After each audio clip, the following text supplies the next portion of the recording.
things that women are doing. Okay?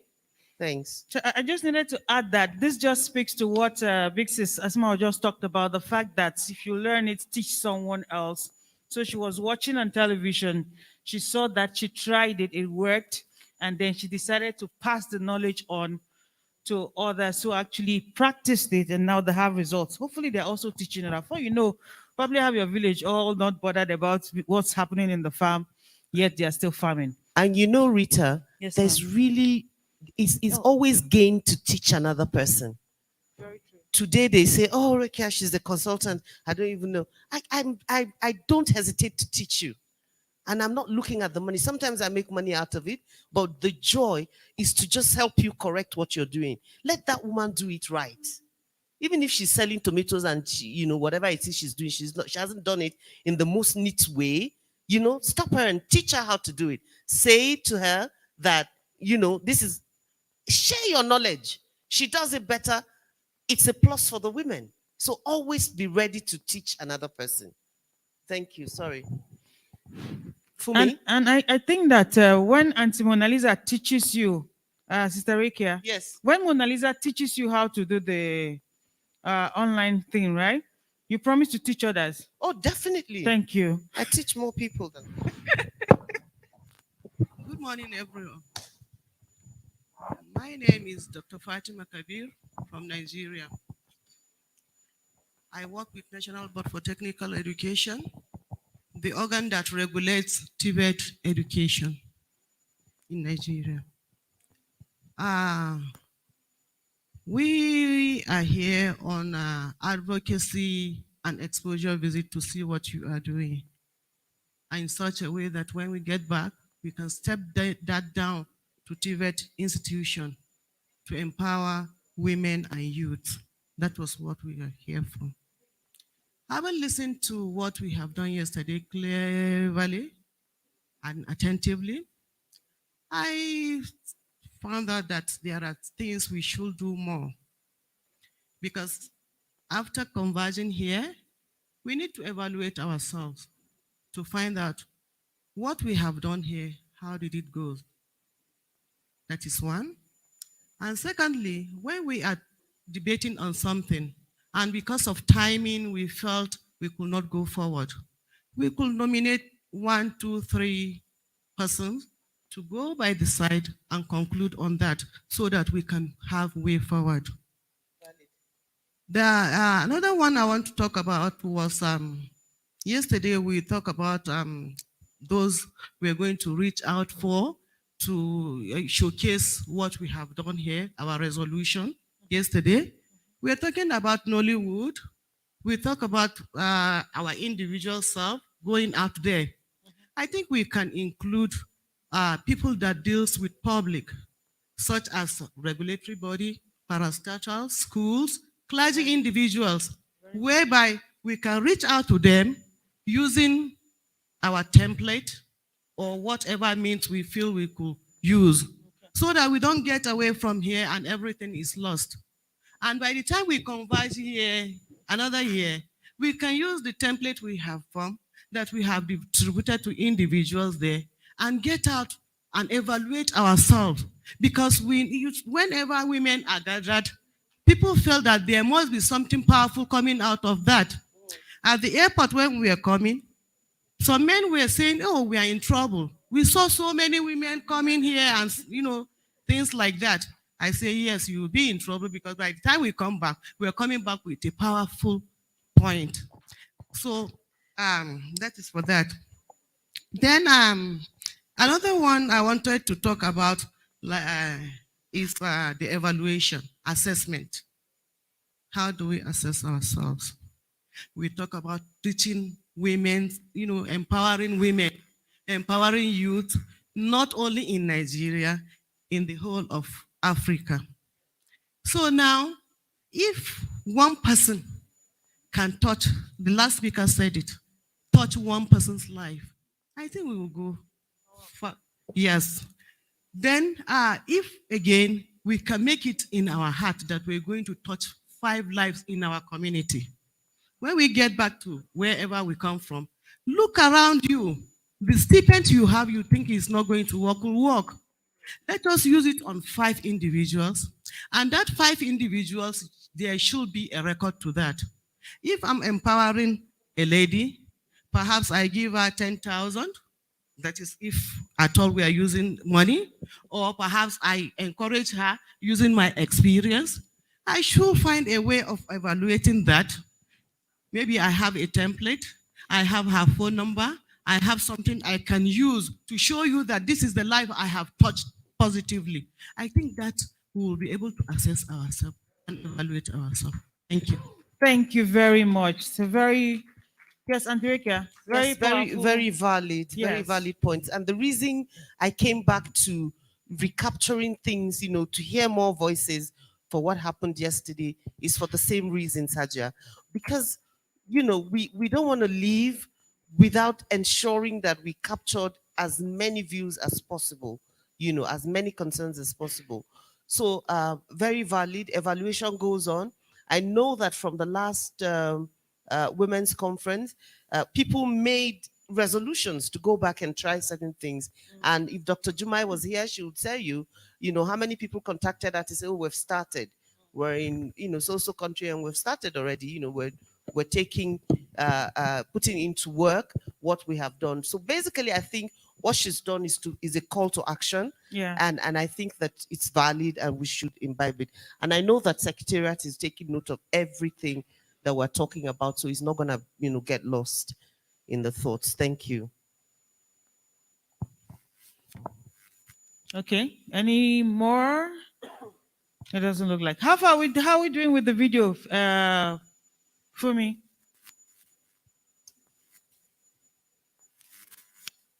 Are we good? All right.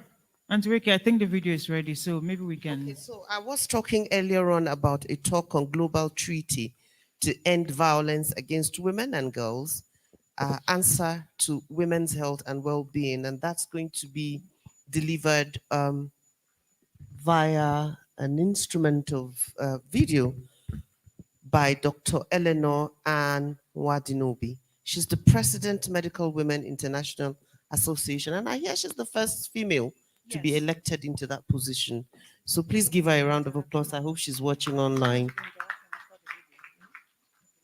No.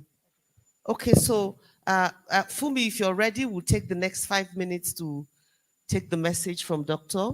There she is. Can we, the lights in the house, can they go down a little bit? And can we please put our phones on silence or switch them off if it won't be a problem? Or just put them on silence, please. Thank you. Thank you. House lights.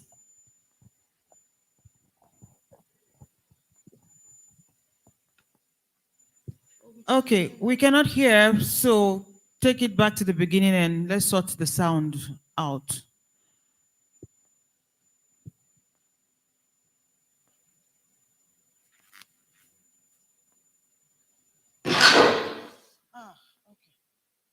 Greetings from Abuja, Nigeria. I'm Eleanor Wadimobu. I'm a physician. I'm also the International President of the Medical Women's International Association. I wear another hat as the co-founder of the Every Woman Treaty. This is a coalition advocating for a treaty to end all forms of violence against women and girls. It's a great delight to be invited to the African Women's Conference. Sorry that I can't be with you physically in Kigali, but really excited to be able to participate virtually. Isn't it wonderful that in the midst of the COVID-19 pandemic, we have learned how to use our virtual and remote world more. The theme of the African Women's Conference this year, women's participation in building an inclusive and sustainable post-COVID economy in Africa is so apt. I will be speaking to you today about a situation that is 100% preventable and yet, sadly, affecting 1 in 3 women around the world, and that is violence against women and girls. Which means if there are 300 of us physically in the room today, not counting those of us in the virtual space, it means that 100 of us would have suffered one form of violence or the other. But there is a solution. That solution is a global treaty to end all forms of violence against women and girls. I came into this work on account of discovering that in the part of the country where I'm from, there are harmful traditional practices that are meted out to widows. Who is a widow? A woman who would have celebrated on a particular day her wedding and would have entered into a journey of marriage with her beloved husband. So you can imagine when a life partner is now deceased or has died, that is a time when the woman needs every form of care and comfort.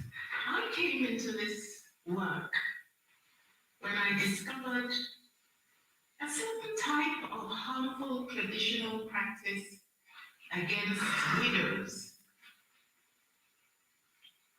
in the southeast of Nigeria. You can imagine a couple that celebrates on their wedding day and they start their journey of marriage together.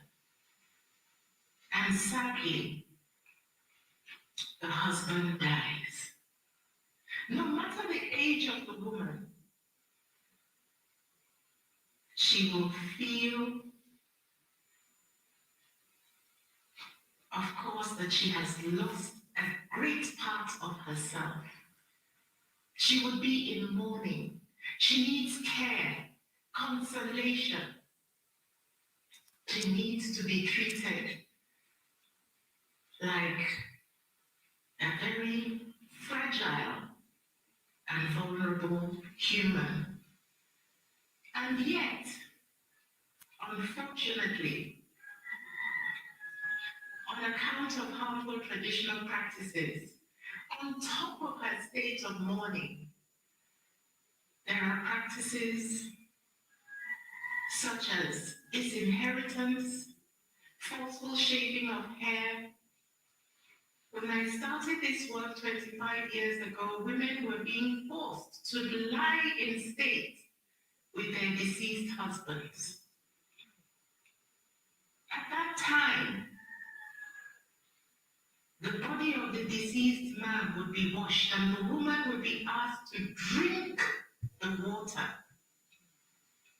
This was not happening to men, just the widows. And thanks to some very courageous women and activists, the first law against harmful practices was passed in Enugu State in Nigeria after 6 years of advocacy, marching on the streets, asking government to respond. And at national level, 14 years later, Nigeria passed in 2015, the Violence Against Persons Prohibition Act. And one of the issues addressed in the VAP Act was the issue of harmful practices against widows. This is just an example of violence against women and girls. In the context of conflict, you even find child widows. Yes, child widows. Girls who have been married early on account of early marriage, another violence. And as far as I am concerned, when a child is married, what you have in that marriage is rape, because the child is being violated by the husband. And in the context of conflict, just as we had, seeing a child widow who came to speak to us from the northeast of Nigeria on account of the Boko Haram conflict. Her abductors killed her husband. She's still a child. What did she become? A child widow. She was forcefully married by her abductors and carried into the Zambisa forest. Her abductor died in the course of the conflict. Still a child, she became a widow for the second time. She was then forcefully married by yet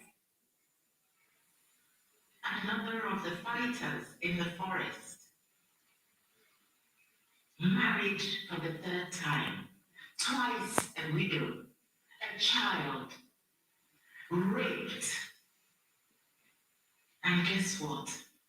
The child became pregnant and had a child. My friends, a child, twice a widow, bearing a child. When she was rescued, this child, who had a child, was stigmatized by her own community. The child that she bore to her abductor in the forest was called bad blood. That is violence against women and girls. And you go all over the world. This 100% preventable pandemic, it's a pandemic because it's happening to 1 in 3 women and girls according to WHO. Last night on CNN, I heard that in India, every 17 minutes, a woman or girl is raped.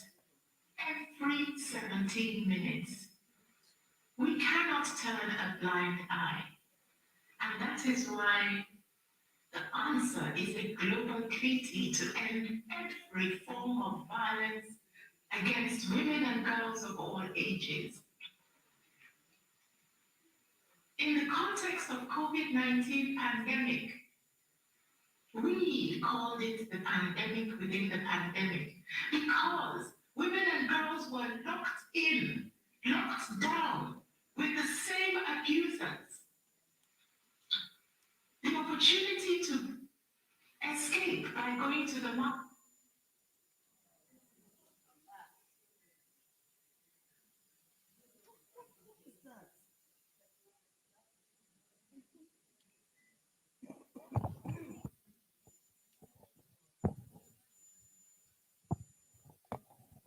Did somebody step on a cable?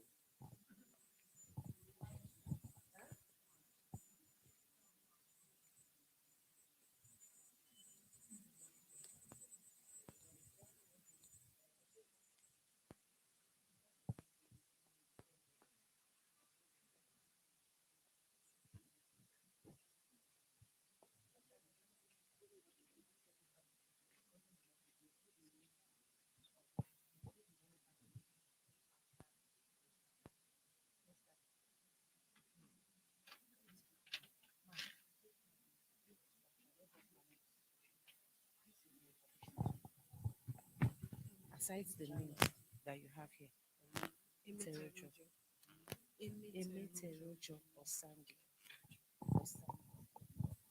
Dr. Bosa is online. She's also going to be joining. Yes, we will. Let's just Okay. That is a form of violence. Yeah. In the context of guns, of ammunition. But here we heard ceasefire behind the closed doors of our homes. We cannot even begin to think of the mental health issues where women and girls who are being abused. We had a young girl in Benin who even went to a church to read for her exams, and she was raped in the holy sanctuary.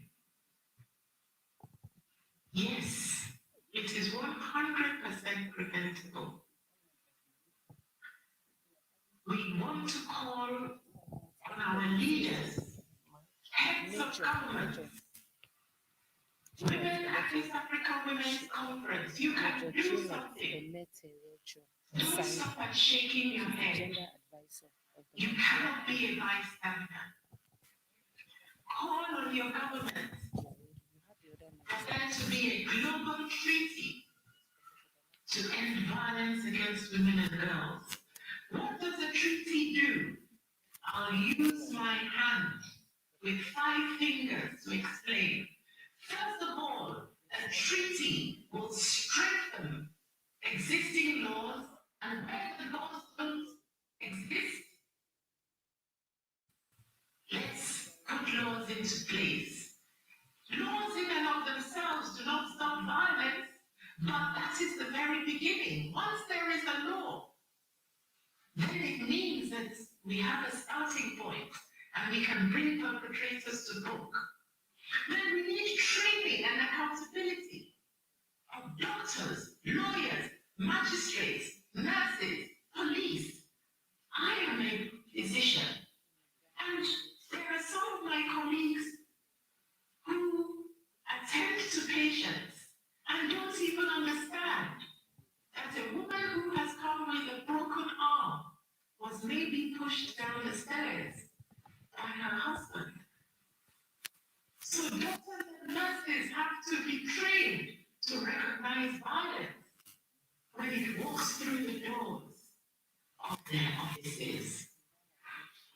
We also need services. We need shelters. We need toll-free lines. If a woman or a girl is being abused, it might even be by somebody in the house. Young girls being abused by their own fathers. Who can they run to? Where can they be safe? What toll-free line can they call to ask for help? Then we need prevention education. Let's start from the youngest. Teach boys and girls to respect one another, not to violate one another. Because yes, boys are raped too. Boys suffer violence too. Let's respect one another as humans. I'm human, you're human. We have our desires, our needs, our aspirations. We want to achieve the best that we can in life.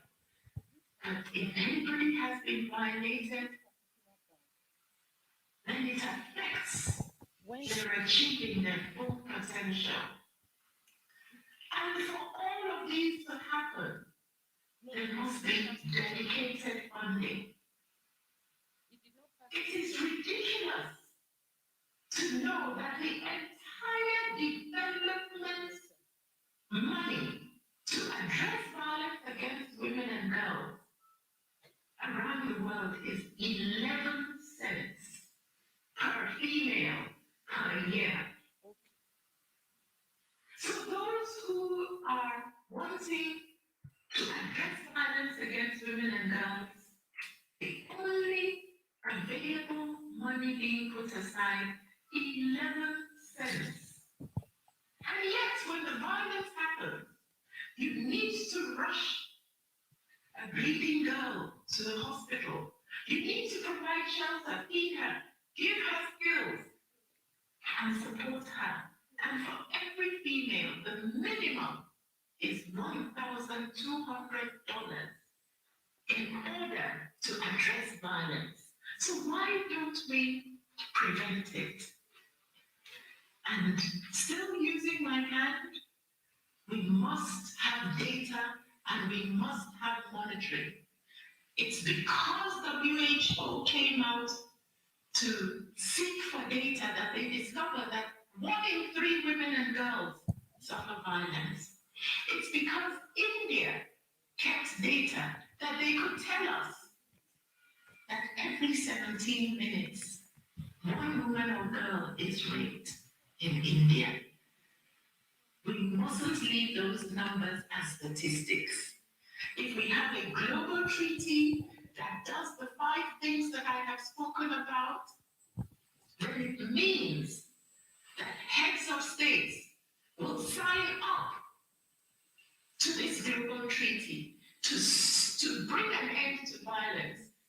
There's a good example. We have something called the Tobacco Treaty. Do you know that before the Tobacco Treaty, you could board an aircraft and you will find people on an aircraft smoking? Today, you go into an aircraft and the crew will announce, smoking is not allowed on this aircraft. Whether you board an aircraft in Nigeria, where I am, or in Kigali, where you are, the message is the same, because heads of governments signed up to a tobacco treaty. I call on you today, don't be a bystander. Don't be quiet. Let us lock our elbows. I lock my one elbow on the left with yours, lock my right elbow with yours. We stand as a formidable wall and we speak to our heads of government to call for a treaty to end all forms of violence against women and girls. And I have good news for you. On the 24th of September, 2021, at the United Nations General Assembly, President Muhammadu Buhari, in his speech that was shared in his press statement, said, I will work alongside any government that calls for a treaty to end violence against women and girls. He was the first president to have the boldness to say he will lock elbows with other heads of states, but we're looking for more. We want a head of state who will say, I'm going to lead the advocacy for a treaty to end all forms of violence against women and girls. Thank you for listening, and God bless. Please give her a big round of applause. I know Dr. Eleanor personally, and every time she speaks is with so much passion. You can tell that she has lived through the things that she talks about and she's seen it. Very large part of her life, great sacrifice she makes for women. Thank you very much, Dr. Eleanor. And I don't even know if there's so much we need to say, Rita, Absolutely. but to do, yeah, you know- maybe this is what she's calling for. Look, Yes. Can we do this? Can you stand up and let's do that. and let's do that? It doesn't Literally. And while Please take pictures of this and let Dr. Eleanor see. and while we are doing this, let us know that it's beyond the physical action we are taking here. It is showing that we would indeed lock hands and engage our leaders to the point where you can hear statement that violence against women is prohibited in actuality, not just by words or by talk, but in actuality. Because if we can hear on a plane smoking is prohibited, we should hear violence against women and girls is prohibited. And you will see the consequences, actually see it, experience it, if you dare to do otherwise. So, Doc, I know you can't see us now, but you would see this. We are indeed locking hands, and beyond doing it physically here in Kigali, just like you've done it in Nigeria, we'll take this message to the world. And of course, the head of governments world over should do this, because that is what we need to rewrite the statistics. 1 out of 3, 2 out of 3, that cannot continue. Not when we gather next year. There has to be a different story. So Thank here we you. go. Thank you.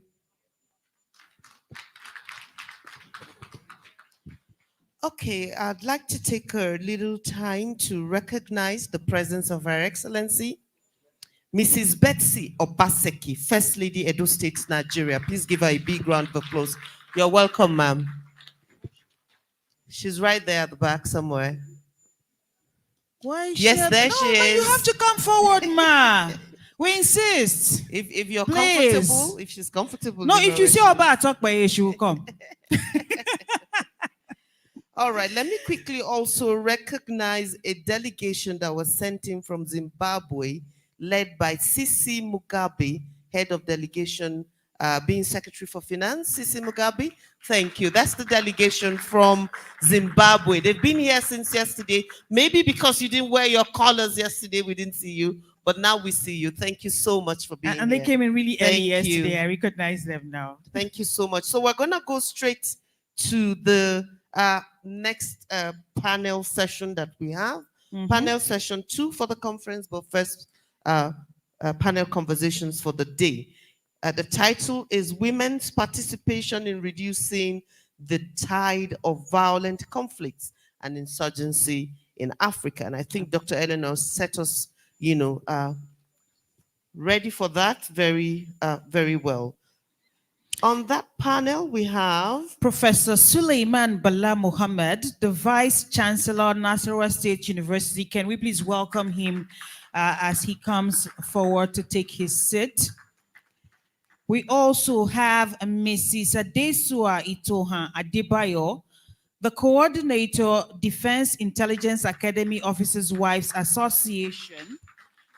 And we also have, joining that panel conversation, Major Janet Emeterejo Osambi, Gender Advisor, Nigerian Army. Please give her a big round of applause. Did you see those strides? Also joining, and I think the Rwandan representative has been here since. Please put your hands together for Mr. Silas Inyaboyi. I'm sorry. Ingayabushia. Mr. Silas Ingayabushia, Director General, Gender Promotions and Women Empowerment, Gender Ministry, Rwanda. Please give him a big round of applause. Please come forward, sir. Please come forward. Okay, housekeeping, we need an extra seat up here, please. Because the main doctor's seat has to show up, if you know what I mean. We can just... Yes, they need to get one of these up. That's what I'm saying. Okay. Thank you very much. Please give them a round of applause. And of course, the moderator for this session is none other but our own dear Dr. Exactly. She insists, Dr. Bossede Ogumboye. Lepasius Bosse, Exactly. Nollywood veteran, Nollywood Comedian. pride. Thank you very much. Broadcaster. Our own dear commander. Thespian. Cease of life. You see, the walking in is even in style. Please give her another round of applause. You are just forming of our corporate this morning. You see, welcome, welcome, welcome, welcome. I'm sure we can sit you down here. Anyway, Bosse. Or that end.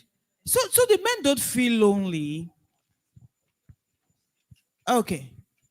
But Auntie Rekia, there seems to be a divide. Should we let them sit this way? Do you want to mix it up? Huh? It's still, yeah. We want to switch it up a bit. See, the major already volunteered to, you know, they are very peace conscious.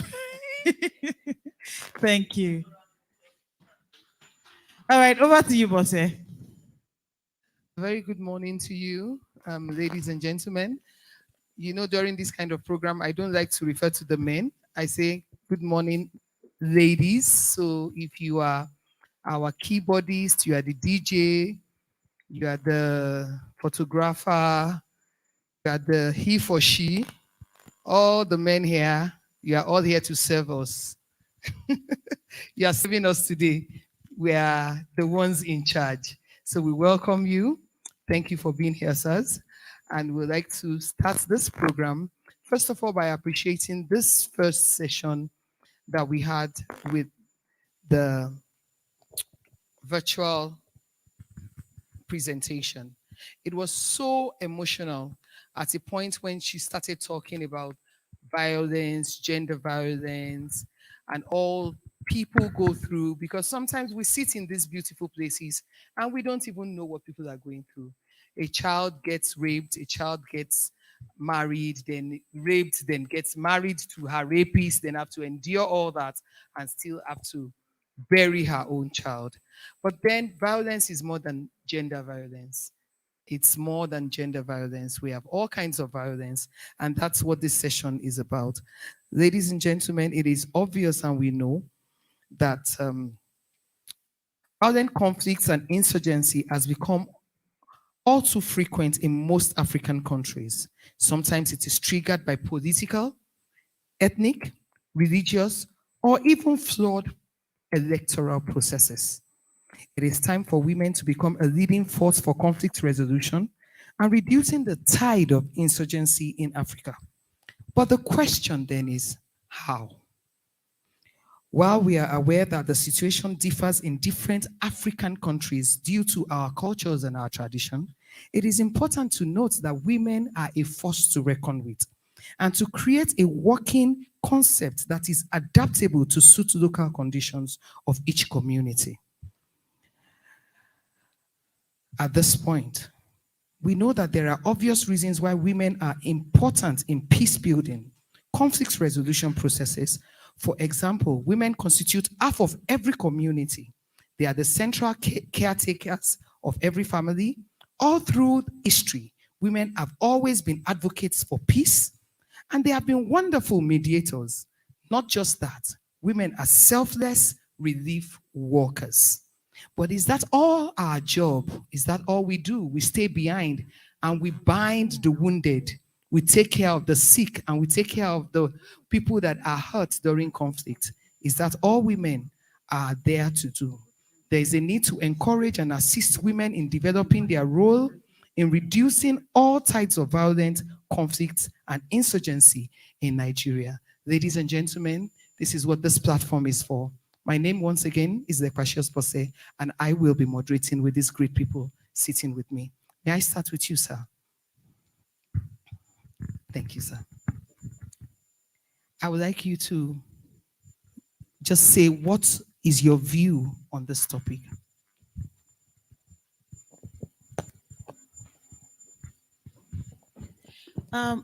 Bosse, while you are getting his view, I just wanted to call your attention to the fact that you do have a participant online joining you. That's Dr. Bosse Awodola, the head of National Peace and Academy Institute for Peace and Conflict Resolution. She is joining virtually and she's a member of the panel. So at some point you need to connect with her. Okay. Thank you very much. Dr. Bosse, you're welcome.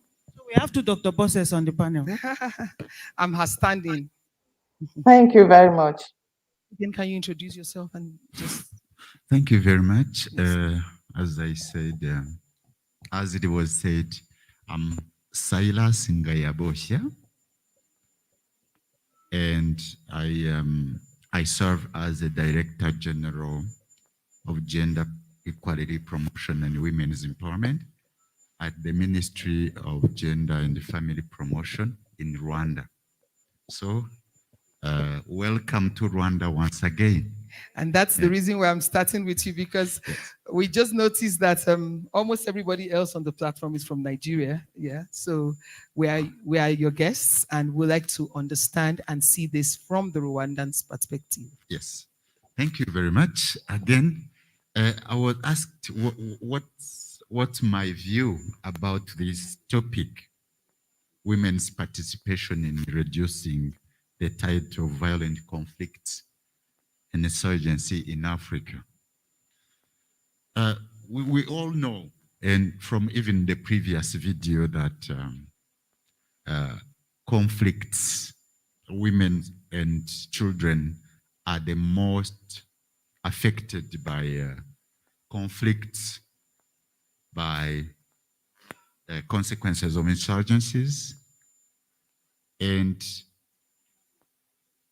if I share in the views of Rwanda, for instance, if they don't participate, if they don't have a take in the prevention, in the response to potential or existing violent conflicts or insurgencies, they will always be victims and victims. And this is the first step taken by our country.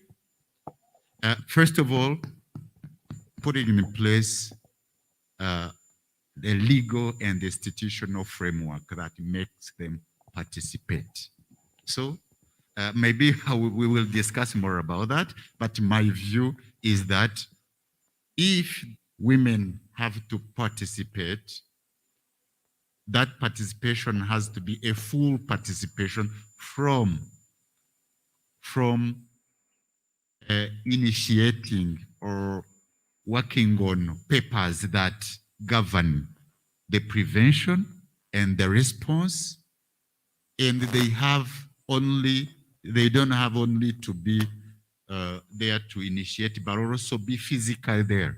This is why you will see that a number is growing, like in Rwanda, in army, in police, and even in the peacekeeping missions that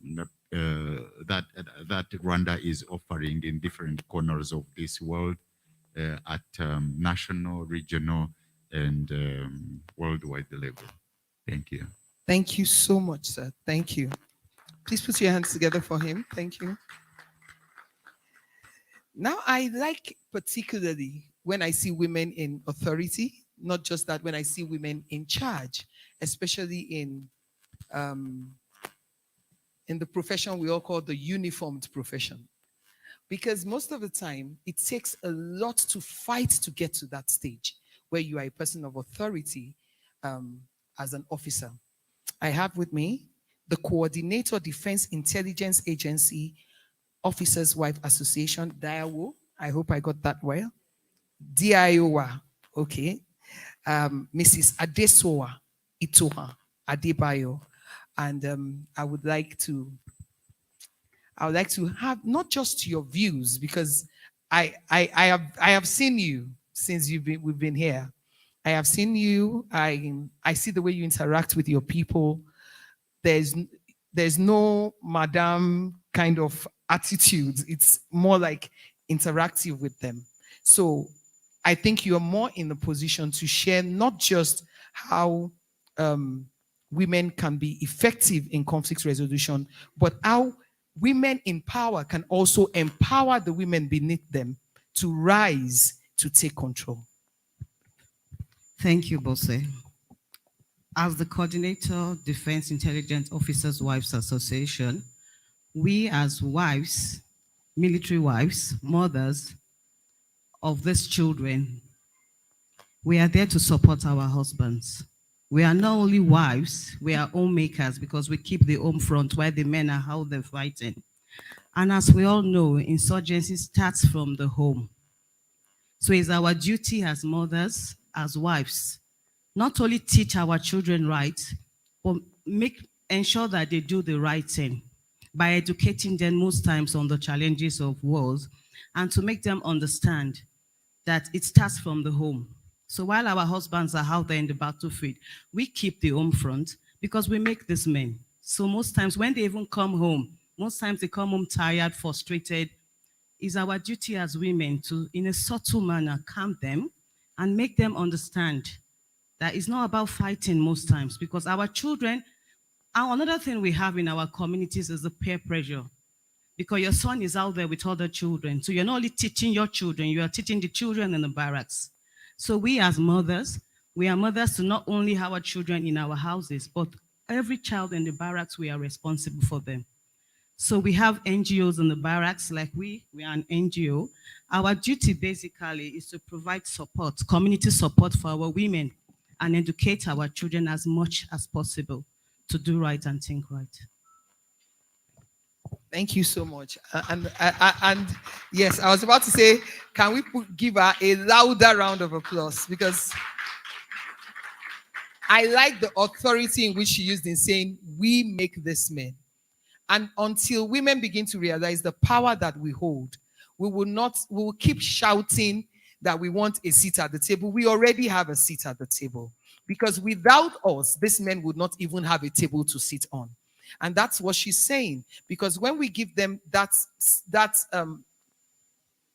stability, then they can deliver. And then it makes it easier. Like you said, the home, the woman is in charge of the home. And so it starts with the husband, the children, and how you raise them. And then we're able to start teaching peace and making sure that we're able to resolve conflicts in not just the family, community, and the country as a whole. Thank you very much, ma'am. Now I want to go academic. I'll be nice to Prof because Rita needs to go and study PhD in Nasarawa. And if I say anything wrong now, he might just see her admission letter and tear it. And anybody that they just see African Women Conference and no, they are not going. So I'm going to be very nice and very polite and humbly, with all due respect, sir. Please, sir, while I am on my knees, sir, as a prospective PhD student in Nasarawa, so they can be calling me Prof too, either by association or by defection, I would like to welcome Professor Sulaiman Bala Mohammed, the Vice Chancellor, Nasarawa State University. Please note that professor is a professor. He has the right to stand up. He has the right to use a chalk, a blackboard, a pointer, a slide, whatever he feels like using. He's a lecturer. He's not going to be as brief as the other. Thank you very much. Well, our very dear moderator, the conveners of this African Women's Conference, Dr. Jumai Amadou and Mrs. Ifi Ezinwa, organizers, delegates, conference participants, distinguished ladies and gentlemen. Let me start with two quick preliminaries. One is to extend my profound appreciation to the conveners for extending their invitation to me and to providing me with this platform to share my thoughts on women's participation in reducing the tide of violent conflicts and insurgency in Africa. I'm not taking this for granted. I want to place on record my profound appreciation for this opportunity. Secondly, I want to commend you for the consistency that you have demonstrated in organizing this conference. I know that 2 years ago I was invited to Morocco, but I didn't have the opportunity. But the director of gender studies, Nasarawa State University, was in Morocco. And I want to say that this is a platform that really will provide opportunity for cross-fertilization of ideas, apart from exchange of experiences. I want to congratulate you, I want to commend you, and I want to urge you to continue the struggle. I also want to assure you that we're in this fight together. It is a fight for gender equality, for inclusiveness, and for development. It is never, ever a matter that is revolving around men or women. It is really about the development of a society. I imagine that if half of the society is marginalized, is exploited, is oppressed, is not inclusive in development, that society cannot be said to be developed by any standard. And therefore, the women question is simply about equality, about inclusiveness, and about the overall socioeconomic development of society. And to that extent, we're in this fight together. And I want to assure you that in National State University, KEFI, we note the input of really training and ensuring that we provide the academic and intellectual platform so that students can come and learn. And we have established an Institute of Gender Studies, which by my own assessment is really one of the best. That gender provides opportunity for research. It provides opportunity for studies. In fact, we run postgraduate programs, including postgraduate diploma, masters, and PhD. The whole idea is to train women leaders who understand the issues, who are academically and intellectually equipped to understand the issues and then lead in this struggle. I want to use this opportunity to invite our distinguished women leaders here, and of course those who are not here also, to come to National State University and take postgraduate program. And you will know what we're talking about. And I want to assure our moderator that there will be no problem. We will facilitate, we will give all the support, and we'll ensure that our students graduate as at when to. Now, this question is very, very important. And I want to also place my appreciation on the slide that was shown on violence against women.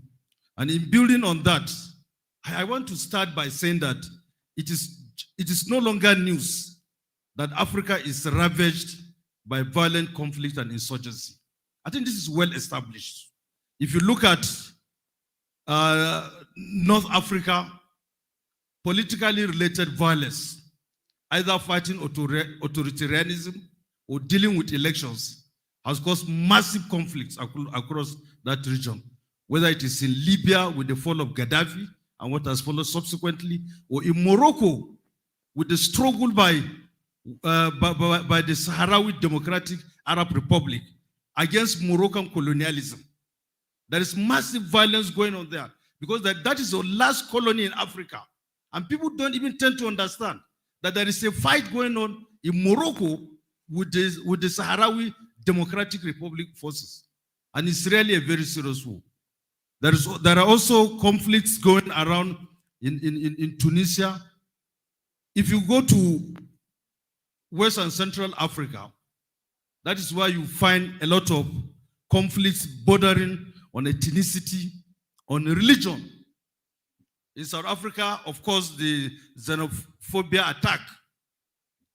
And of course, in the whole of West Africa, beginning from Nigeria, Mali, Chad, Niger, has been overtaken by Islamist extremist groups, Boko Haram, ISIS, Al-Qaeda, and all their associates. And there, of course, massive displacement. And so, really, this issue is key. And that is what we are confronted with. And in this kind of situation, like somebody said, the most affected are really women and children.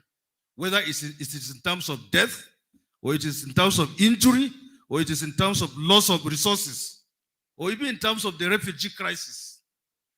In fact, you need to understand what is happening in the refugee camps. And you see the kind of deprivation and the violence that women and children suffer in those camps. And then, of course, the causes, because we can't confront and begin to define how women should participate if we don't really have good understanding of the entire gamut of this crisis. For me, this problem is driven largely by poverty. by unemployment. Poverty and unemployment have really accounted for this crisis because it creates a pool of youths who are sustainable to manipulation or who can really be recruited to become thugs, to become hoodlums, and are ready to fight at a little price. The other issue has to do with illiteracy. We have seen how religion and ethnicity have been manipulated, have been politicized when bankrupt leaders politicize religion and create problem. It is not that we have any contradiction between our religious faiths. No, there is no contradiction. But rather, because of illiteracy, they simply manipulate people to go into that fight. And so illiteracy is a very serious problem. And of course, there is failing security system. The security system we have, including the military, of course, they are really operating with massive constraints in terms of condition of service, in terms of equipment to wage the war, in terms of motivation. And of course, there is also failure of leadership. In fact, leaders have not done enough to ensure that we are able to arrest this problem. And there are large ungoverned spaces. You talk about Sambisa Forest in Nigeria. You talk about Northwest, where there are large areas that are ungoverned. And the space is just there. And these insurgents simply go and take over that place, and it becomes a launching pad. And so if we are to define or talk about women's participation, I agree with our moderator 100%. I think we must go beyond this understanding that women's role is to assist conflict resolution, to ensure that there is peace building process, and to ensure that they take care of children and women who are caught up. Beyond all that, we have to really understand, for me, the major participation of women that can assist is in terms of advocacy. In fact, so many speakers yesterday talked about the need to amplify voices. I think we need to work on that. The slide we have shown really talked about the need for street protests and the need to ensure that we make the point, we amplify our voices, and we're heard. And to that extent, I think we need to do a lot of advocacy, even in terms of policy. Policy is very, very important. Policy that identifies the issues, that provides sanctions for violators, and then also to ensure that if those policies are in place, we're able to take them up and ensure that if there are people who are encouraging all this, to ensure that they really pay for what they are doing. Now, this advocacy is not just advocacy in terms of stop violence, stop conflict, or stop insurgency. No, it is also advocacy that go into addressing the root causes. It is advocacy that deal with the issues of poverty, deal with the issues of unemployment, deal with the issues of illiteracy, and hold leadership accountable. I think we need to do that. Because as long as we don't see this violence and insurgencies in their larger context, then we will simply continue to remain at the level of peace building and so on. But I think it is important that we also attract the drivers of this conflict. And to do so will really require, like the first speaker said, to ensure that there is adequate legislation and policy, which may not be the solution, but at least it is a starting point of the solution.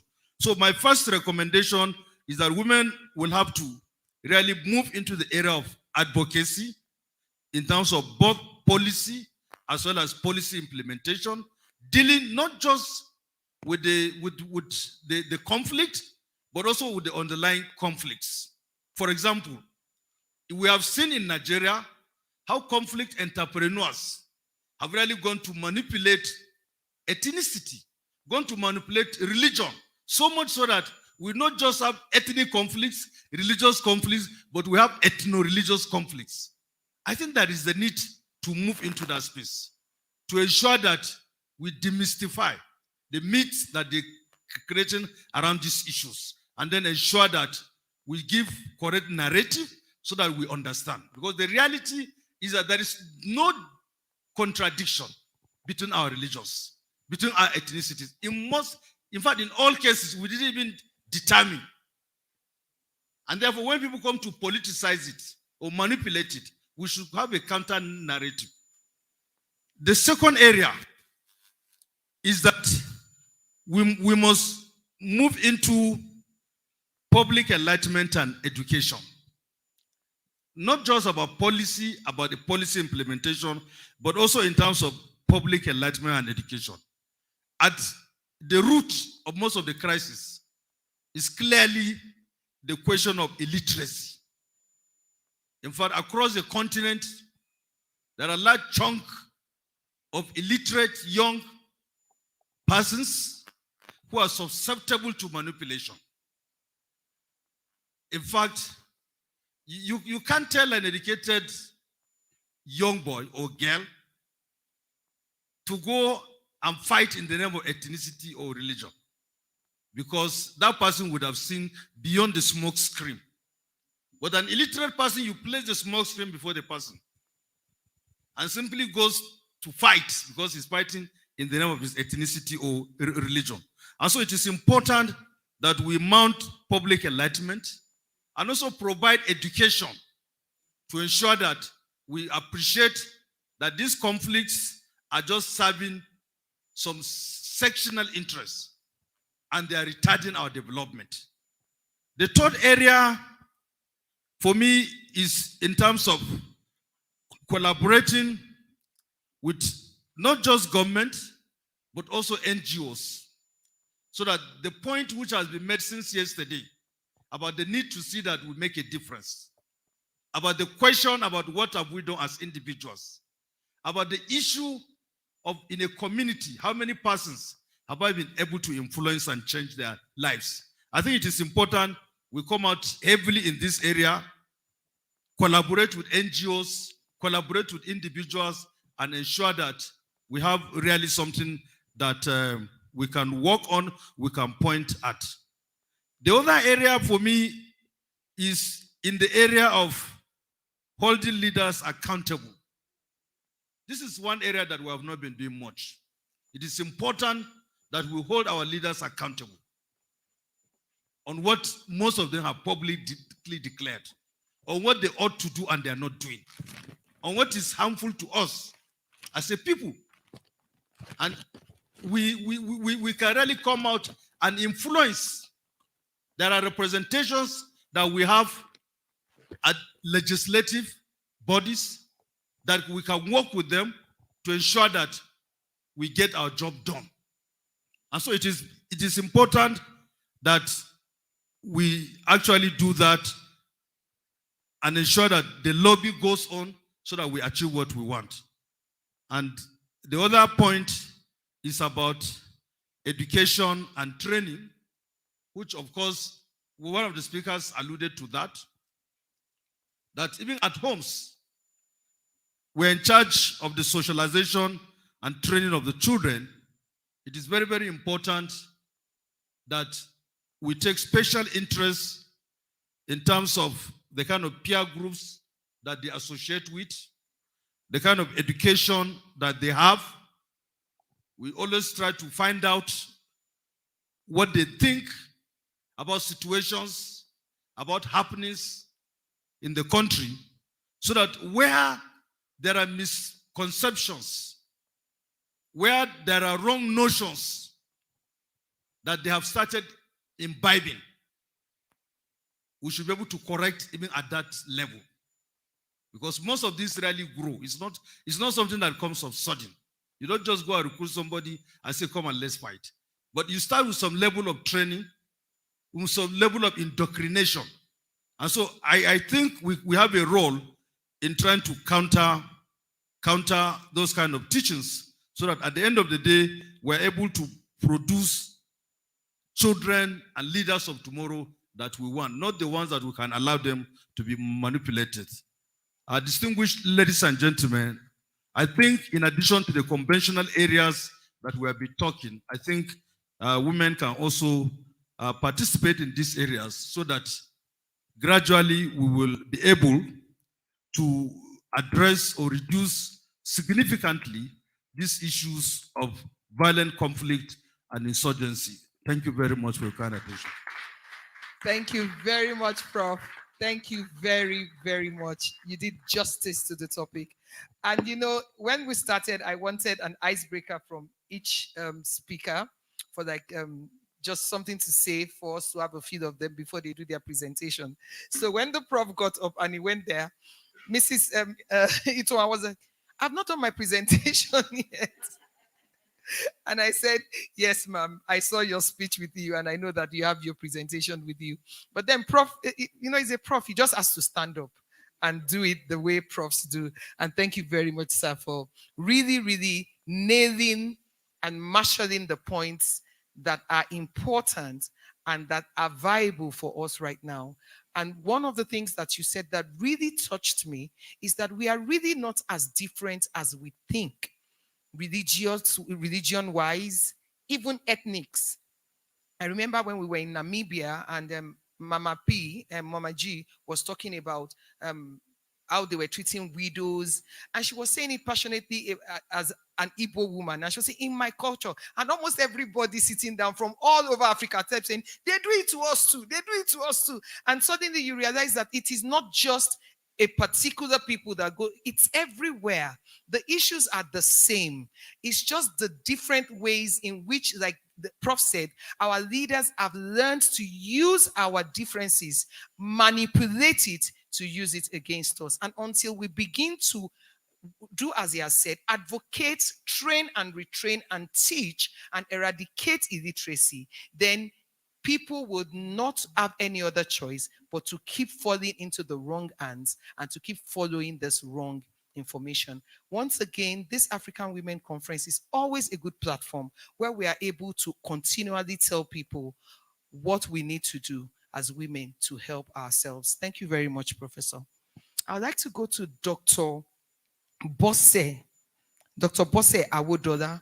Dr. Bosse Awodola, who has challenged me, by the way, so that my name will not just, they will not be calling me the Cassius Bosse anymore. I think I have gotten to the point I should be getting respect now.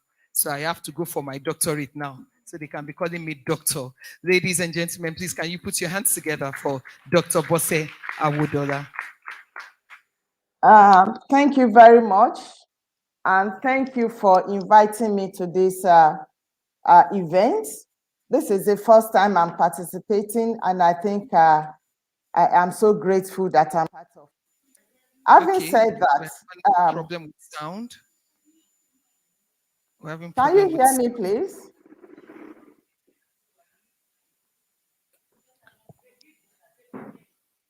They should unmute her. Okay, she should unmute her mic. Okay, ma'am, can you unmute your mic? Can she hear me? Can you hear me, ma'am? Can you unmute your mic? Can you hear me now? Yes. Has she heard? Thank you, ma. Please go ahead, Dr. Very good. Please go ahead, Dr. Awodola. Okay, thank you very much. I hope you can hear me now. Still have a problem. It's still a technical problem. It's still a technical problem. Okay, while we are sorting out the technical problem, I didn't want her to feel excluded for too long. That was why I went straight to the virtual. But then I saw this lady yesterday walking with so much dignity, so much authority. I didn't need anybody to tell me she was an officer. And I was extra impressed when I found out that she was not just an officer, she's a major. So ladies and gentlemen, when we talk about women in power, when we talk about women in authority, we also need to strategically place our women in places where they can effect changes and they can help, like Auntie Binta was saying yesterday, because the more women we have in these places, the more they are able to help with the policies that will make a difference. And I'm so happy to realize that she's not just a major, she's also the gender advisor of the Nigerian Army. How amazing. Please welcome Major Janet Emeterojo Assam Magbi. For the purpose of this program, till we finish, I shall only address her as Major.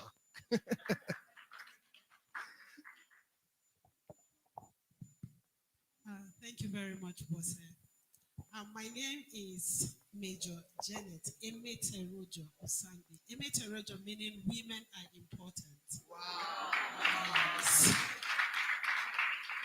So women they've always been important because of our culture. A lot of times if you have a female child, they just feel that that child is not important. So I think our culture have looked at it and brought out names out of the culture to tell the society that women are very important. And I think I'm trying my best to play my role in the military because my name is a reminder of my duties always. So looking at how important participation of women in the Nigerian army, and not just the Nigerian army, in operations in the armed forces, we look at women as a support. We, we try to mainstream gender. Mainstreaming gender is not just looking at women alone, because the resolution 1324 and 1325 calls for mainstreaming gender in operations, in everything that we're doing. So now looking at mainstreaming gender, we call for female participation, not just participation, but representation, because a lot of time we look at that, yes, we want to have women to be part of the activities that we are doing. Yes, they want women to be there, but are they represented? Are they participating? So the Nigerian Army has a women corps where we train women further on operationalizing their duty. I work in operations, and we look at that. Operational plans have are gender sensitive in the sense that the men are gender sensitive towards the operations that are being carried out, towards the female in the field, towards the elderly, the disabled. Everybody is being carried along. So we try to teach gender, operationalizing it in our operations. And in that, we do a sensitization around the Nigerian Army. We're going to different states and looking at women are carried along and encouraging the women. If we look at our society, most of the time when the female child is outside, you're like calling the female child to come in and support you. So you don't expect her that when she's 18 and she has joined the Nigerian army, she will be on the same level with her male counterparts. It's not like they are not capable. They are capable. And when you look at, like, for those that are in Nigeria, you can see that we have females deployed, the defense deployed females in the Abuja Kaduna Road, where operations are taking up now. And you have purely female personnel there. And they are carrying out a lot of duties there. So in the field, in operationalizing gender, we try to get that information are gotten from both male and female. Due to our culture, most of the time, you see that, especially in the north, where the insurgency is going on now, you have that women can't really, they find it difficult to talk to men. And most of our troops that are deployed are men. So in such a situation, we try to educate our men on how to relate with the women, on how to get information that can support operations from the women. And if we get a situation where the women find it difficult to talk to the men, because majority of the people in the society that you can get information from most of the places that insurgency is going on, you have women and children and the disabled, the elderly are there. So we use interpreters, female interpreters, when we have challenges of women that cannot talk to the men. So the interpreters are used, and so that we don't have the female sidelined in operations. Additionally, we take cognizance of the importance of female, because most of the places of insurgency, you see that the men volunteer to join the war. The men go on the war on their own, but the women are left behind to take care of the family because of our culture mostly. The tradition of our people is very important. And because of that, we have the women that are left behind. So, in our duty to protect these women, because they are there and they are now head of the family. So, it is our duty to see that they have a secured and safe place that they can be. So, in protecting them, we have to take cognizance, and we have the Nigerian Army has a zero tolerance to sexual exploitation and abuse. It's a policy that we have, and the Nigerian Armed Forces now have a gender policy that they are using to look at that. It's not just women we're talking about now, so that the men will not feel that they are sidelined. So they have the policy that takes care of some gaps that concerns the men. So in bringing everybody together, the armed forces looks at the gender policy and the concern of women and children out there in the society. Thank you very much. Thank you so much. And what I love about the things that you said is you are not saying you're not talking in abstract words. You are talking about things that you are doing right now. That means that there's a system already in place. And for, like you said, in the north, where insurgency is really high right now, there's a system already in place. All we need to do is, like the prof said, amplify our voices and make sure that it is more established, and it is more, like we say in law, not just that you are saying it, but we are actually seeing that you are doing it. Thank you very much. Please put your hands together for her one more time. I would like to go back to Dr. Bosse Awodola. Dr. Bosse Awodola, all the way in Nigeria. I hope that technicals have been sorted. I want to apologize to Dr. Bosse. I hope we have not bored you by keeping you waiting.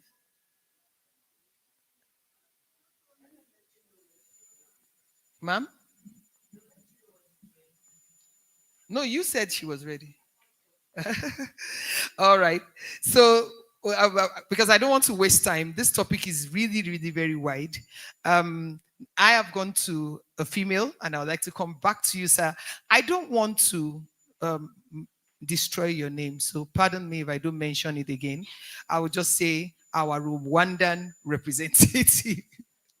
So, can I come back to you, sir? Yes, sir. Ma'am.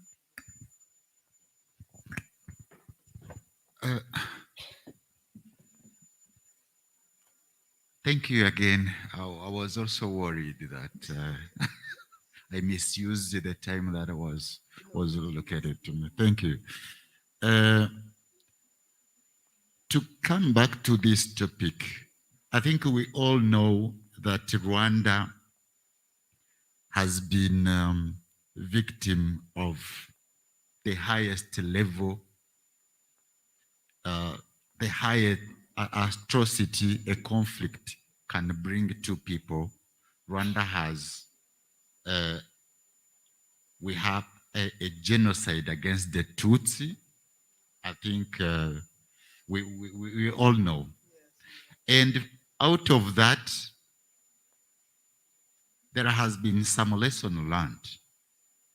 And lucky enough that under the leadership of His Excellency Paul Kagame, a he for she president, the country resolved to make gender equality a cross-cutting issue, a cross-cutting theme in what we do, but also how we do it. It's your turn, but because your mic is So muted, what I will that's why you share, can't we hear. focus on those three things. So Huh? putting Okay. in place papers, I think Professor also highlighted about Is the mic unmuted now? It's laws, unmuted. Okay, go to your mute, ma. policies, So they'll bring you back up. but Can you hear also me? people. Hello? Do people have capacities? Echo, sorry. Do people Okay, uh, Just hello. say something so we can Okay, share. can Can you hear us? do we you hear me feel now? Okay, ma. Yes, ma. supportive or favorable Okay, socialism? so Okay. So, and then yes, ma. I understand that you're feeling that. processes focusing on how we do our daily business, and on laws and policies. I think I cannot mention all of them because each country has got laws, but we focused after adoption of the UN resolution, Council Resolution 1325, the country resolved to domesticate it, domesticating that resolution. And domesticating how? We did an action plan, a national action plan, a 3-year country national, specific national action plan from 29 to 2011 to 2012. And then after its implementation, we did like an evaluation, a participatory evaluation involving different key stakeholders. And then we did the second generation of national action plan of the implementation of the UN Council Resolution 1325, and it will end in 2022, and it has focused on these pillars. First of all, participation. Secondly, prevention. Thirdly, protection. And finally, relief and recovery. For the participation, in addition to the Constitution, our Constitution clearly highlights the at least 30% of not only in decision-making bodies, no, even at the smallest area, we call it a village.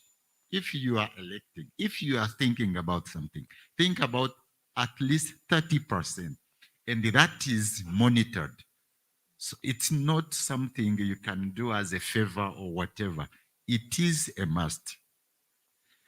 And in addition to the Constitution, some additional laws has been also enacted so that the domestication of the 1325 UN Council resolution can be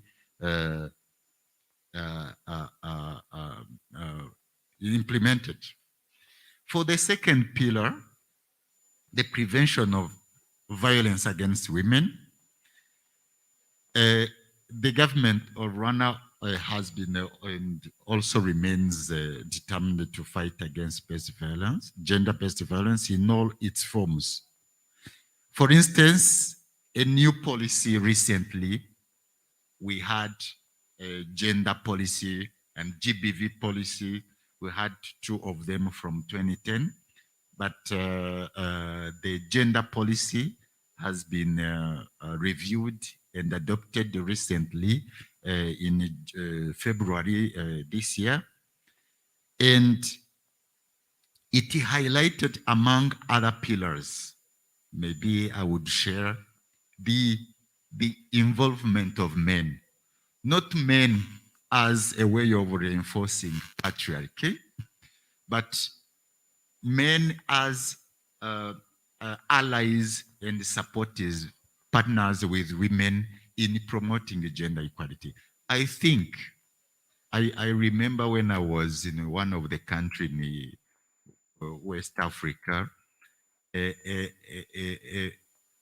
brave man, after a training of 5 days, said, I have discovered that I cannot pretend to be peaceful if someone else is not. I think the best way of maintaining a peaceful society is to make sure that everyone enjoys his or her rights. So engaging men is one of the 8 pillars. Working with men and boys, but also on manhood. On manhood, why? On transforming masculinities. You know, the way our societies, our different societies define what it means to be a man. I think you agree with me that this is the root causes of inequalities and the gender-based violence. Rwandan women have played a key role in promoting peace, unity, and reconciliation through the reconstruction and recovery process. For instance, we have also community mediators. Community mediators, and if you are saying community mediators, you mean if there are 3 per village, the 30%, the at least 30% applies. At least one has to be a woman, but in some cases you will find even 2 women and 1 man. So depending on their capacities. And there is also what we have at every district, the access to justice bureaus, access to those are professional lawyers available at every district and ready to support vulnerable people, and more specifically cases related to violence against women and children. And for the 3rd pillar, I will go first. For the 3rd pillar of protection of women from violence, in addition to CEDAW and SDGs, so we are signatory to all of them, but also in addition to the Constitution, again, a law has been also established determining offenses and penalties in general and provide punishment of gender-based violence and protect the rights of all, including women and girls, and addresses GBV in all its forms. There has been also another law in tackling the root causes, the matrimonial, a law governing matrimonial regimes, donations and successions, and equally provide for gender equality in property and inheritance rights between men and women, boys and girls. Even for the land title here, if you are legally married, it's 50-50, and it is clear on the land title papers. And women can have even the rights to use it for bank loans and whatever. So both wives and husbands. It's really clear. So there has been another law governing land, yes, in Rwanda that sets equal land rights between men and women, boys and girls. So this is maybe what I was saying. So those are like tackling the root causes of, because the conflicts may reach the whole nation, but starting from the household. Yes. Again, we have what we call Isange One-Stop Center. When we say Isange, it's like feel at home.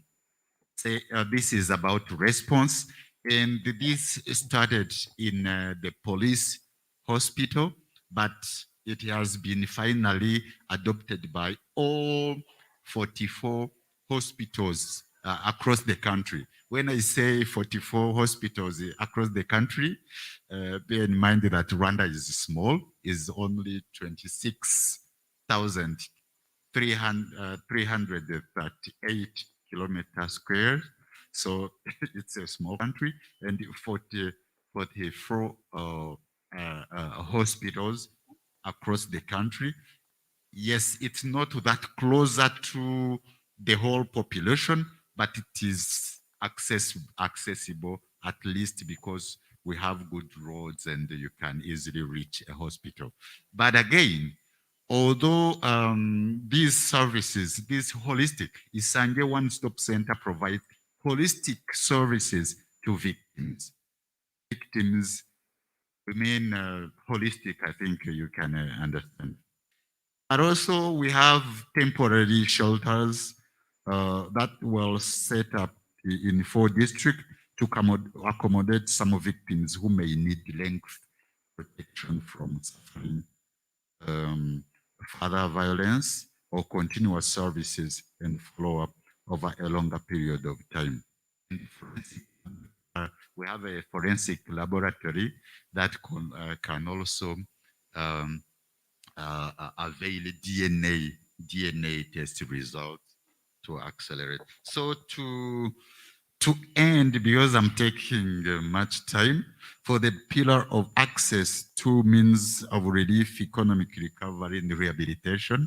So we are also offering like services near refugee camps. We have refugees from the Democratic Republic of Congo and Burundi. So those services have been availed, and the gender mainstreaming is done into the mandate of of every institution, and it is becoming now a must. There is the ministry supporting institutions, other sectors and the district to mainstream gender in their planning and budgeting, but also there is the gender monitoring office that is not working under the ministry, that is under the Prime Minister's office to monitor whether the gender mainstreaming is being implemented. And there is the Forum for Women Members of Parliament that is watching whether the laws, every law that is passing is gender sensitive.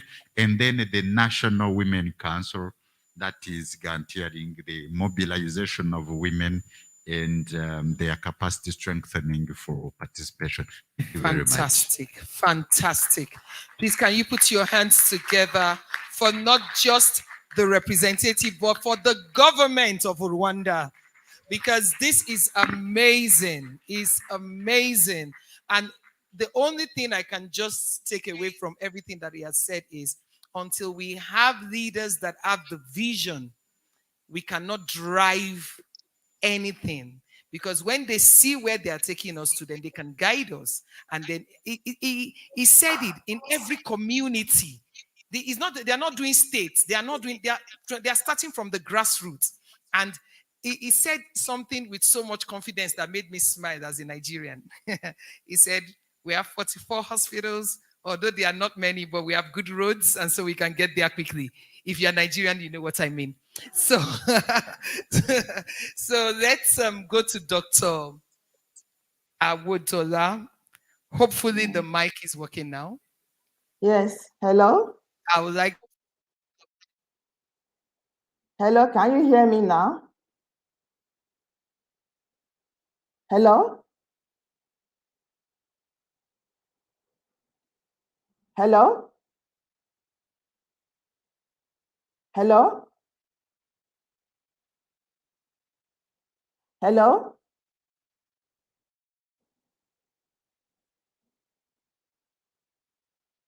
Hello, can you hear me?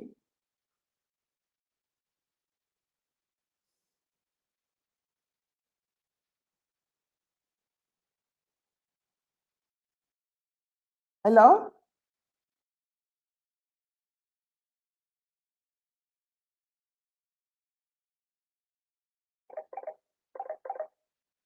Hello, Fumi. Hello, ma. It's like there's a problem. Yes. Ma, can you hear us from here? I can't hear you now, but I've been hearing you. Okay, just hold on the line, ma. Wow. My Just mic hold is on. muted. Oh, okay, from there. Ma, can you hear us from here now? I can hear you. She can hear us. What's going Okay, on? Auntie Rekia, I need your superior advice at Ma, this point. she's Should I not continue? muted. Should I She wait for is her? on. She's live. Because I need Yes, to take she's live. Mrs. Itohan's presentation now.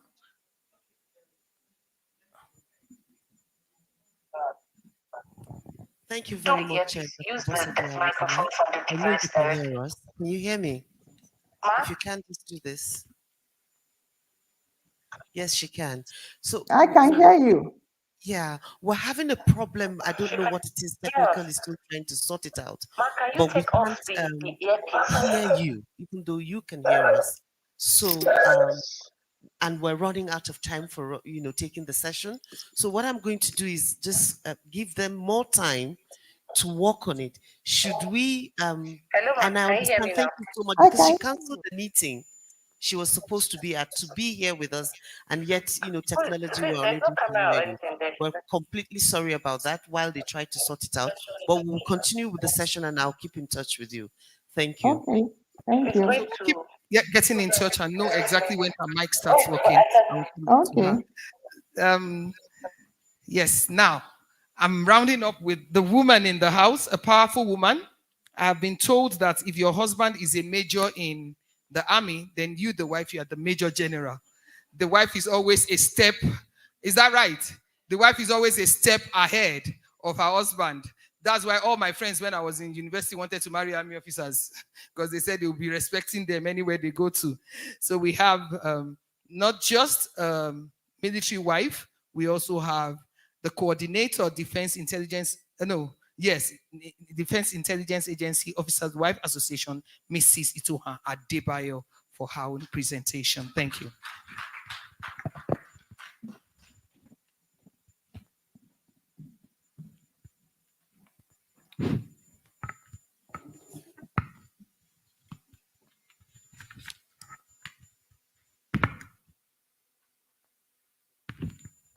Thank you, Bosse. It is my sincere privilege and honor to be standing before you today on this very auspicious occasion, and please permit me to stand on the existing protocol. The African Women's Conference have had numerous successes in fostering the cause of the African woman globally, and have also bridged the gap in the area of bringing the African woman to the 21st century by the provision of relevant information and empowerment programs, which have in no small measure advanced the cause of many women, especially in the field of politics, business, and education, just to mention a few. Today, I would like to talk on the topic women's participation in reducing the tide of violence, conflict, and insurgency in Africa. Sadly, as we all know, Africa today is afflicted with multiple security challenges, which have taken a very disturbing turn in recent times and have consequently crippled the economy of nations, while others continue to struggle just to remain afloat. Including women in the conflict prevention, resolution, and management is a no-brainer. However, not all of us can be involved in the peacemaking process in the government, but in our own little way, as mothers, wives, we can contribute by educating our children, especially our boys. We can educate them to think right and do right. We can also educate our children on the challenges that comes with conflicts. Conflict often forces women to organize themselves to safeguard basic necessities and to carry out activities related to, for example, education and healthcare. These activities have a role to play in ensuring lasting peace. Surprisingly, the motherly influence of women can be used as a means or a tool in disarming those insurgents. It is the women and children who are particularly affected on the long run. Sexual assault and exploitation are frequently employed as tools of conflicts. Hunger, trafficking, and victimization, leading to isolation, prolonged emotional trauma, and unwanted pregnancy that often results in abandoned children. As culturally designed caregivers, women must struggle to support their families and keep their households together, while the traditional breadwinners, our husbands and sons, are caught up in the fighting and are unable to provide for their families. The new role as primary providers expose many women to further abuse. This conflict shatters the comfort of predictable daily routines and expectations. Women and girls are usually affected in fragile environments where social services they once depended on are degraded or disappears. Its effects are numerous, but will be narrowed down to just how it affects us, which includes psychological effects. The psychological trauma we go through in conflict situations can never be overemphasized. We face the tragedy of losing our loved ones, most often male relatives, through death, disappearance, or even immigration. While the consequences of sexual violence are physically, emotionally, and psychologically traumatic to the women victims, those who are able to survive such violations have the burden of silently coping with this post-traumatic stress, almost without any form of support.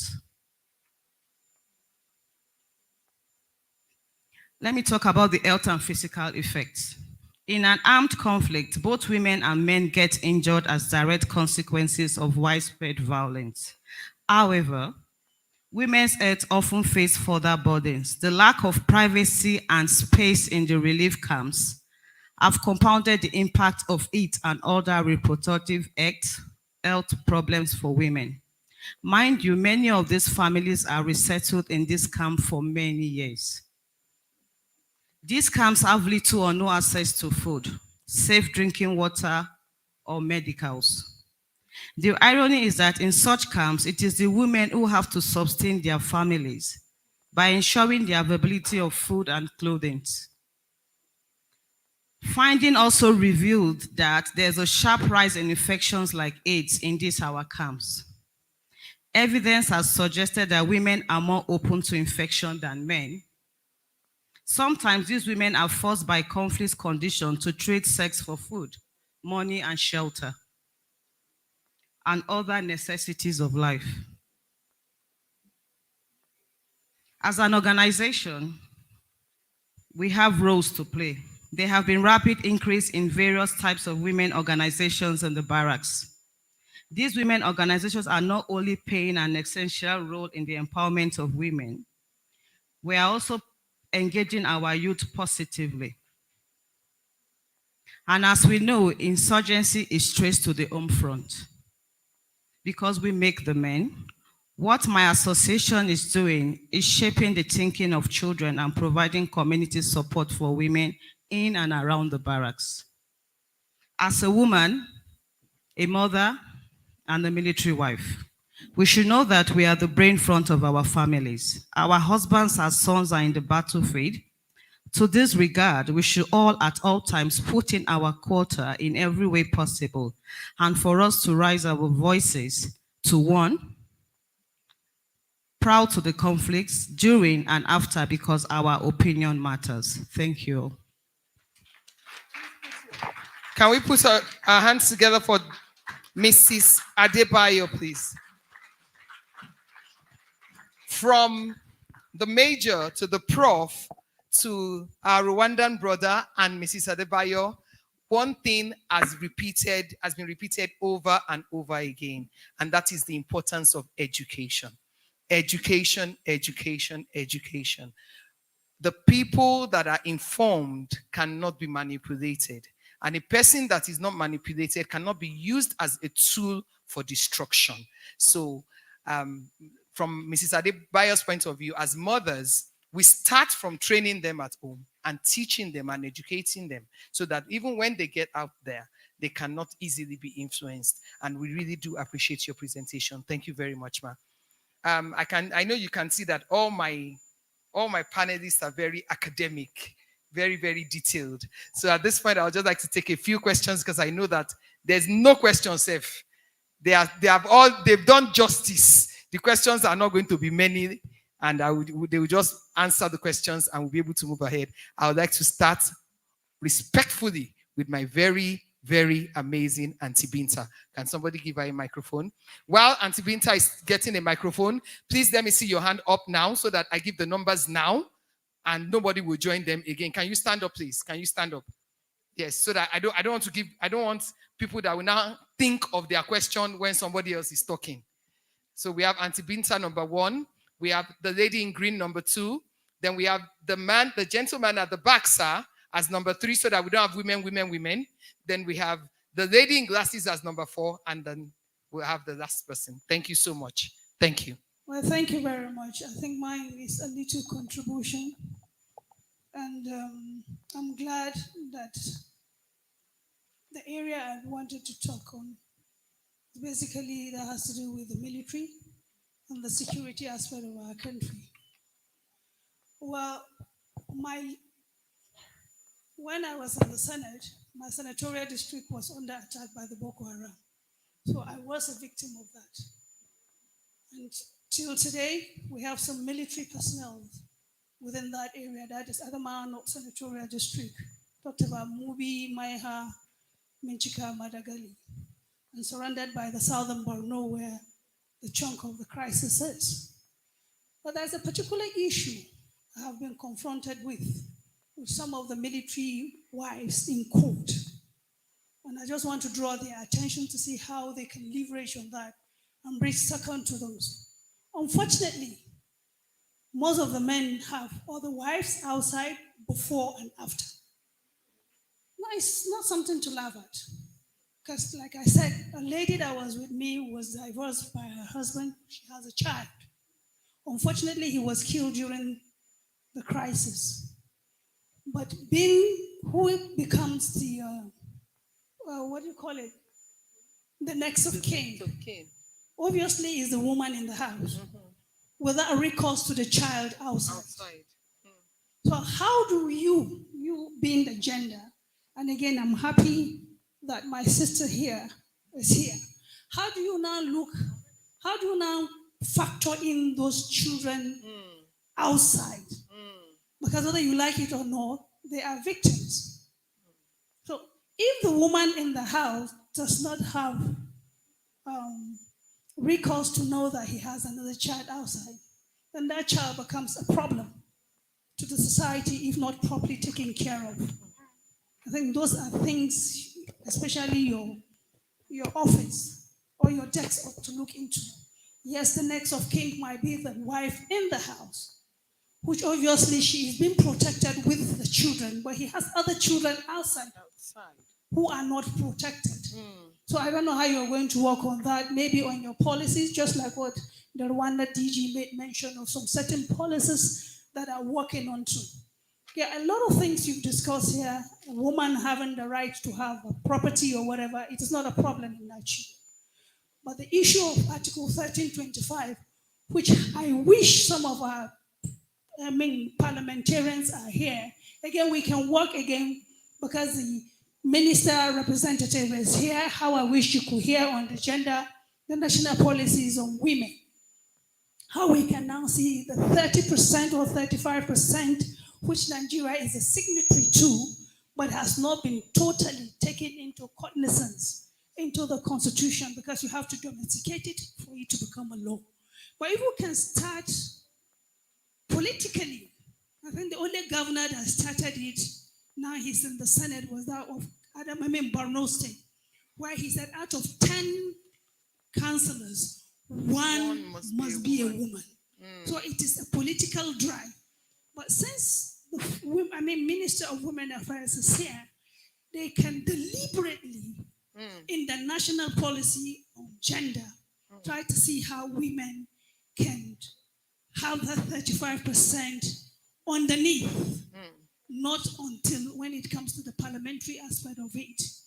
But the one that is painful is the weak children, not of their own accord, being deprived. And those are the kind of kids that can be a problem tomorrow in the society.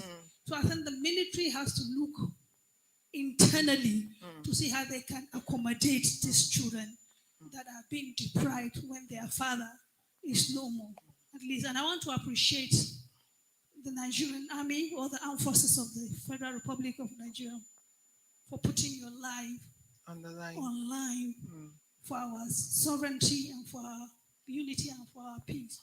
And I want to say thank you most sincerely. And may those that are gone fighting our cause, may their soul rest in perfect peace. Amen. Thank you so much, Auntie Binta. And I think I'm the only one that keeps calling her Auntie Binta when I'm holding microphone. Everybody else calls her Senator Binta. Yes, Auntie. That's why I do it arrogantly. I love you. I too much. I love you. Too much. Just as I'm your auntie.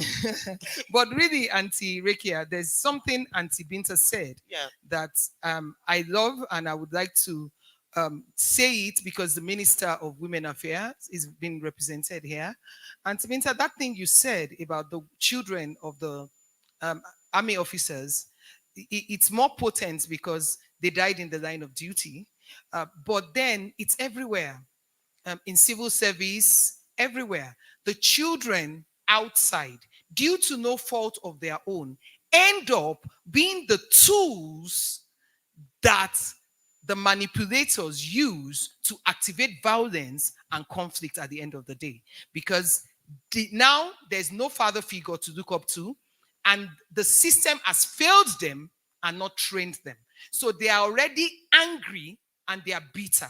And all they need is the wrong information to tilt them in the other direction. So the Ministry of Women Affairs can help us really by taking this in collaboration with the Army and all the other platforms, and taking this to the right places for the policies to protect children that are born by the outside woman or by the other woman or whatever name we want to call them, but the woman that is not the next of kin technically when the man is gone. That is very important. Thank you so much, Auntie Binta. Can we have the next?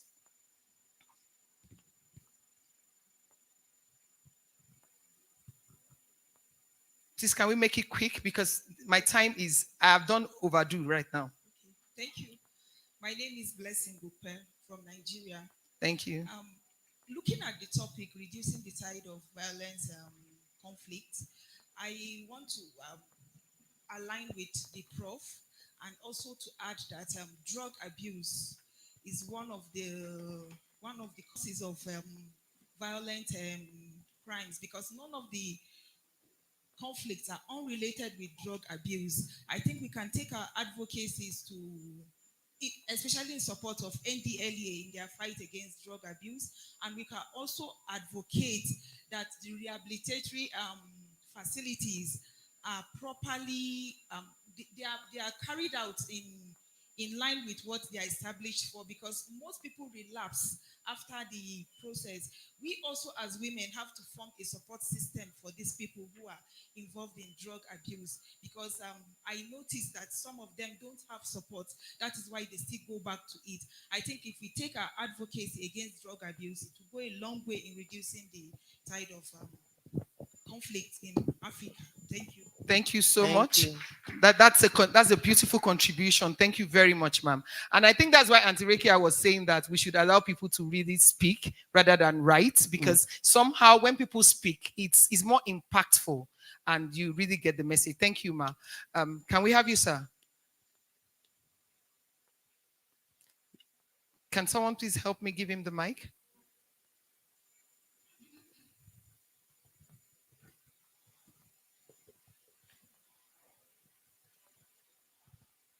Thank you very much. I want to start by saying women generally are life. They add life to everything, from the home to the society to governance. We were discussing on the table this morning, and we see Kigali as being very peaceful. And our point of view is that women are allowed to participate effectively in governance. And then when women participate in governance, I believe so many things are injected into that system, especially peace. Now, going in from that perspective, I want to talk to AWC to encourage women in politics. And I want to start by saying, from my own personal view, that women are enemies of women when it comes to politics. We don't argue. Yeah. I'm saying this because when women signal that they want to participate in governance, it is the same women that will be campaigning against their counterpart. That is very germane and must be effectively addressed. I'd like to give you 2 microphones right now, sir. I think we are at the level of ensuring that women are encouraged to participate in governance, particularly. And I want to applaud Rwanda for that policy. If women are adamant. Sir, can you please make it a bit faster? Yeah, I'm running against time. Yes, if women are adamant that they will not support women, then quotas should be given for women in governance so that they will know that, like it or not, women are occupying, probably they make it as a law. It's not that by just saying that affirmative thing. But when it is law, it is being, I think it is, that's past second reading in the National Assembly in Nigeria now, that a particular percentage should be made available for women in governance. So what I'm saying in essence is women should be allowed and the percentage should be given to them in governance. And when you want to approach a man and the man keeps saying no, go to the wife. They have as a strategy and even group.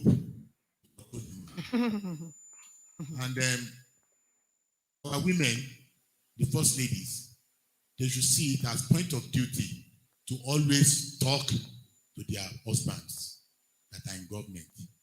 When you talk to them effectively, I know when they have wrong ideas on issues, those ideas will be corrected. Thank you, sir. Thank you very much, sir. I have to move along now. But I really like what you just said. We should talk to them in private, in the places where the policies are really made. And then they will implement it. Thank you very much. The first ladies are all here, and those that are not here, the messages will be passed across to them. But I really do agree with him on that point. Please put your hands together for him, please. The lady, yes. I think that's the last person. Oh, okay. Wow. Okay. I think we're forgetting something. Okay. Yeah. The love, the violence against between a woman and Can you speak up a bit? the violence between gender, a woman, same gender. We are violent against each other. When you look into the homes, you see that the mother-in-law is there, auntie-in-law is there, other the stepdaughter is there. Whatever is there. And it's making life hard for the woman in the house. And we should, even here, we should love each other. We are not here to show that I'm somebody. No, we're all the same. We are here to fight for the women. So we should love each other and help each other progress. That is what we're supposed to do here. And then I remember I'm talking to the Oga of the army. I was once privileged, because I say privileged because I accompanied somebody to Naowa, military wives, during Mariam Babangida's time. And what she teaches at that time, what she taught them at that time was how to maintain the home, calm the husband, make sure everything is well, and the role they can play to make the women, she has these foundations and everything for the woman. So she has the woman in her heart. So this has been going on for a long time. the women in the army know about that. She tells them how to take care of the children and the home and try to make things okay. And then about what he said, I'm happy he said that because I'm not happy, I'm sorry. One of us said that some youths went to visit the minister and she felt that no, they should not. I feel that she should, these youths will go back home and we don't know what they will do. She should have given them a forum to discuss with her, and if it is important, forward them to the minister. That is what she should have done, not send them back. For making the effort, it's difficult to see ministers. She should have given them the platform or anything to talk to her and discuss their issues. They may be important. Youths have important things to tell us. We should listen to them. Thank you very Yes, much. thank you Thank very you much. very, very much. Prof. The last person. Yes. But I know what she said and I understand, but if I allow this particular one, we will drag it. So let's just move on. I'm Rosemary from Nigeria. Yes, please. I want to appreciate the speakers, especially the Rwandan representative, because they have a lot of laws that have been enacted to support women. But I want to go back to Dr. Eleno, because when we're talking about the gender-based violence that she has beautifully put forward, we should look at it in the context of SDGs. Because if you look at it from that perspective, it will help us in ensuring that this treaty is easily, gotten from the various governments that are involved. Thank you very much. Thank you so much. Thank you so much. I would, yes, it would be injustice not to have you say something about that. One person was so upset there, but I'm just going to give you 1 minute so that I'm not upsetting you. I noticed the way you're shaking your head like, ma'am, please give her the mic. 1 minute, please. Please, 1 minute. 1 minute. Thank you. Very much. The panelists have done a wonderful job. They have really discussed and we have learned a lot. But what I want to say is the role of traditional rulers and religious leaders is very, very key in getting to the root of conflicts in our societies and getting their wives involved in mediation is very, very important. Because I belong to a group, it's the United Nations Agency for Women, Peace and Security in West Africa and the Sahel.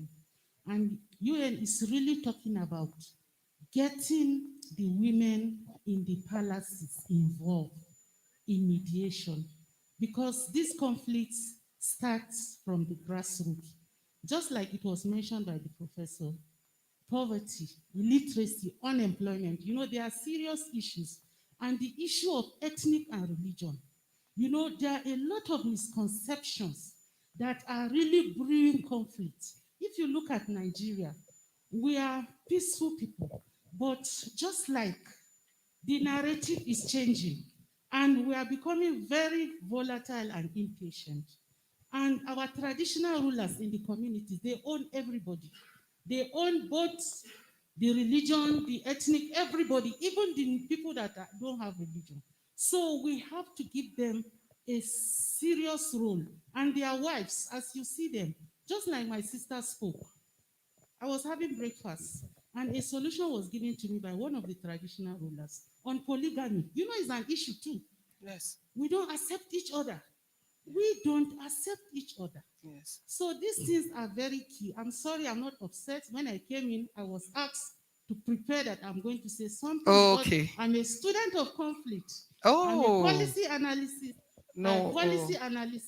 Just like the prof said, we need to get women on board making policies. Yes. And even the implementations, we should be at the round table. Yes. We cannot continue coming to talk side by side, women, 35%.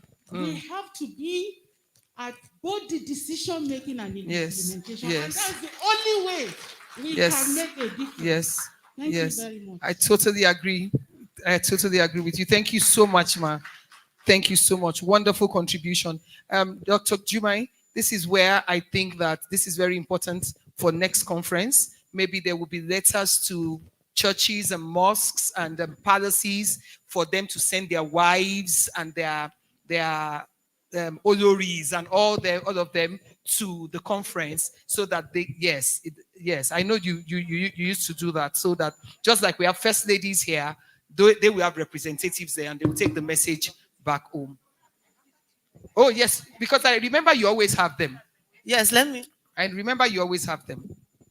Thank you very much. In order to just appreciate what you said, in FCTA, the traditional rulers' wives were sent to be part of this conference. Yes. And beyond that, they have an association now because these problems we are facing is from the grassroots at this community level. So the FCTA administration, I thought it wise to see how we can empower traditional rulers' wives to be the gatekeepers at that level, to bring these women on board, to know the issues that are affecting them. There's a particular chiefdom that the woman is doing so much, but a lot of sexual abuses, like it was mentioned here. A man raped his 12 years old girl, and he has subdued the wife and the girl, not to say anything. The girl now wrote a letter to her teacher in school that reported the case before this woman was able to come out, and the chief of Garki is the person actually following up that case. Now, so many other cases like that in Abuja. So just as part of our resolution, like you mentioned, see how we can take it beyond More Abuja, states, so the other state can emulate what is happening. Yes. Thank you So much, Dr. Jumai. Ma, I would like you to do that as I'm leaving the stage so that they don't count this as part of my time. They're already eyeing me. And but it's only normal and it's only right for me to start with the prof. 30 seconds, please, sir. Just say your final word. Because prof has already asked me, will he say his final word? Please say your final word, prof. We don't have time for you people to be arguing on who we start. Okay.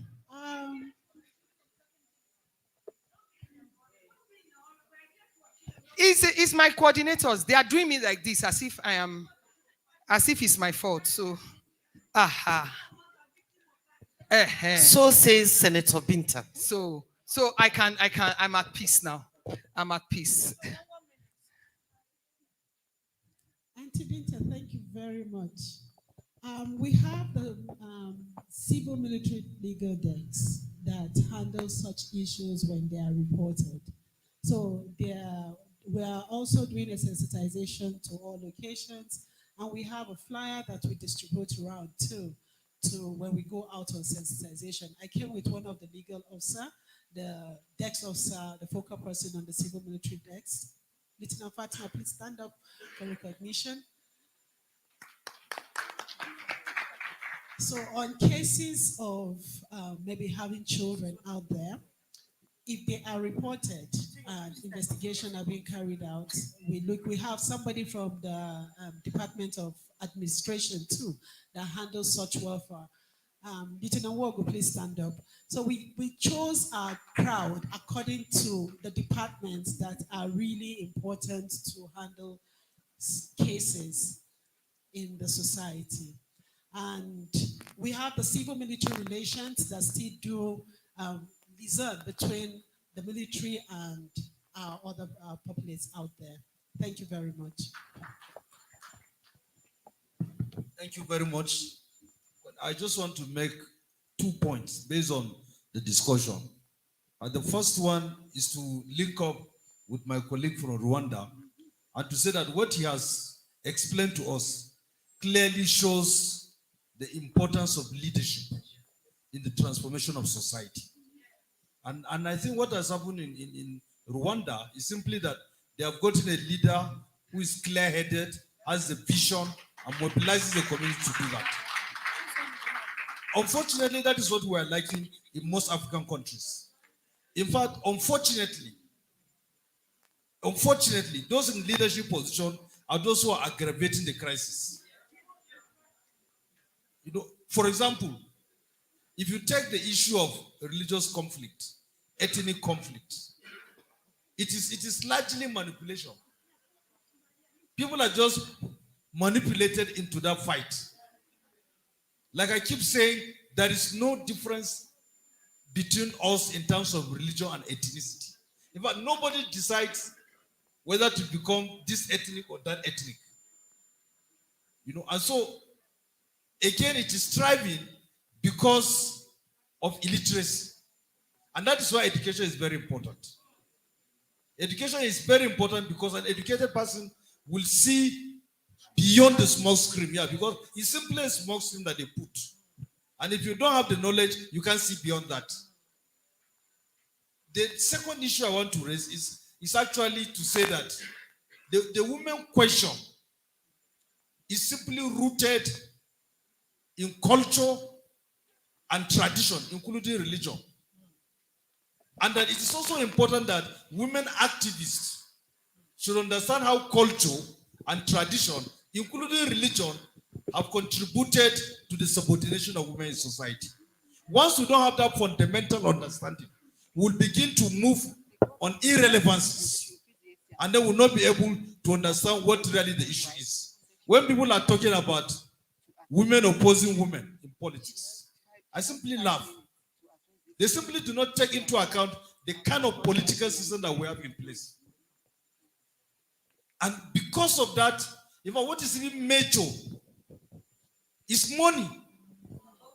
It's money, it's money. And so it is the women question is rooted in tradition and culture. And unfortunately, even women themselves, a lot of them have not gone beyond that. That is why even at the level of the household, if you watch through what happens in a lot of the families, you laugh. You see this stereotyping of gender division of labor takes place, even at that level. A mother is telling her son that he shouldn't play it that way because he's a boy. And so right from onset, a girl child is expected to do a cooking play, not the boy. So even the women don't even appreciate that. That is something that culture has imposed on us, and it is better we understand that so that we can move along. My final word is that it is all about education. We need to understand so that we can move from appearance and understand the reality. The moment we don't move from appearance, we can't understand the reality. The moment we don't understand the reality, we can smash this highly organized system of oppression and domination that is in place. Thank you very much. It's as if Prof has been sitting with me and Kate Enshaw from the beginning of this program, because he said everything we were discussing, from even the boy-girl relationship and all that, since yesterday. Thank you so much, sir. Thank you. The Rwandan Thank you very GG. much. Just something. Women have to be on board. Just to try it. I think Rwanda also did it as a try and fail approach. But try it, bring them, let them, not bring, let them be on board. You will see how much their potentials will contribute to the development of your respective societies. Secondly, use gender transformative approaches and models for sustainability. Whatever your intervention is, do not only target numbers. Go beyond the numbers, transform power relations, transform decision-making capacities. Thirdly, use socio-ecological models. Work on different levels, policies, institutions, communities, societies, relations, defining what relations are, and then individual people. And lastly, men should be part of the solution, not always the problem. A problem. They should be part of the solution. I heard my brother there. He's supportive. How is he brought on board to engage other men so that we can have more men? But it's not only men, but what it means to be a man. I'm coming back to the intervention of measures. Raising children, what do you tell them? How do you construct how is your socialization in your respective community is about being a man. Because for sustainability, we have to transform what it means to be a man, because our boys, our men are also victims of these inequalities. Thank you very much. Thank you very much. Your final words, Mrs. Adebayo. Thank you, Thank Bosse. you. As military wives, we multitask. Apart from teaching our children rights, we also reach out to the widows of our fallen heroes. We give them a shoulder to lean on, we empower them. And as you know, we have skills acquisition facilities in the barracks where we train these women on trade and we empower them. And we also reach out to the wounded soldiers by forms of incentives. So we are there for the children. By most of the kids of these fallen heroes are even on scholarship by the military wives, the NGOs in the barracks. They go to our schools.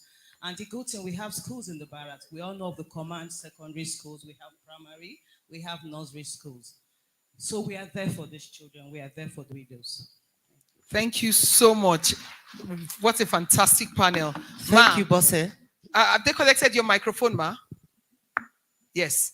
Would you like to give your final word on this? Because I know that it's you really need to say something about that. Can I do an injection of one speaker? Her Excellency, Mrs. Betsy Obaseki, the governor, wife of the governor of Edo State. You know, she's sitting down there and she's hearing the conversation and she says, look, I've got something I need to say before this panel ends. So please give her a round of applause for just, you know, and this is the thing I admire about women who are leaders, you know, when you see the situation and you want to step in, even if. Thank you very much, ma'am. So please, after you, she's going to speak. Thank you. Thank you very much for giving me the floor. I've heard all the contributions and all the advice. I'll take it back to the Honorable Minister of Women Affairs, who has the listening ear. I think for her, coming from the grassroots, she has internalized most of these issues, and she understands the pains of the average woman in the society. And I can tell you authoritatively that since her coming into office, the civil-military relations have improved better than it was before.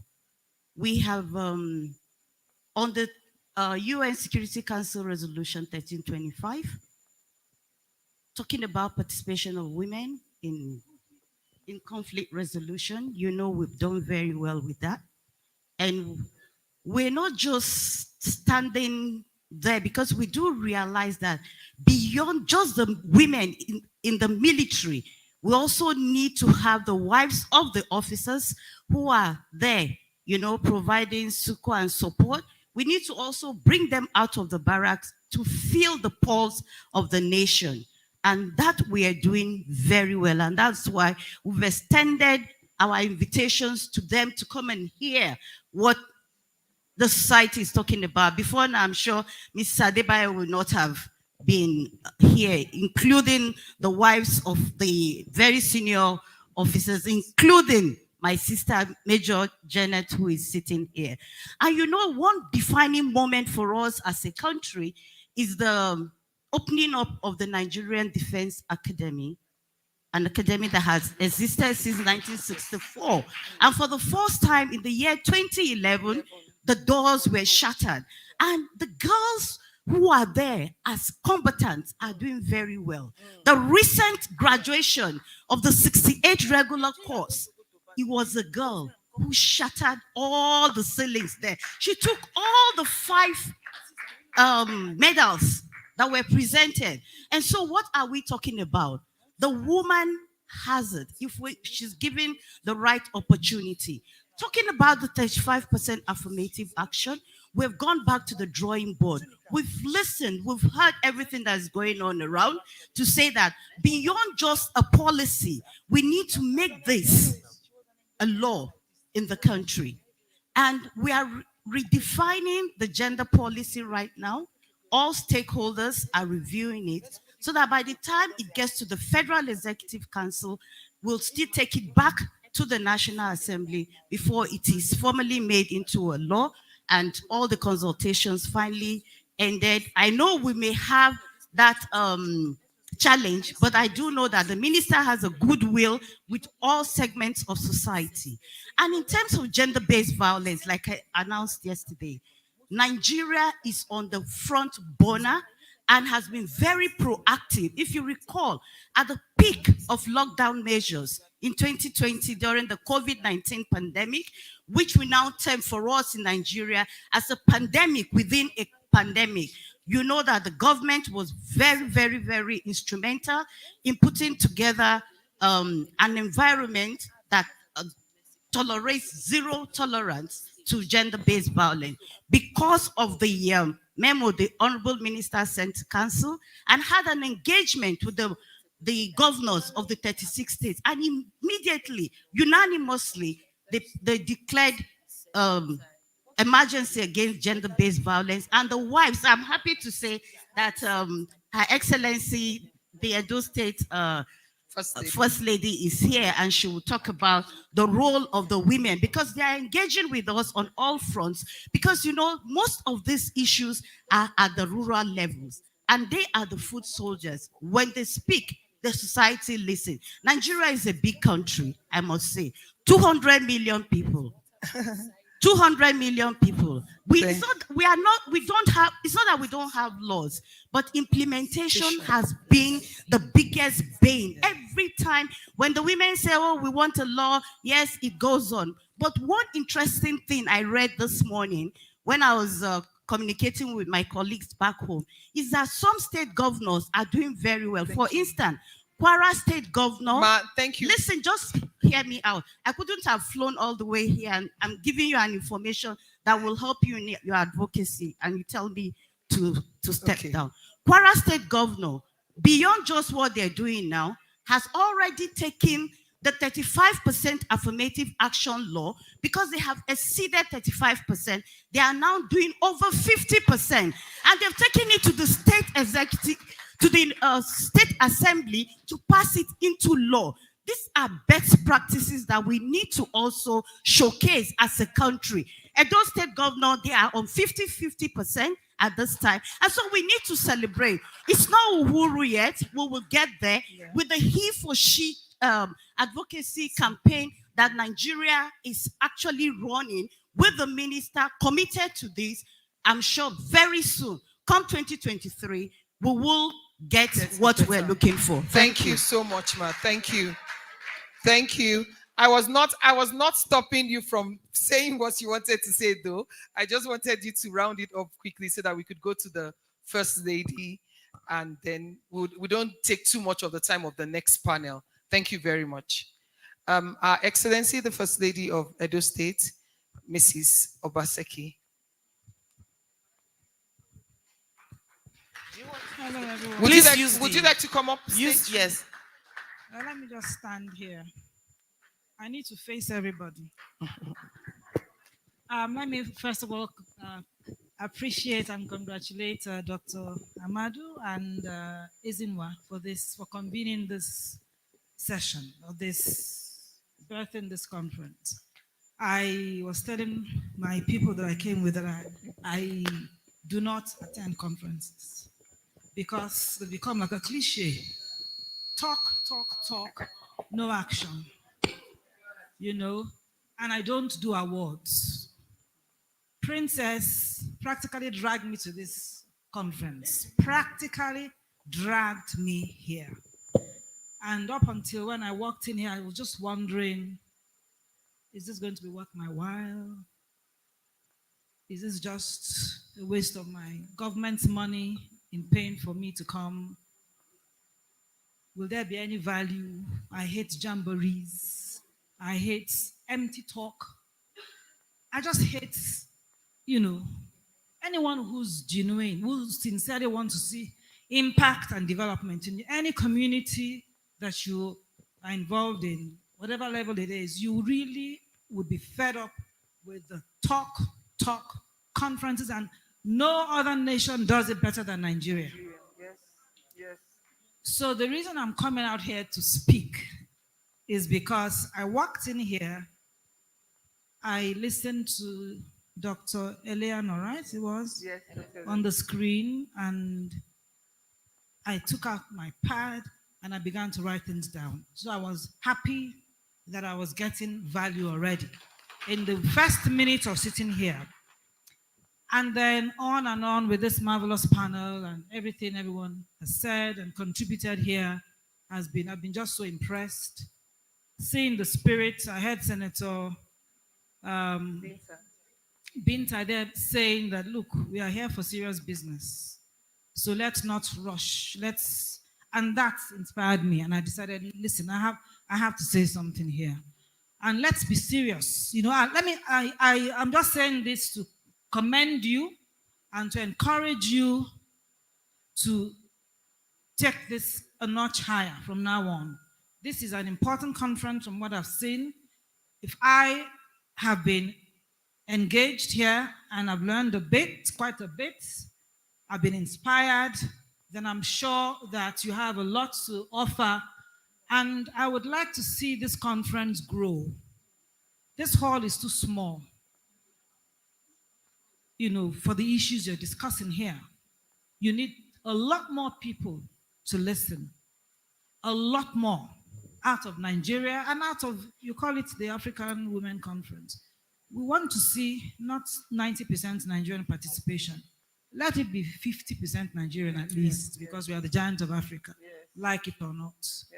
And then the other 50% should come from across the country. But let there be a bigger, larger house and participation, because the more people that get to hear these things, the more impact we're going to get.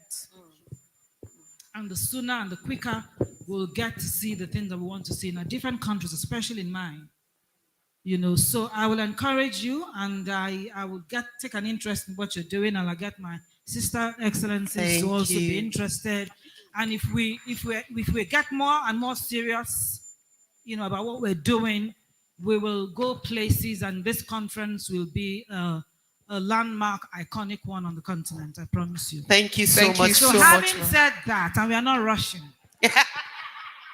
Please, let's not rush. Another thing, I need to correct you. When I saw your program today, I nearly didn't come again.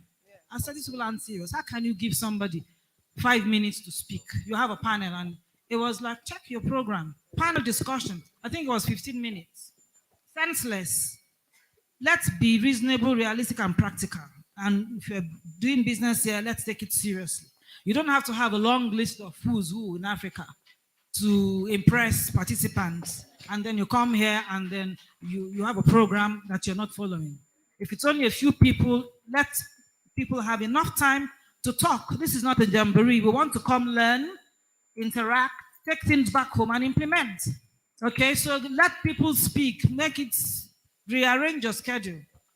And let's not be in a hurry, conveners, okay? This is serious business, please. That's my piece of advice to you. Having said that, I just would like to share what we've done as governors' wives, because I don't know if my other colleagues who were here earlier had mentioned to you. GBV is my area, and I get excited when I hear things in that happening in that space. Now, last year, like Princess had said, we had a pandemic, and I noticed in my state at least that there was a spike in GBV cases, and I got worried. At the time, I was chair of the Southern Governors' Wives Forum. So I called my my First Lady sisters in the South and said to them, listen, this thing, I believe it's not happening only in my state, it must be nationwide. And we have to do something about it because everybody is forced to stay at home, you know. And so there's an increase in violence, especially within the homes. And so let's come out with some advocacy. We weren't doing anything. Everybody was, just grounded, no activity. So I said, let's come together and, talk about this thing, shout about it, make noise, create some trouble. And every one person would say, oh, it's not happening in my state. The other would say, oh, it's not that. No, excuses all over the place. And I thought, okay, it's happening in my state. It's worrying me because we had just lost a young student, if you remember, Weiler, the University of Uniben, young, and I must say, virgin, intelligent, brilliant female student in the university. Virgin child who was raped and murdered. And I thought, okay, I have people in my state. It's my problem, and I will tackle it myself. So I got the wives of the local government chairmen across the state. We came together and did an advocacy video, which my husband was very impressed with, and then encouraged me to put it on national TV. We put it on national TV. He was so impressed. He said, I'm going to pay for it to run for a week. So in the course of that, the other governor's wives saw, and they started calling me, oh, this is good. Oh, let's do this together. Oh, you know. So, and it was a governor's wife from the north who were calling me to tell me, let's do this together. And I said, okay. So that's how we gave birth to the Nigerian Governor's Wives Against GBV. That's the origin of it. So we got together and formed a strong coalition. And at the time we started, which was last year, May, there were only 12 or so states that had domesticated the VAP law.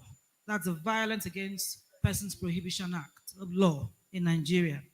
It's a national law which every state had to domesticate, and only 12 states, as of last May, had done so. So as we began to collaborate, when we started as a coalition, we had perhaps 18 or so of us who came together initially, and the others were still dragging their feet. But as of today, there are 34 of us on board, okay? And 30 states now have domesticated the VAP law. As a result of governors' wives coming together, peer pressure, you know, pushing ourselves, and when the others saw how, you know, much traction we were getting and all that, they all started coming on board one by one, and we are now one big, you know, powerhouse. We have conferences, annual conferences every year, starting from tomorrow, during the 16 days of activism against GBV.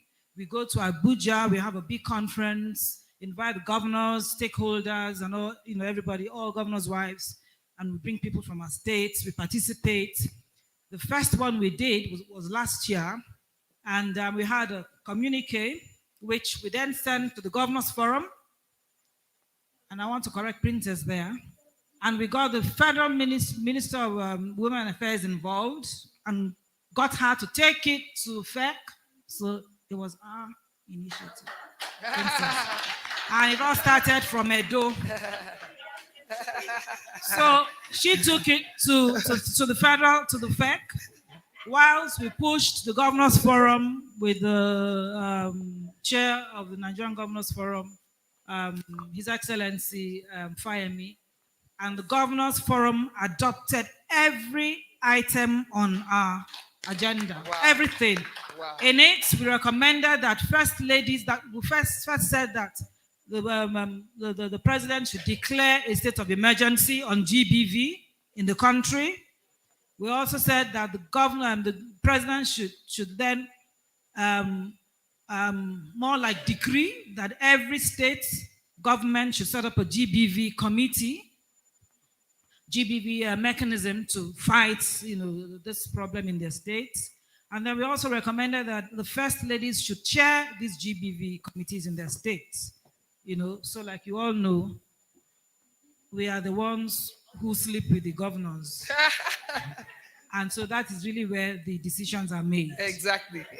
And so the GBV committees would then be more robust and have the support that they require from the governors to achieve. So everything we put on that agenda, they adopted. Following that, the president himself now came out on TV and declared a state of emergency and directed that every state government should set up a GBV committee.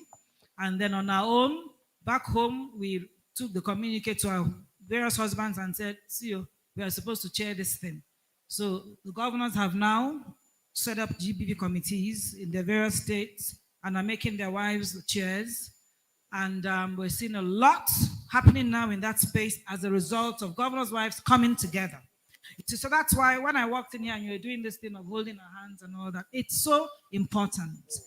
If we sit in our various small silos, nothing gets done. But if you come together as one force in unity, you know, we achieve what it is that we seek to achieve. And we must keep our hands locked in together continually, all the time, in the face of any opposition. We must just keep pushing ahead and forging ahead. So just imagine a year and a half ago, we only had 12 or 13 states that are domesticated this, and today we have 30.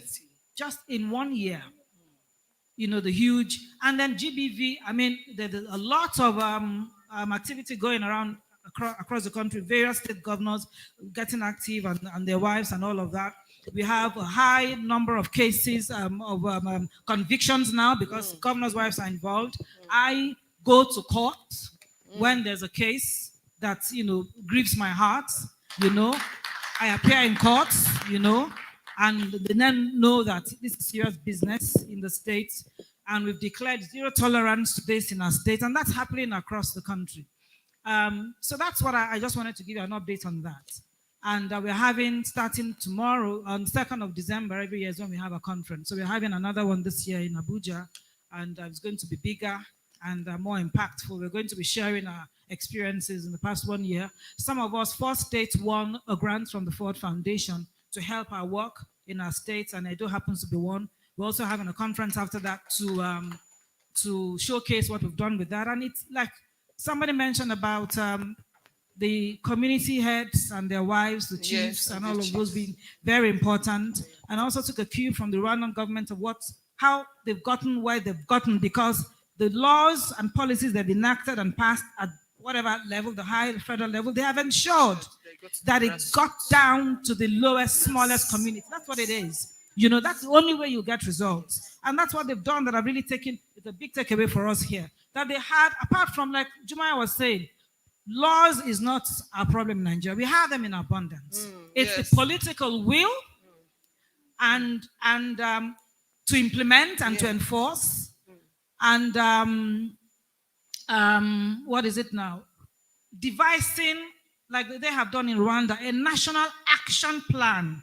And then another thing I also took away from them is that they also have a monitoring committee or mechanism to ensure, you know, these things are important. These are the things that make a difference. And until we have something else that is so crucial and important is also capacity. You see, it is government, I keep saying it, that government, you see, and that's the biggest problem we have in Nigeria. We have the wrong people in politics and in government. So whilst you're talking about GBV here, you should also be talking about getting the right women in politics. I keep telling my women in Edo that you will not get position in government, affirmative action. Just, you won't be by crying to the men and telling them, give us position, give us power. You won't get it. You will only get it when you have trained yourself, acquired skills, knowledge, capacity to be able to compete with the men. And once you do, you'll be sticking out there like a sore thumb, and they cannot ignore you. They'll have to give you an appointment. So let's encourage ourselves as women to go get knowledge. The days of bottom power is over. Tell them we need women who know, educated, enlightened women with skills, exposure. All of these conferences you attend all over the world should give you exposure. You shouldn't come just because you want to collect Esther code and go home. Open your minds, your ears, learn, grab something, improve your capacity. You are doing that not just for yourself, you're doing it for your community, for your state, for your nation. So at the end of the day, when they're saying women who we will appoint, they are doing it in Rwanda. Do you think they got women who were sleeping with their politicians? No, otherwise you won't see a country so developed. In 2 decades, they came from a destroyed country with a genocide to better than a third world country. I came in here for the first time. Since last night, I've been just dazed. I called my husband and I said, look, you have to come here to see what's happening here. You know, this is an African country like Nigeria. And we have everything and more that it takes to be the true giants of Africa. You know, so we need men and women with capacity. We need people to, and we must also influence the voters and people who go to seek political office. We shouldn't support the wrong people. Yes, we should support the right people, whether they're your relations or whoever. Support the right. Let us be patriotic. Let us have be passionate for the development and growth of our country. Nigeria, I know there are more people here than are Nigerians. Let us, I keep saying to people wherever I go, whatever it is that's happening in our country, what's happened in Rwanda? See where they are today, 20 years after. Whatever it is that's happening in Nigeria, Nigeria is destined to be a great nation. And I tell you, it is going to happen in our time, not in our children's time. It is beginning to happen. It has started. Everything is in place. And it will happen, like the Bible says, in the twinkling of an eye. One day overnight, we'll wake up and something has happened and this country is soaring high. So don't lose faith, don't lose hope in Nigeria. All of these things will pay off someday and someday soon. In our time, Nigeria will be not just a great nation in Africa, but in the world. So, but let us resolve to do the right thing. Minister here talked about the country, how they have, and we also said it, what has happened in Rwanda here is that they have a leader who has capacity. It is not just a leader who has capacity. They also have a followership who appreciate good governance and appreciate good qualities in a leader and have given him the support. The problem in Nigeria is there are too many interests and not personal interests in politics. Nobody wants the right thing to happen if it is not benefiting them personally. That's the problem. We have good leaders in Nigeria, but the followers are hopeless, I'm sorry to say. And we as mothers and women should educate them, talk to them, enlighten them. So they come from the wrong side to the right side to support good leadership. So that when we have good men coming, our current president is a good man, but if he's had wrong people surrounding him and all the good people, you have a good governor coming out and then clowns, hopeless people who have stolen money, who don't have knowledge or capacity, fighting to bring him down. So these are the things we need to do. Let us come here, talk about good governance, capacity, supporting the right people in government and in politics. When we have the right people there, you will see them empowering the women who have capacity. And our country will be great again. That's my message. God bless us. Thank you very much. Thank you very much. That was a table shattering presentation. That was a whole session. 2021 AWC delegates. Hello. 2021 AWC delegates. 2021 AWC delegates. 2021 AWC delegates. Okay. Calm down. Thank you once again. Thank you so much for your contribution. Bosse, I'm coming to the stage with you now. Okay. Well, thank you very much. I'd like to say a very big thank you to Professor Sulaiman Bala Mohamed, the Vice Chancellor of Nasarawa State University. Thank you very much for an amazing session. I'd also like to say a very big thank you to Mrs. Adesoa Itoha Adebayo. You're welcome. Thank you for your presentation. I'd like to thank the Rwandan DG. I keep calling you that because I still can't pronounce your name. Apologies. I'd like to say a big thank you in absentia to Dr. Bosse Awudola, and we're sending our apologies due to the technical error. I'm sure she will still get a message to us one way or the other, and we'll be able to play it to the people. Ladies and gentlemen, I'd also like to thank our dear Major. I said I'll call her only Major Janet until we leave here. Thank you very, very much. Thank you to all the contributors, to everyone who has said one thing or the other that has been inspiring here today. Thank you. Thank you especially for the extra time that we had to give for people to say the things that they needed to say. I also like to apologize if you felt I rushed you in any way. I was just trying to make sure that everybody here got their word in. Let us remember that every woman that is in power helps another 1,000 women to get in power when they do the right thing. And when you do the wrong thing, you discourage and you stop 1,000 other women from getting to the place of power. My name is Lepasios Bose. Thank you very much and have a wonderful afternoon. Thank you very much. Please give Thank you, Lepasios Thank Bose a big round of applause as the panelists leave. Thank you so much. Thank you.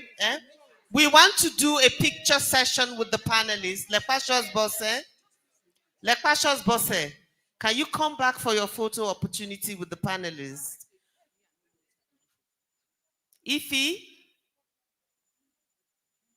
please, we want to invite the governor's wife, if you may, minister's representative, Auntie Binta, if you're there, please come up and let's have a photo session with this group of panelists.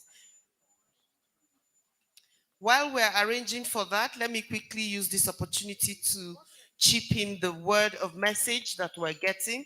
We're beginning to get a good response and affirmation that they haven't put their monies to bad use from our sponsors. Sponsors of the 2021 African Women's Conference. First, powered by Helpline Foundation for the Needy Abuja. Also, Echoes Africa Initiative New York. Country Associates Network, Carnet. And we're also getting word of appreciation from Miriam Mero Aminu Tambua Foundation Legacy Initiative. That's a foundation that is run by the wife of Sokoto State Governor. In partnership also, we're running coaching, consulting, and allied services. Thank you. Marriott Hotel Kigali, thank you. Travel Zuri, thank you very much. Onoma Hotel Kigali, thank you. Rwanda Convention Bureau, thank you.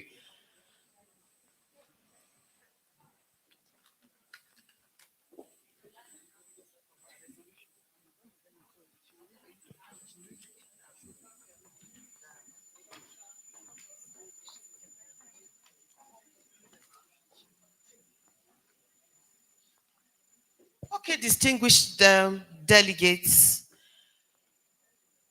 even though we have all agreed that we're going to take our time to go through because this is serious business. So I'm going to relax on the timing very well, but I would also need you to partner with me and Rita on that. We will go on to the next item on the agenda. Meanwhile, if you want to still do tea break, there's just, some setup, there's water, quietly just go there. And no disrespect for someone who's talking already, so we can, get the essence of what they're saying. But if you want water or tea break, you can step out quietly and do it. I think we've been doing that in batches, just in case there's anyone in the hall that does not know they can do that. Feel free to, step outside without interrupting the process. And Rita, I just wanted to, perhaps I should just, take the time to say it as well and not jump over it. A gentleman said something about women not supporting women, and quite frankly, just to affirm what Her Excellency had said, it's past the time where we just want to stand and shout for women to be there. Okay, it's not like women don't want to support each other, but we also don't want to support nonsense. Because you go there and you do the rubbish thing and then you take us like another 100 years, backwards. So it's about, I love the call for self-development, and we need to look at it personally. Help somebody else to develop themselves, and we will get it, right. And I'm so tempted to go back to Kate Henshaw. And she can hear you. I'm tempted to go back to Kate Henshaw while we're doing this. Yes. Kate Henshaw is here with us. Not, she's had her own political journey. She tried. She wanted to, not because she doesn't have the content. She's not scared of anyone.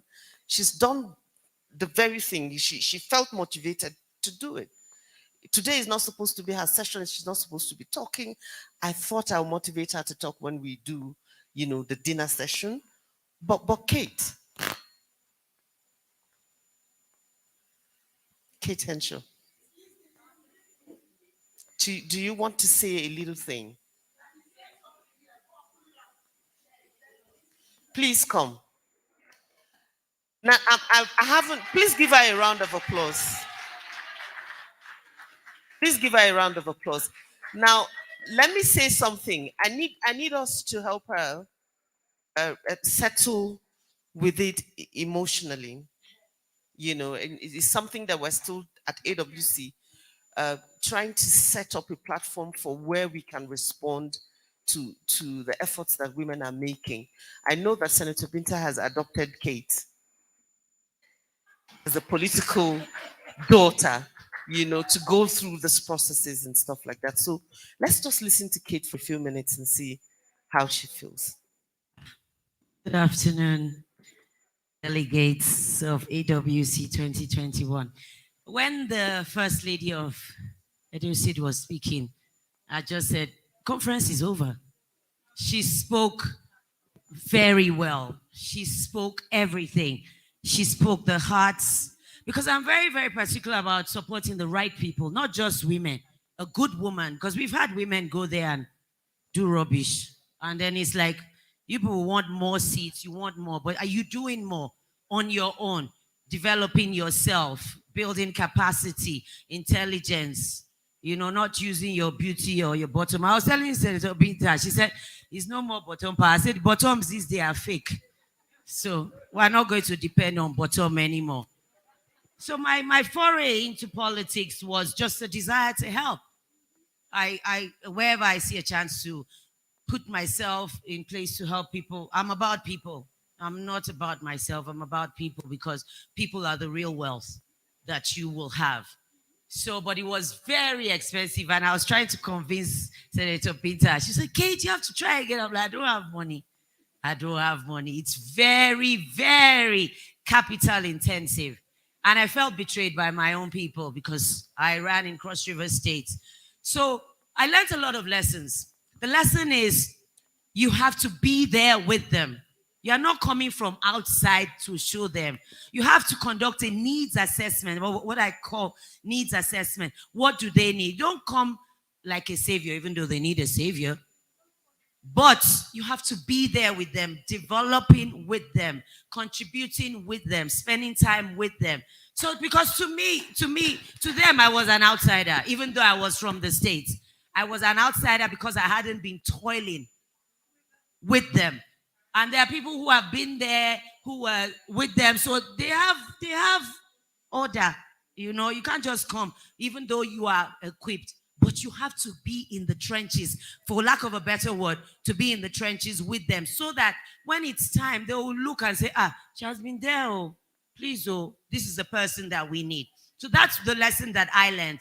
And I believe that everyone should go into politics, be it as a supporter, in a particular, join a party. Oh, you must join a party. You can't just be in your room saying, I will not vote. Join a political party, either to vote, either in the secretariat, either to support the woman leader, the youth leader, share in some capacity, because the change is from inside, it's never from outside.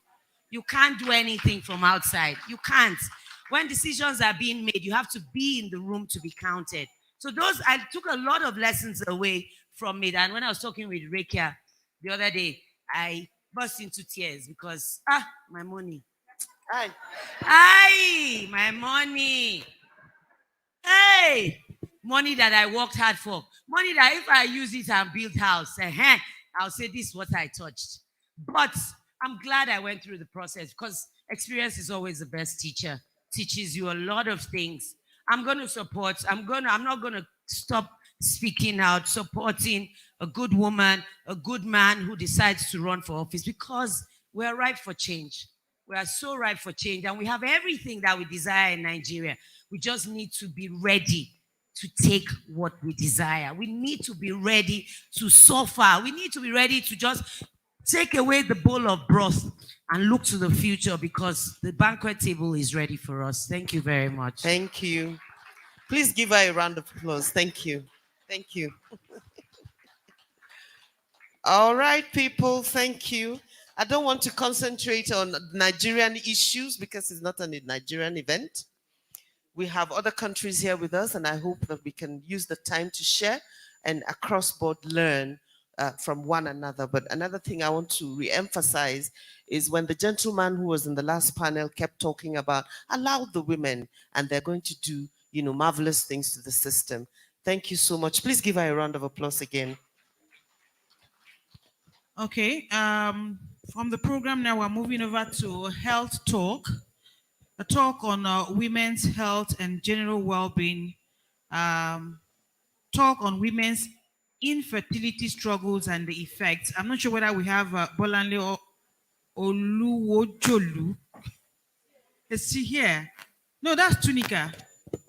That's Tunika. Bolanle Olowojolu. Olowojolu. Kí ni túmọ̀ yẹn? The person that has money does what? Is the king. Is Sister Bolanle here? Okay. Dr. Tunika is Tunika Cleopatra Aquili. I've always called her Tunika. So she's a clinical director, reproductive medicine. Actually, a very good embryologist, and I've known her for a while, actually. One other thing I know is beyond fertility, she's a very good baker. Can you please put your hands together? Give her a round of applause. Forward? Thank you. So do you want to stay here? Or you want to sit down? Okay. Thank you so much. I stand on existing protocol. My name is Dr. Tunika Cleopatra Akwili. I'm very pleased to be here. I'm very happy to see all women. This is the first time for me to attend this, and I say thank you, Dr. Jumai, for bringing me here. We've been talking so much about women, politics, careers, and all, but we've not really talked about infertility. Infertility puts women at a very high risk of gender-based violence. Why do I say this? Women are getting married and having children later than it used to be. From ages of 35 to 40. Before now, it was said that from 40 years, most women cannot have children. With assisted reproductive technology that was vetted in 1978, a lot of this has cured infertility. The blame is often made and narrowed down to women, which is wrong. Infertility, if you look into it, men have 40% effect, and the women 40%, and the other 20% is unknown. A woman can actually stand to cover her husband who has a problem, but the society would actually look into her and say no, that she is the cause of the problem. Even without doing any further evaluation, it is always narrowed down to every woman.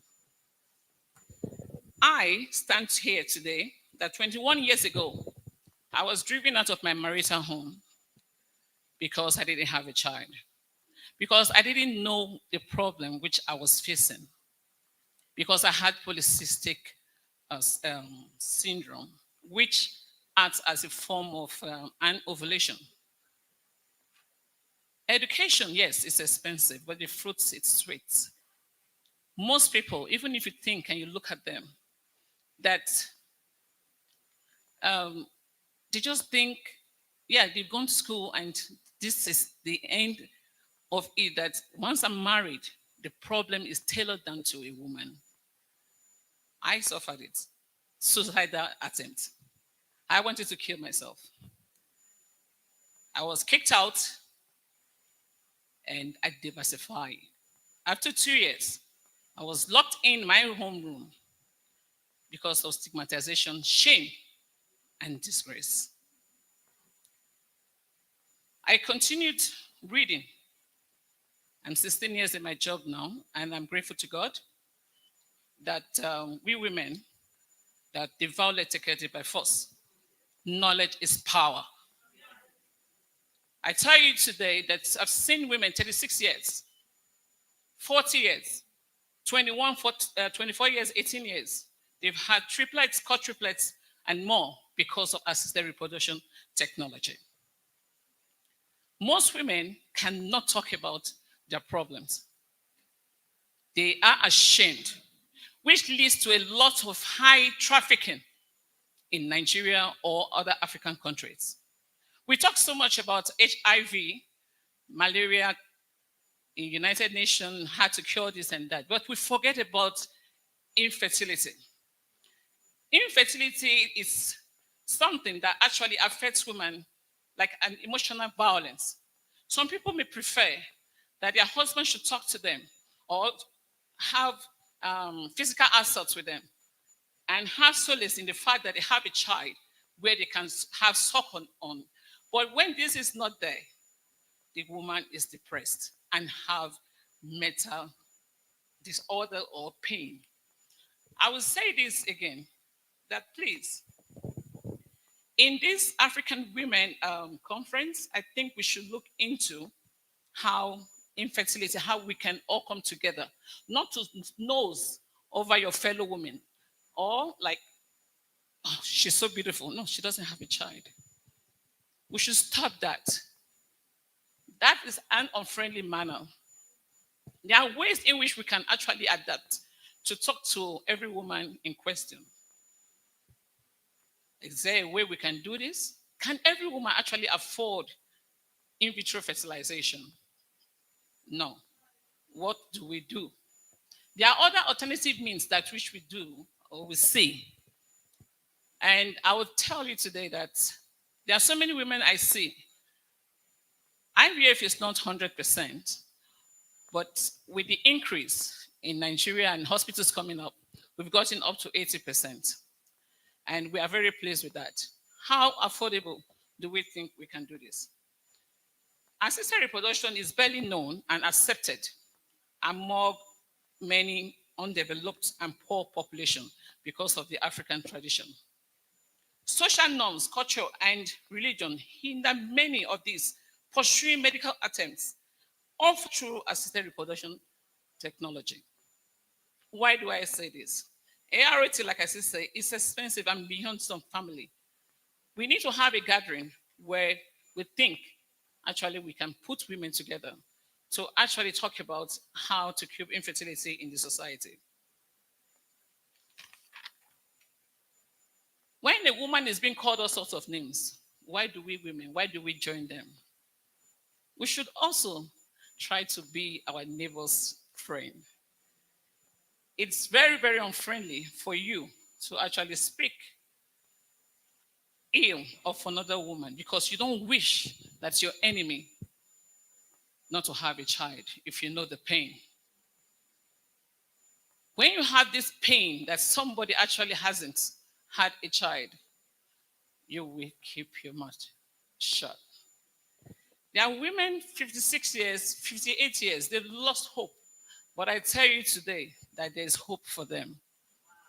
Yes, I've seen it. They tell you I'm not menstruating anymore. I'm like, no, you will menstruate. There's a way out. We give you medications. And my highest patient, she's 58 years. She had a boy and a girl, looking so old. Yes, I sent a picture to Dr. Jumai, I think last week, because I was just called this weekend to come over to Rwanda. When a patient has actually exhausted her money, what do? You see them rolling on the floor. Oh my God, there's no money. I said, okay, fine. I will give you a free cycle. It's not like the hospital is so rich. No, we are managing ourselves. But I cannot just sit and watch a woman crying and say that she is not going to have a child because of her family background. This is wrong. I've done this a number of times. You see women with fibroids, they don't have these funds. And I just go out there, look for people to do all this for them, to make sure that they use their womb to carry the pregnancy. For those that don't even have the womb, you have ladies that are already single parents. I go out into the community to look for a lot of them. living in shackles, in pains, no funds. Then I tell them so much about surrogacy, where they have to carry a pregnancy for somebody for a good 9 months. They will be taken care of, their life is not in danger, and at the end of the day, it's been given back to them, to the intended couple.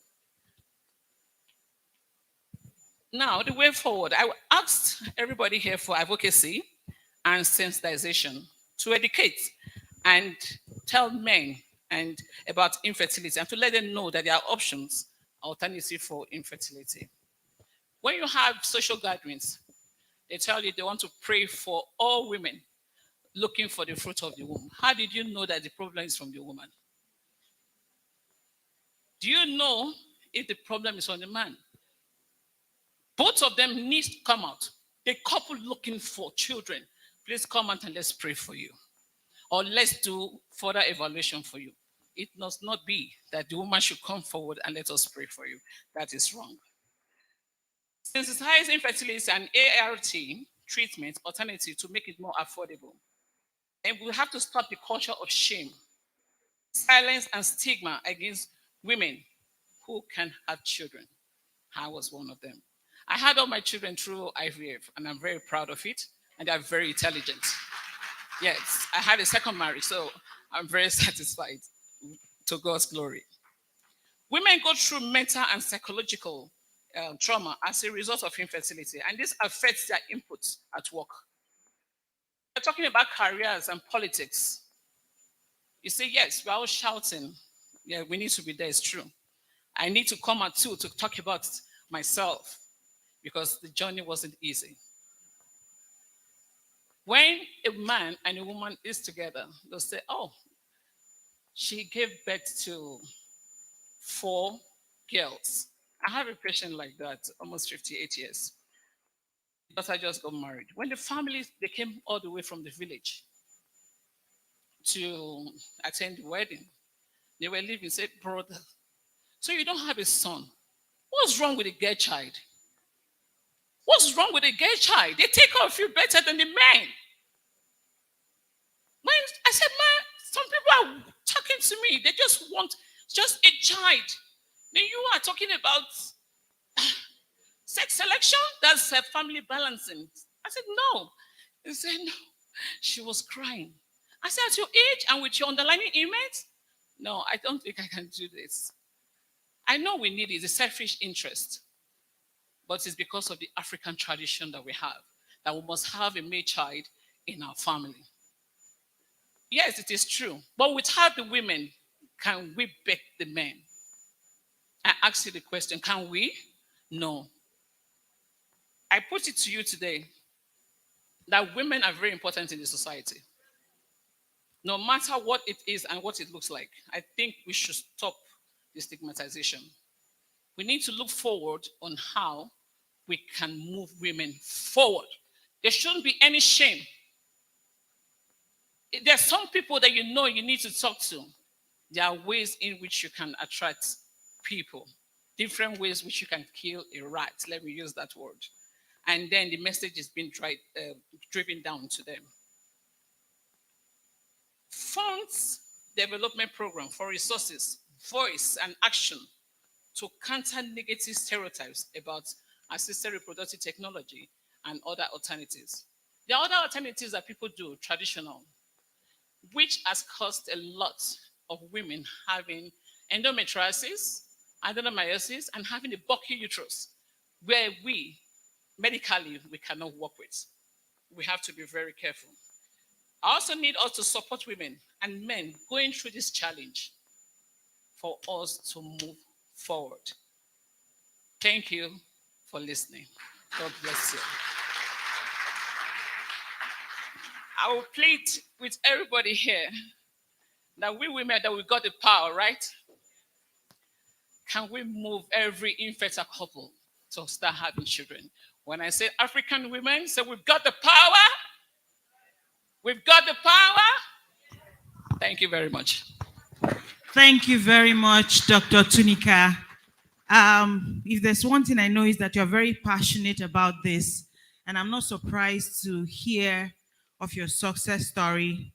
I have a fair idea where you started from, and it's amazing to see what you're doing and impacting lives. We got a note while you were speaking, just to put that out there and also to call the attention of Dr. Jumai to it. The fact that in Nigeria and some African countries, surrogacy is still not legal, though it's needed and very helpful. I remember actually offering to be a surrogate to somebody very close, and she rebuked and bind and cursed my entire life out of me. Exactly. So it's both, it's a two-way thing. You have to also, you need to find a way to let the people who are going through this to know that this is an acceptable means, and then we also need to find a way to legalize it so there are no issues when it happens. So Her Excellency and Dr. Juma and everyone in the room who can do something about that, this is something we need to look into, because indeed it's very, very important that more couples. I someone really very close to me, Dr. Juma knows. I will not talk about it here. And I'm not the one going through it, but I feel the pain every single day. So you can imagine the person who is right in that situation. You don't want to even imagine.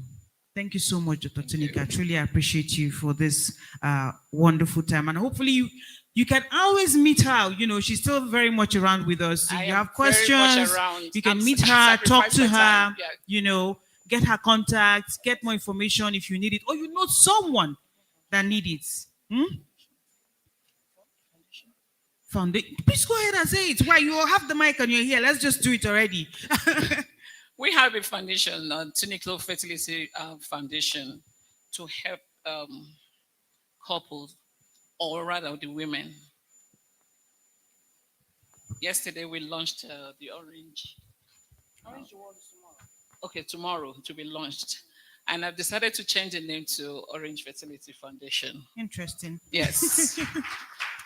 Dr. Juma, I think we should work together, please. Because it's so bad when you see women crying, even if their test is negative or if they don't have the funds. I am very available. I take all my time to talk to people locally and internationally. I don't rest. And you see men, they tell you they can't give you their sample, that's their sperm. It's so difficult. I'm sorry to use the word. But I have a strategy, in getting it. I tell the women how you can get it, because I want them to have their children. That is the task ahead of me. Thank you very much. Thank you very much, Dr. Tunika.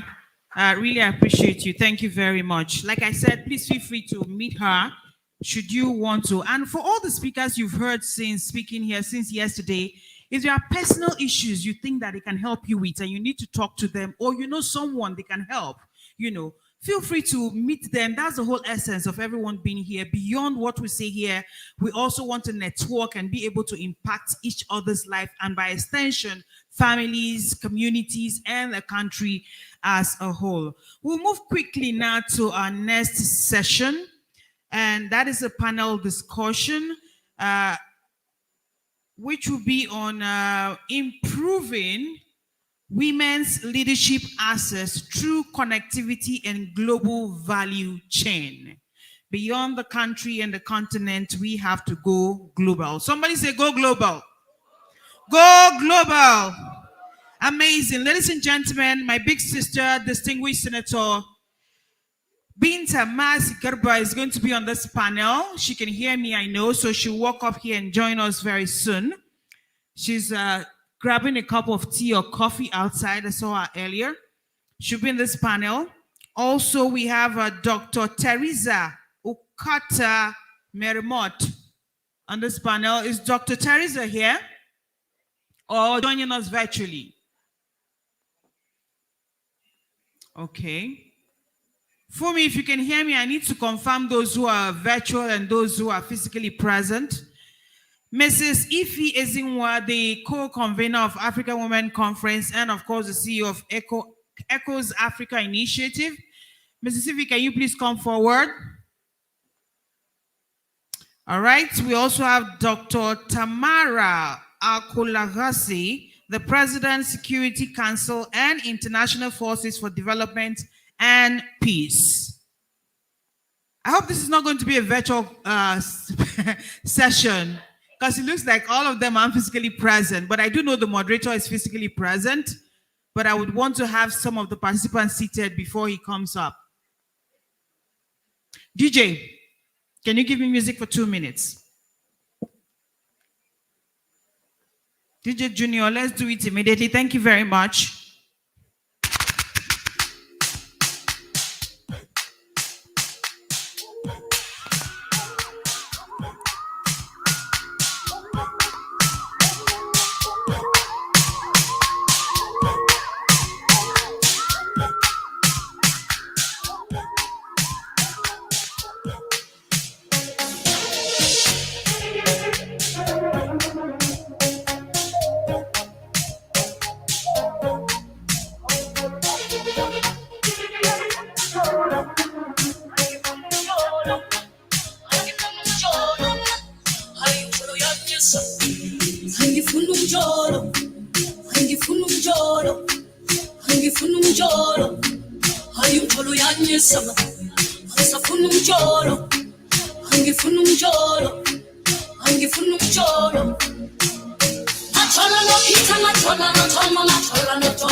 Much.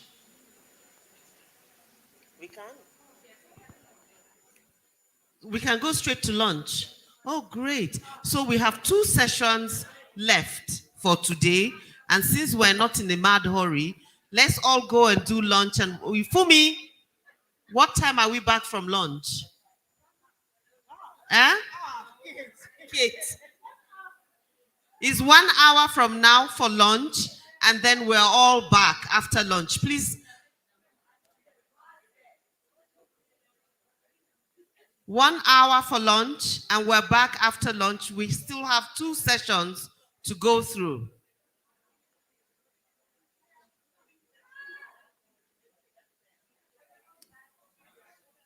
Thank you very much.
Zitoke songa ugali foundation weka ya samaki katikati ya Januari.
let me get you the flashlight.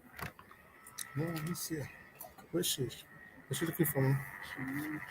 She was looking for me. The one who was sitting there. Oh. Oh, really? I don't know. She asked, she was looking for me. No, she wanted to give you Oh, goodies. sure. Come on, come on. Yes.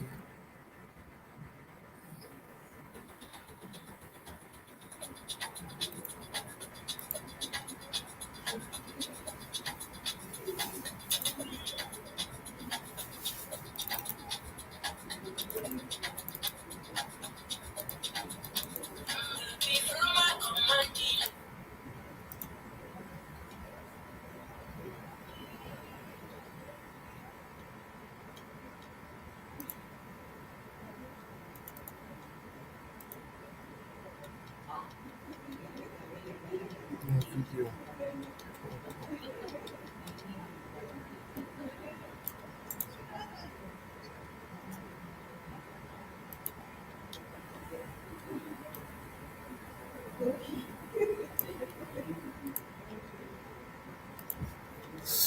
I have something to play.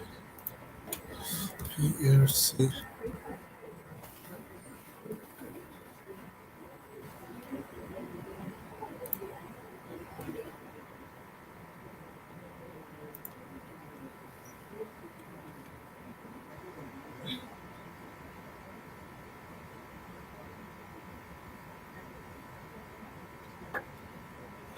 I'm coming.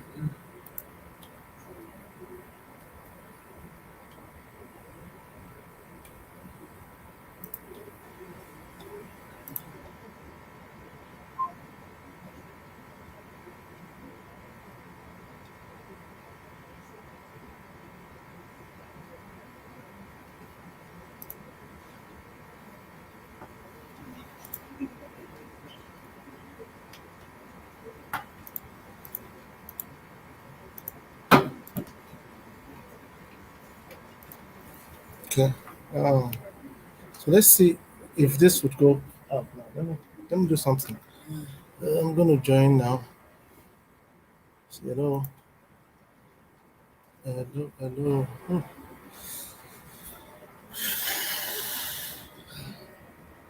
So let me join this. Come on.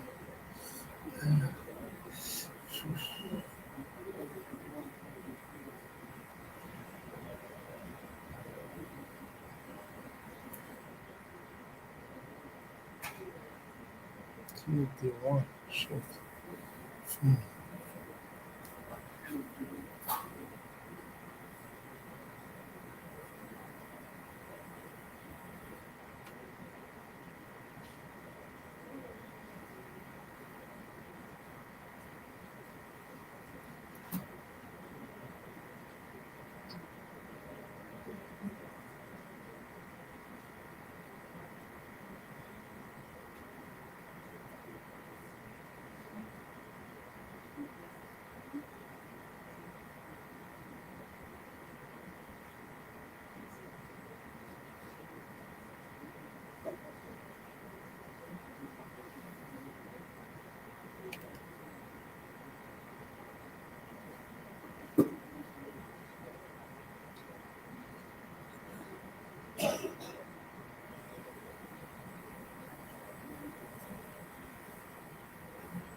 Okay, so let's pick it up.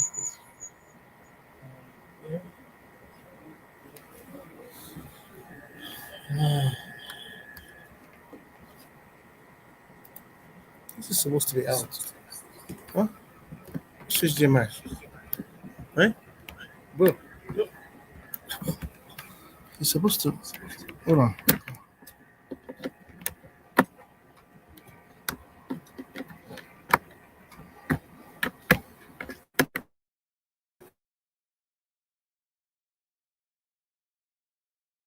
Is it on? Yeah, it's on. Oh, oh, great. Oh, so can you check if you can? So check if you can. Check if you can see. Right?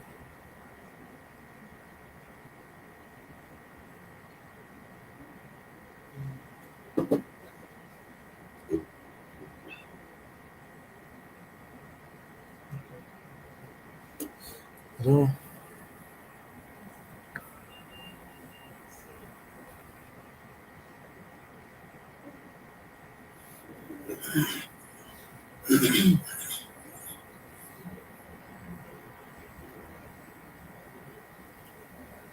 Okay, can you check now? Hello? Hello? Check. Hello, hello. Hello, hello. Hello. Hello. Hello.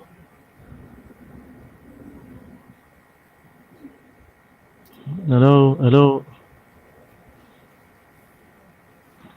Hello.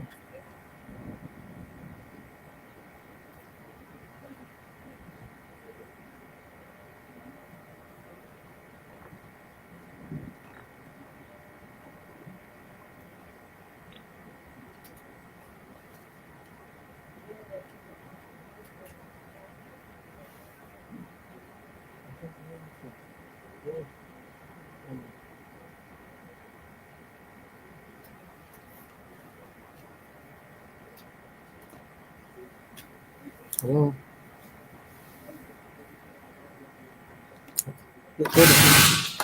Oh, what's happening?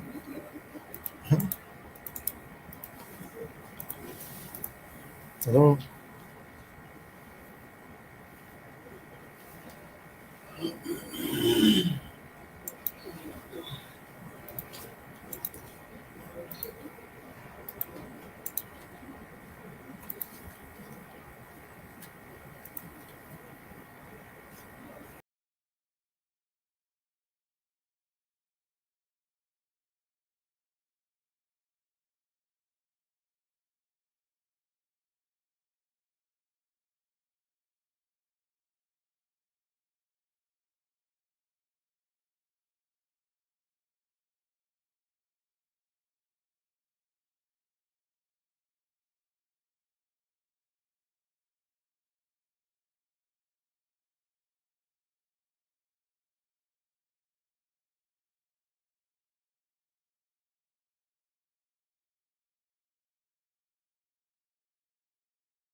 Hello? Hello? Hello? You can see hello? It's coming in. But it's supposed to come out from there. Huh? Why is the sound not coming out? Hello? Yeah? Hello? So it should come out. So it's gone. So put the cable. But I think it should come out from this. Hello? Hello? Hello? Hello? Hello? Hello?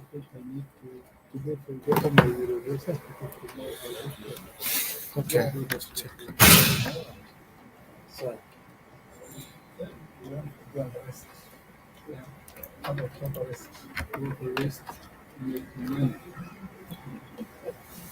Hello? Hello?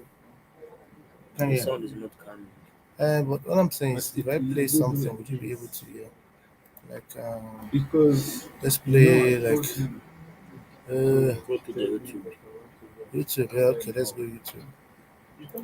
And play like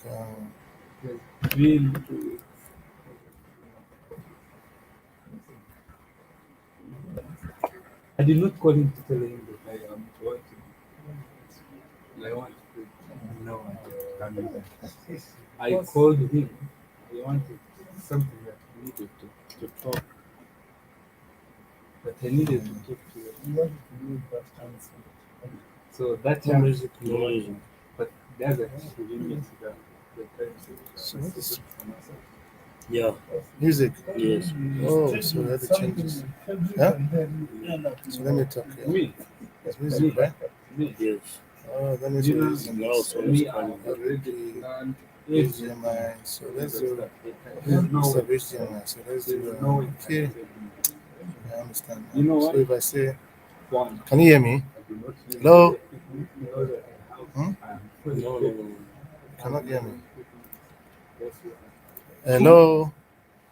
I do not hide things that, let's say, for example, I did a conference and Hello? they asked, did you do this and this?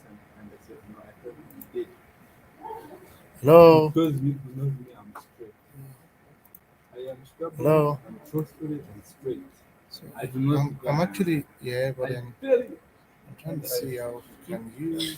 That's, Hello, I think hello. this is one of the things like. I'm speaking to this. You're supposed to be. No, You can't it's hear not myself. sound. It's yourself, even yourself. Not nothing sound. Oh, the YouTube was playing. Yes. What's this coming from here?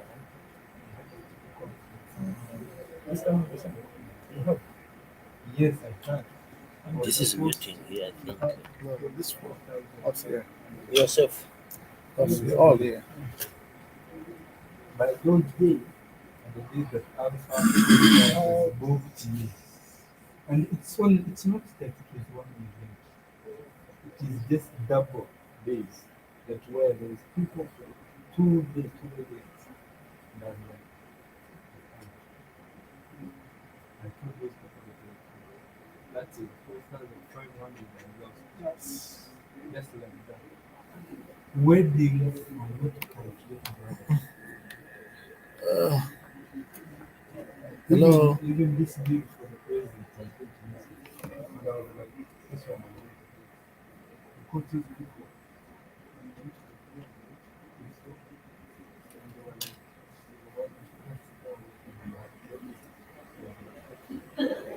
I don't care what platform. Hello? Hello? And it Hello? was I had live streaming and photography. Hello? Hello? Yeah. Hello? Hello? Hello? Hello? Hello? Hello? Hello? Hello? No, you remove out. Yeah? What? Remove out the headphone. But this is yeah, I removed it, but it should be able to play out. Or it doesn't play out. Hmm?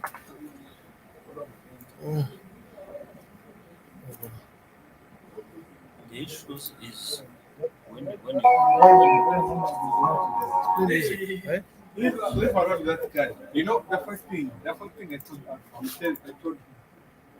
if you want me to keep working, let's be clear about the left.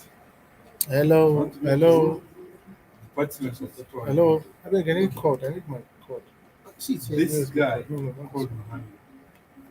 Related Real. not I need my interfere. code. One of these codes. Please let me bring it. Which one? I was asking I for have it. I the don't USB. touch What his do you keyboard. asking me for? I do not touch his music. Hello. Wherever he plays it, I do not even touch it or say, oh, like this. Or ask that why did you put it there. So I do not want him to come and intervene and say, why did you edit Hello. this picture? I think you should do this. Hello. I think you should do that. I don't want. Hello. Yeah? And it's like, why? I don't want his idea because he's anti-social. He doesn't want anything. Hello. Because I cannot come to the mixer and I say, you know what? So definitely, should I proceed or should we That is like, okay, because they said this evening I want like everybody's on. So she told me, so let's just wait. You can get everybody's on. They said the first lady and all this. Do you have how many people do you have? Dr. Juma is on. no, I have almost everybody has spoken today. Okay. That quality,吧? That web quality, share. That online quality I give you. Yes. Okay. I just hope it works. Huh? Should I? No, that's what I'm saying. Like if you, but she said this evening, they want to get everybody's on. So it's easier for you to, you put for everybody. Yesterday. No, yeah? Yesterday. No, no, no. For today. Okay, yesterday and today. Right now. No, no, no, no. Yeah, 2 minutes, 50 seconds. It's still. So we just hold on. So we don't have to start. Okay, but if you can push, let me see what it looks like, sir. You understand? See, they say let me just hold on. You can just push for social media purpose. Just what's it called? I need it on. There's a hard drive. There's a Google Drive. You understand? There's a Google Drive that has all this stuff. You don't understand. Okay, you've not copied to it. I need to see. What do you need to do? Is it possible to go and come back? What do you mean that? Laptop. To go and come back. This taxi wrong. The taxi wrong. Which one go that? Okay, this one, you know the convenience for you. Tuesday, I know Let's check this thing if it will work. Like, hold on. This is working. All participants from African countries. I don't know. There's something in this. There's something. But anyway, for me, I do not get it. Okay. I tell people I'm doing my thing.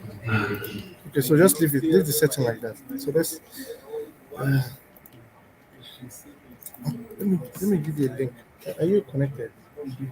Yeah. That's what Join this link. Let me see if I'll be able to see you. him. And I tell you straight. I don't want bullshit.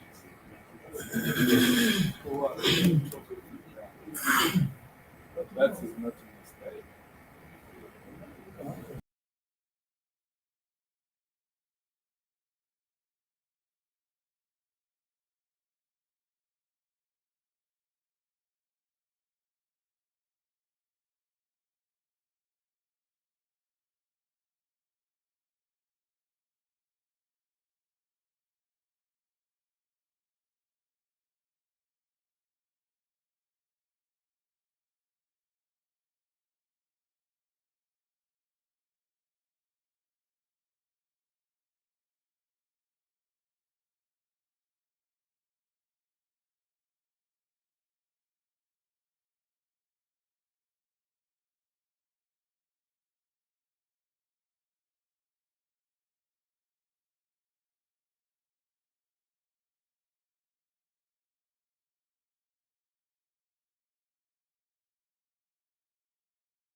Can you hear me?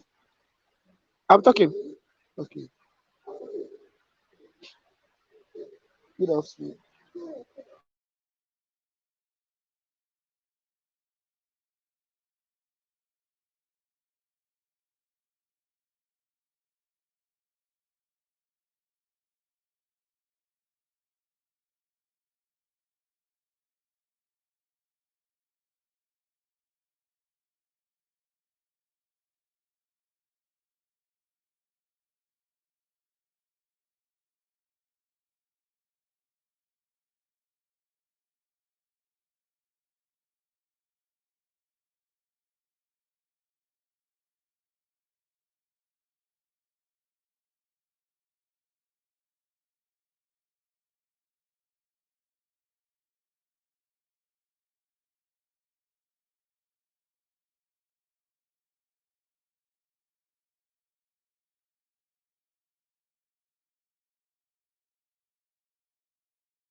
Can you see me? Okay.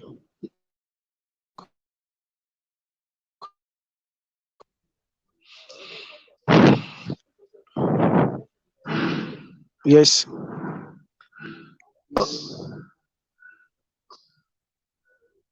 Can you see me?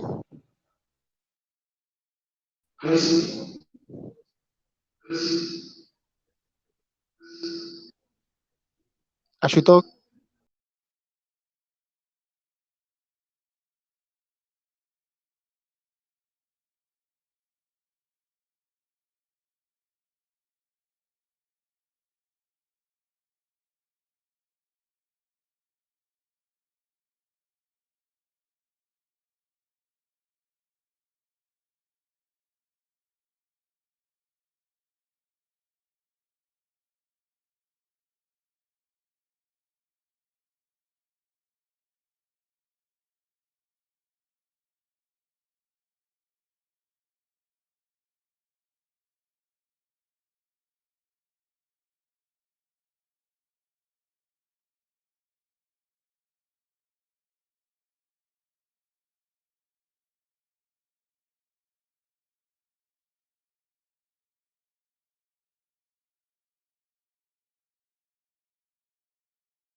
Hello. Thank you so much for this great opportunity for me to talk about climate change and the startup opportunity for African women in the rural and urban area. Why this topic? Just basically based on my experience at the COP26, currently held in Scotland, recently held in Scotland from November 1 to 12. It was an excellent experience, and I can see most of African leaders they were trying their best to showcase what people want to hear about Africa. But because we got no capital or finance, we are more like always going there to beg. And that's why I have to pick this topic for this program. I've gone through DFID, most projects they have for African countries. Most of the African countries on the list of the DFID that I've gone to see their names are. I saw the country like Burkina Faso, country like Burma, Chad, Ethiopia, Kenya, Mali, Mauritania, Mozambique, Niger, Senegal, South Sudan, Sudan and Uganda. All these countries on the pie list that they deliberately want to help and give some support due to the climate change. And what is this support all about? It's practically support. It's just about training and retraining of our people.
It in a very nice way. So thank you.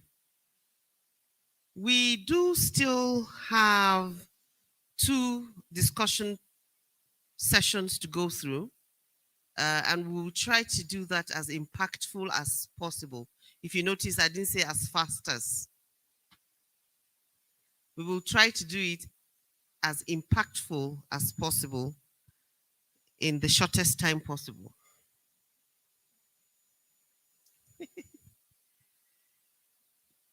Without wasting much of your time, I'd like to go to the next talk that we have. This one is 5 minutes Feed the Future Rural Resilience Activity and Available Opportunities. This is a talk that is brought to us at this year's African Women's Conference from Mexico. And to deliver that little lecture, please put your hands together for Letitia Cecilia. What's wrong with me? Cecilia Adamu. Please give her a round of applause. Cecilia Adamu is the intervention lead at Mexico. Thank you, Mom.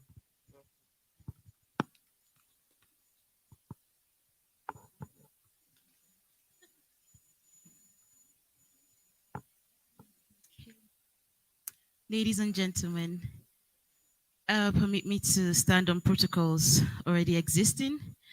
As she said, my name is Cecilia Adamu, and it is an honor for me to introduce the Rural Resilience Activity.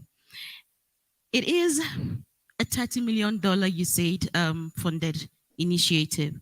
USAID, I mean the United States Agency for International Development, across the northeastern states in Nigeria. We have in Gombe, Yobe, Adamawa, and Borno State. The goal of the activity is to facilitate economic recovery and growth in vulnerable conflict-affected areas. The purpose of this activity is to move people out of chronic vulnerability and poverty in northeastern Nigeria. This will be accomplished through expanded opportunities, through expanded economic opportunities available. Its overarching approach involves strengthening resilience capacities at household, community, and market systems levels to ensure the sustainability of poverty reduction and economic recovery efforts.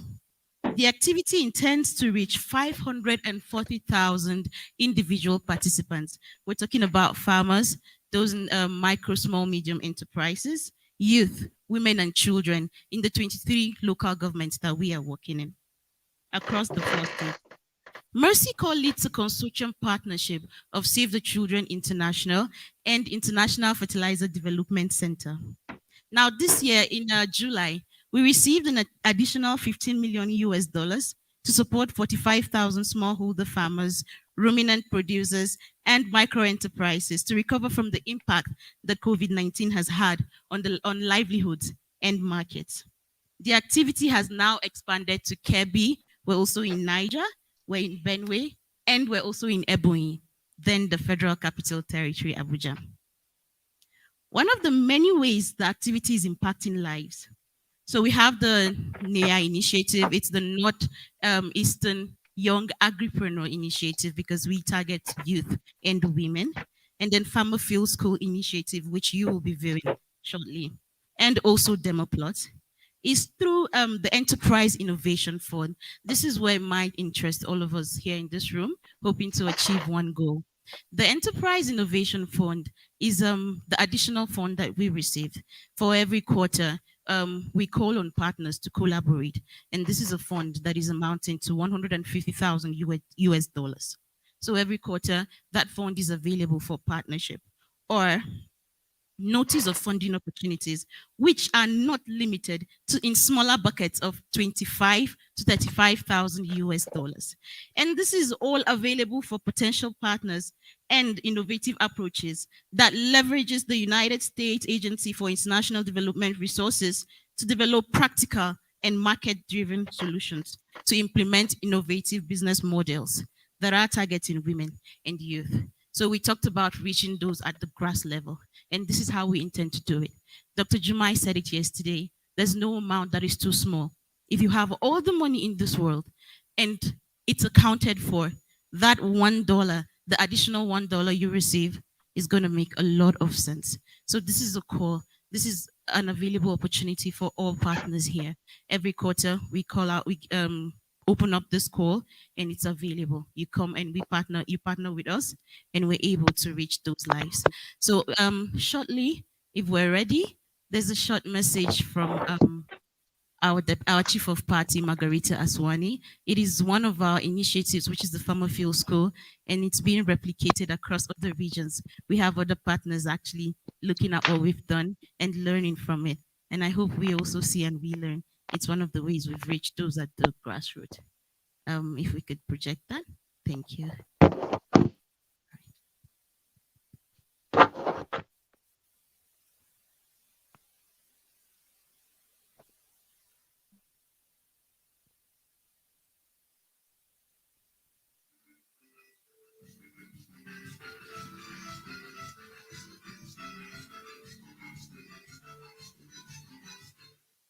of the major constraints in the agricultural systems in the Northeast is access to information, to products, and to business advisory services, particularly around soil degradation, pest control.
Today, we have 1,800 female farmers working in 62 plots around Northeast Nigeria with 68 facilitators to learn not only good agricultural practices and access information, but also to obtain linkages in to different markets.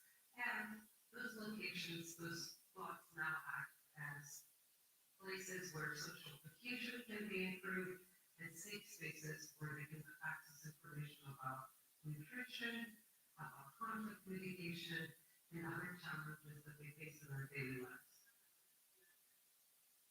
There's a difference between my farm and the one here in the forestry school. My farm was affected by pests, but as you can see, the one here is pretty healthy because we apply fertilizer, pesticides, and we use quality seeds. So I have learned that proper application of fertilizer and pesticides contribute to the growth of the farm. It is also useful to plant quality seeds. With this initiative, we expect to see transformation across the agricultural systems in the Northeast, where more women have increased agency, increased capacities, and increased knowledge, which will enable them to enhance their resilience to the shocks due to conflict and COVID-19 and other shocks that occur in their locations. We're incredibly excited to pilot the farmer skills schools for women across Northeast Nigeria, and very, very proud of all of our rural women farmers. All right, thank you very much. So, in addition to that, we're also here with two of our participants. We've spoken about starting from the leadership so that it can reach those at the grassroots. And in partnership with the National Board for Technical Education, we're here with two of the representatives for us to be on this exposure visit. So we go back with lessons that we have learned here to impact on our community. We thank you for this platform and this opportunity.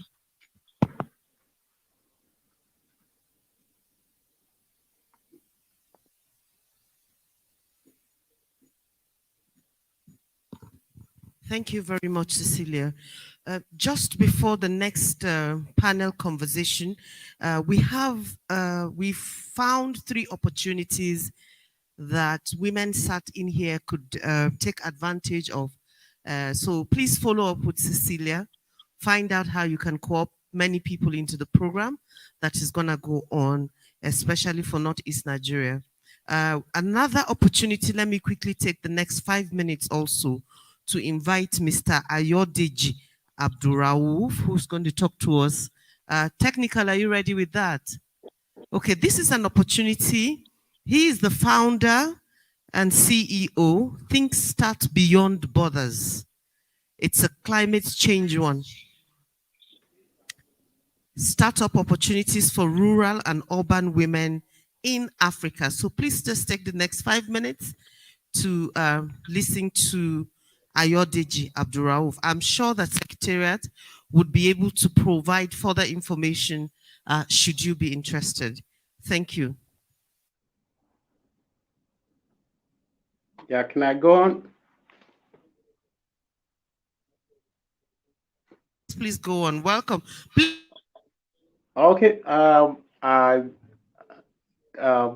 Good morning, good afternoon, all the excellencies over there, all our excellency. I say good afternoon to you all the great participants of this Africa Women Conference. I say good evening to you all. Why am I here? I'm here to share my experience in the current COP26. I know some of the members here, participants here might have been there too. It's a very great opportunity to be there and explore what our leaders are struggling to do for us on our behalf in Africa, and what they couldn't get, and what our women in Africa really required. And that's why I went there, to be able to engage some of our leaders, for them to get engaged and be involved in what we need for African women. My talk this evening is just going to be on climate change, the startup opportunities for rural and urban women. All our women across Africa, I can tell you, we have a lot of talent, we have a lot of passion, we have a lot of them with skill, but they have not been promoted. And I'm appealing to our leader this time around, they need to be promoted, because if not done, the climate change may have a very adverse effect on us. What are they? I looked through the DFID documents, various policies on their engagement with our women in Africa, and they have list of African countries that they intend to work with on this climate change. They have Burkina Faso, they have Burma, Chad, Ethiopia, Kenya, Mali, Mauritania, Mozambique, Niger, Senegal, South Sudan, Sudan, and Uganda. I look through the document perfectly. It uses all the lenses that I need to look through. Does it have any content for Africa? And I realized that the documents are just for transformation, based on training and retraining of African women, the women that are well trained already in the villages, in their various places by their women. Where else can you get an upbringing than from African women? I've been in every part of the world. The only place I can see that they are giving you upbringing is Africa. So I wonder, what gain are we going to benefit from this?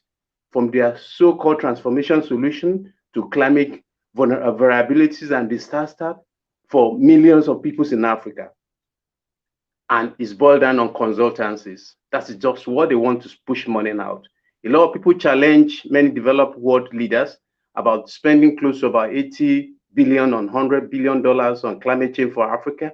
Where did this money go? Who took the money? Not our leaders, just consultants for those advanced world leaders. So my only solution that I have brought to the Africa, which I continue to tell our leaders, is a startup opportunity for most African women.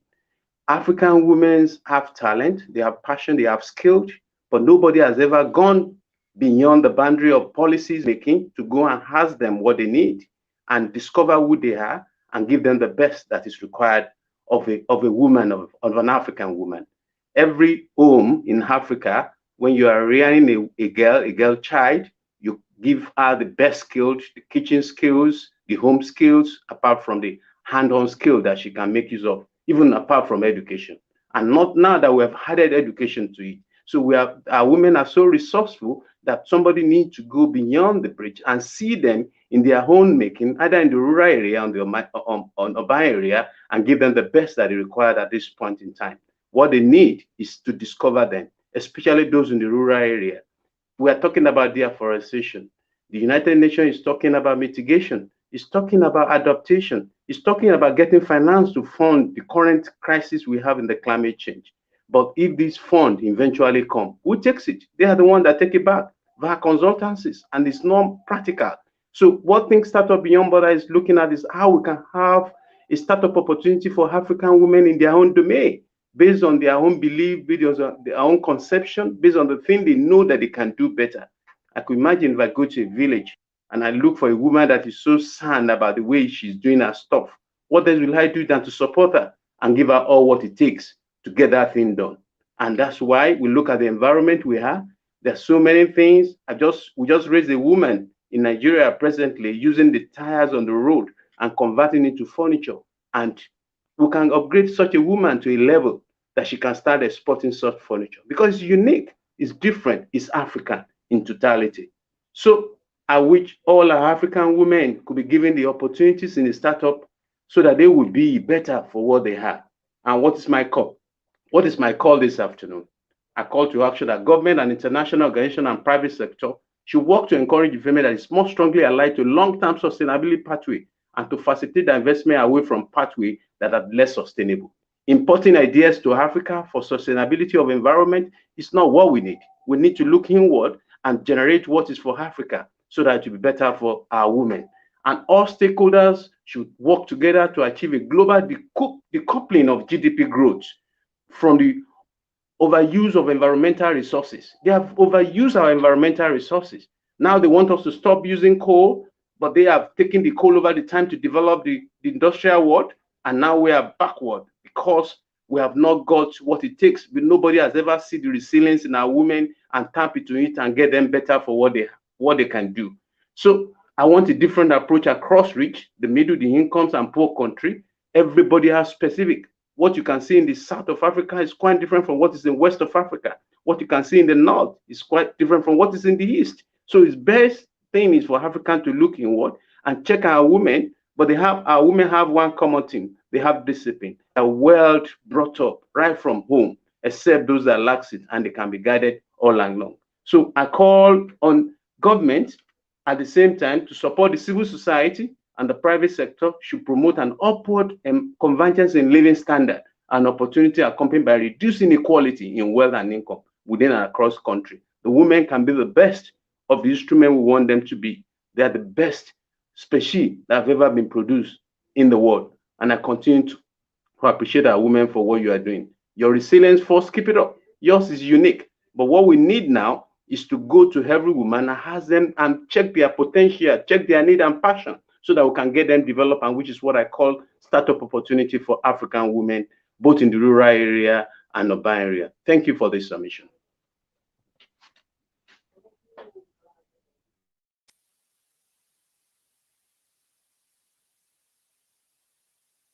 Ayodeji, is this still there?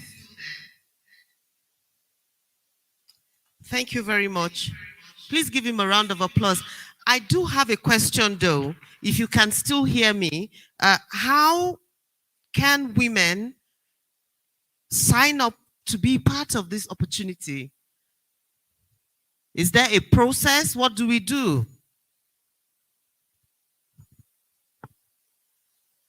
I will do that. www.thinkstartupbeyondborders. But however, I thought I would be there so that we can get so many women registered directly. But I think women can go online on their own and subscribe, on probably the organizer of this conference will help. I was coming with the whole guidance to get everybody registered, any women that's interested. But however, the organizer can be contacted, and then they will get in touch, and I will be able to probably come over anywhere that is needed, the support is needed for us to be part of this. Very much once again. I'd like to make a further request to say that before the close of this conference, if you can just, by email or text or something. Okay. Information like I'll do that right away. So we can spread that before the end, end of the conference, and people can get on the right side. You know how these things are sometimes. I know. That's why we run both virtual and physical, because we know some of our women in the rural area have challenges of technology. So we move to them to get them included, because it's an inclusive program. Okay, I kind of missed that. But then thank you very much. Please give him a round of applause for joining us. Okay, we will now quickly move on to the next panel conversation that we have, which is going to be moderated by Fred Amata. And these panelists are going to be talking about ways improving women's leadership access through connectivity and global value chain. Distinguished delegates, please put your hands together as I invite our dear sister, Senator Binta Masi Garba. Senator Binta Masi Garba, she's coming. Okay, please, while we await her entrance, I'd also like to invite Mrs. Ifi Ezinwa. Please put your hands together for Ifi Ezinwa. And there comes distinguished Senator Binta Masi Garba. Please put your hands together for her as she comes for her panel conversation. We're having to limit this participation for this panel to just 2 people and the moderator. Reasons being that Dr. Teresa Ukata, she missed her flight and she had to go back because there was no need for her to come, continue with the trip, because by the time they gave her a flight, she's getting here when we're closing, so she's gone back. Dr. Tamara was also supposed to join us online, but I think we've had enough challenges with the technical connections today, so we would rather just continue with the 2 panelists and Fred Amata. Please give them a big round of applause. Is Fred in the house?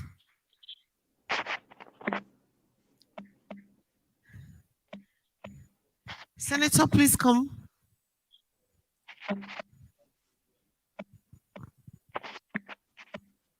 Encourage them. Give them a round of applause. Of course, except if I have a volunteer. Do I have a volunteer who wants to join? From Zimbabwe. Oh, great. Who?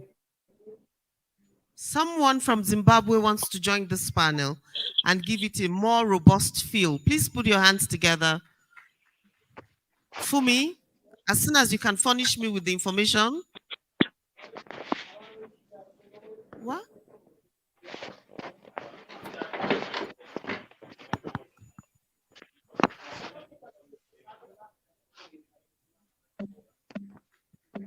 Oh, I hear Rwanda also has a representative, so it became robust. Huh? We didn't get the name early. That's all right. I'm just announcing that we do have a participant from the Rwandan side. Hi, how are you? Please, could you tell us your name since we didn't get it? Josephine Nyiranzeyimana. You see, there's no how I would have said it. Josephine Nyiranzeyimana. Oh, you're welcome. Please give her a round of applause. Hi, madam. How are you? Please, what's your name? I'm Caroline Tsitsi Mugabe from Zimbabwe. Caroline Tsitsi Mugabe from Zimbabwe. Please give her a big round of applause. These are our volunteers and very resourceful. So eventually I'm looking forward to these conversations. They're bringing in a chair. Please, quickly. Thank you. If you just come, yes, please. Sit down. So we're fine.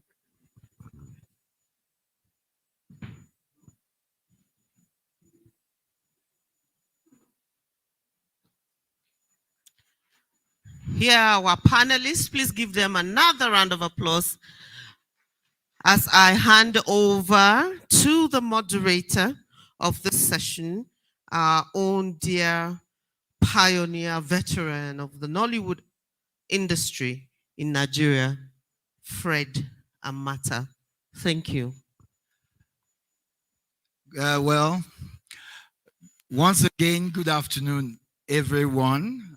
So far, It has been a most engaging African Women's Conference. This session will be trying to address the issue of leadership access for women using through global connectivity. And luckily for me, I do not have to do much. I thought I had a very powerful group of panelists, and it has been even further increased. So I will try and quickly go into into getting the panelists to discuss it. But first, I just wanted to leave us with some quotes that I came across trying to get ready for this. And one of them is, women's equal participation and leadership in political and public life are essential to achieving the sustainable development goals. However, data shows that women are underrepresented at all levels of decision-making worldwide, and achieving gender parity in political life is far off. This is from the UN Women. The other quote I wanted to say, and I like this one, is from Margaret Thatcher. It says, any woman who understands the problems of running a home will be nearer to understanding the problems of running a country. So how has access to leadership been for women? On this panel, we have 4 women. Yesterday, somebody actually had the opportunity of saying who should go first, male or female, and naturally it was decided that it would be the female. So now who will go first? I happen to have the honor of having one of the founders of the AWC here on the panel, and a lady who I have so much regards and respect for, Senator Binta. I thought I would tell her to go first because she's Senator Binta, but she has pointed to AWC. So I'd like you to choose who goes first. Yay or nay? Yay or nay? According to yesterday, the nays have it. Over to you, Ma. I didn't want to start from the beginning, but nevertheless, I just want to thank the organizers most sincerely for putting me in this panel to discuss the leadership a woman ought to have. And looked at the connectivities that we do. Everyone here is a leader in his or her own right. It depends on how you define what leadership is all about in the content of what you believe who a leader ought to be. And everyone here is a mother. And being a mother, there are a lot of quality of leadership that the Almighty has embedded in each and every one of us. And that is why we can train our children in the manner that when he or she grows up will not depart from it. The training of a child predominantly is the responsibility of a mother because of the intent of God's purpose in our lives to see how we bring out a child that will be beneficiary to all and sundry. So to me, a leader is a woman that can lead and others should follow. And there's this word they said, for you to be a team player, you must be a team maker yourself. And for you to be a team maker, there are some certain things you have to put on ground. So who is a leader? And as a female, what do we get out of being a leader? A man can be a leader because it has been destined by God to be the head of a home. But when a woman starts taking responsibility outside the definition of who she is, then there are some certain traits in her that one will look at and say she can be a good leader outside the home. And for you now to veer into the world that in quote is not meant for the woman, then definitely you will get some certain challenges that will come your way. But it depends on you talking to yourself. Like yesterday, I was telling Kate that even if you don't make it the first time, that does not mean that you will be discouraged.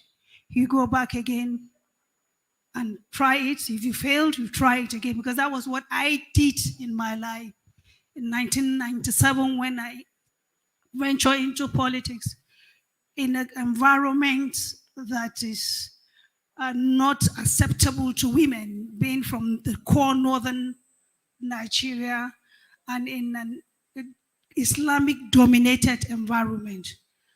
I proposed in my heart that 10 times I fail, 10 times I will repeat it. So I made it at the back of my mind to now say, I will never go back, but forward I will go.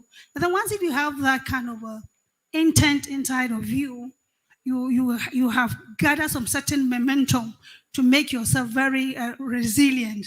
That whatever, and even when we go for meetings, and the man will say, "Don't you have a husband in the house? Why are you coming to a meeting at about this odd hour?" And the question I ask, "Don't you have wives too at home? Why you two you can go back in these odd hours?" So every words they give, I then give them back to them. And as women in our leadership strive, when you belittle yourself in the means of trying to look at yourself, equate yourself with the other women, so that they can now have a belief in you, then you make an impact. But when you want to be up there and you believe you are the Almighty, then definitely that leadership that one is desirous of getting from you will not be there. And I so much love what the First Lady of Edo State mentioned of that. If you are a politician and you listen to her, you will now understand that is the main problem that we are having, not only as Nigeria, but globally. You must follow the trend one step at a time, and you must learn to connect. If what works in Borno will work in Edo, let me see what I can get from Edo that I can now use in Borno.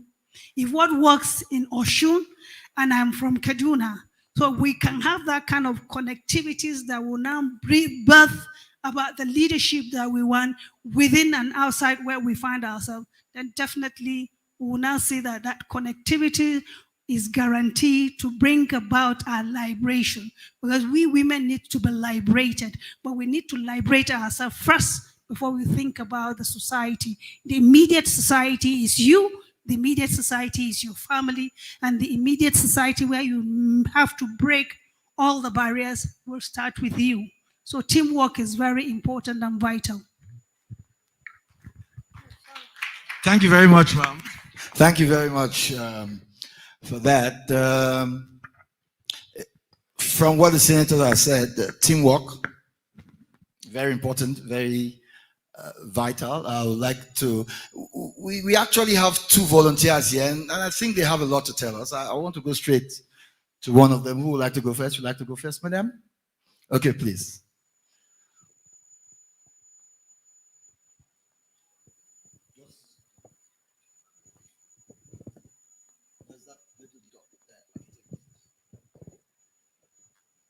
Thank you, moderator, and thanks to the organizers. So maybe I take this opportunity to introduce myself. I'm called Josephine Nyiranzeimana. I work with the Rwanda Information Society Authority as the Government Chief Information Officer. So speaking to the theme of this panel, I think Senator touched on the leadership and the importance of connectivity. I would like maybe to come from the connectivity in the sense of the actual digital world that requires to be connected, to have access to opportunity beyond our, our communities, beyond our geographical locations. So speaking about opportunities for women in terms of business, in terms of access to information, in terms of opportunities to collaborate beyond where we are located, I think I would want to touch on the importance of being connected in the sense that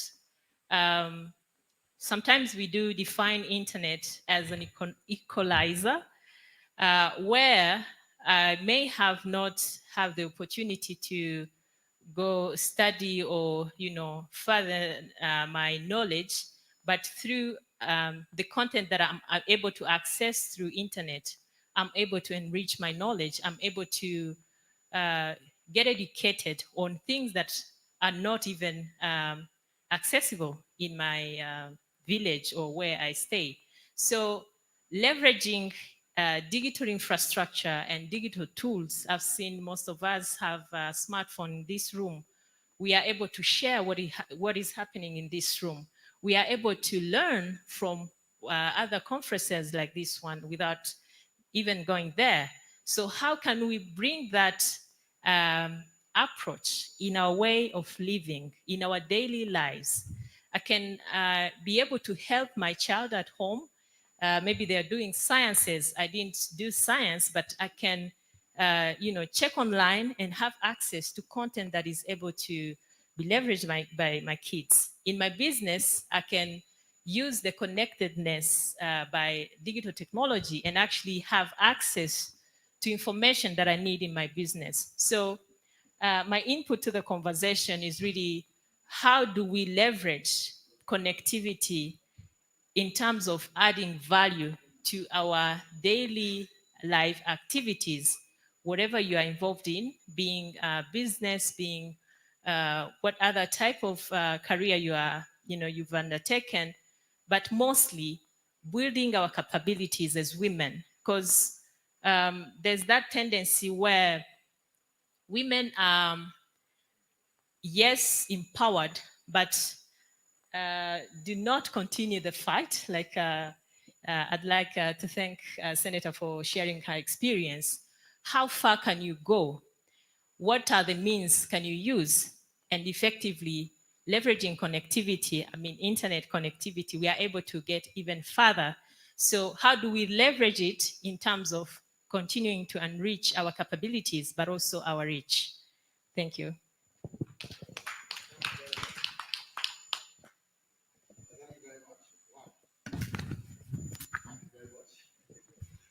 Okay, thank you very much. Your name again? Josephine. We'll stop with Josephine. Also, this panel is about leadership access.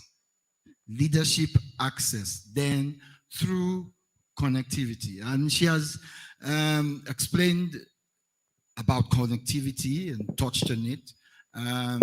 What constitutes leadership access? What are we looking at? How do we prepare our women for leadership? Is what I understand is leadership access. And as we go on, I think we'll be addressing these, and questions will also help us achieve a more in-depth look at it. But I would think that from government policy to capacity building, mentoring, and finding a way to reduce the negative impressions or the negative beliefs of women in these leadership positions. I think that addresses where we're going. And with that, I would like to call on Zimbabwe. I'm right. I will call on the whole of Zimbabwe, represented here by you, to give your contribution. Thank you very much.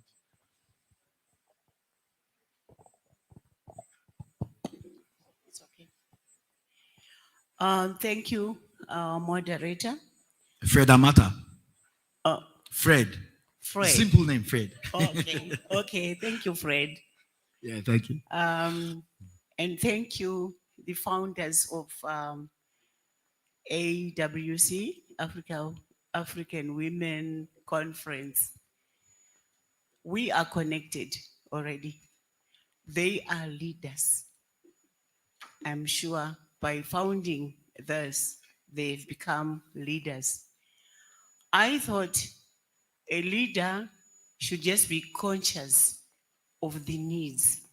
And they have found there is need for the women to come together like this. And we, as I've said, we are connected because of the technology that is there already. Now, a lot of us have been talking about how do we impact on the people that we have left behind in the rural areas, even in the urban, as leaders. I thought it's necessary to train the women. They can have these cell phones, they can have whatever technology gadgets, but we need to train them. We need to train, to have the training, financial literacy, using those gadgets, and we need to support, and they should always also have access to those resources.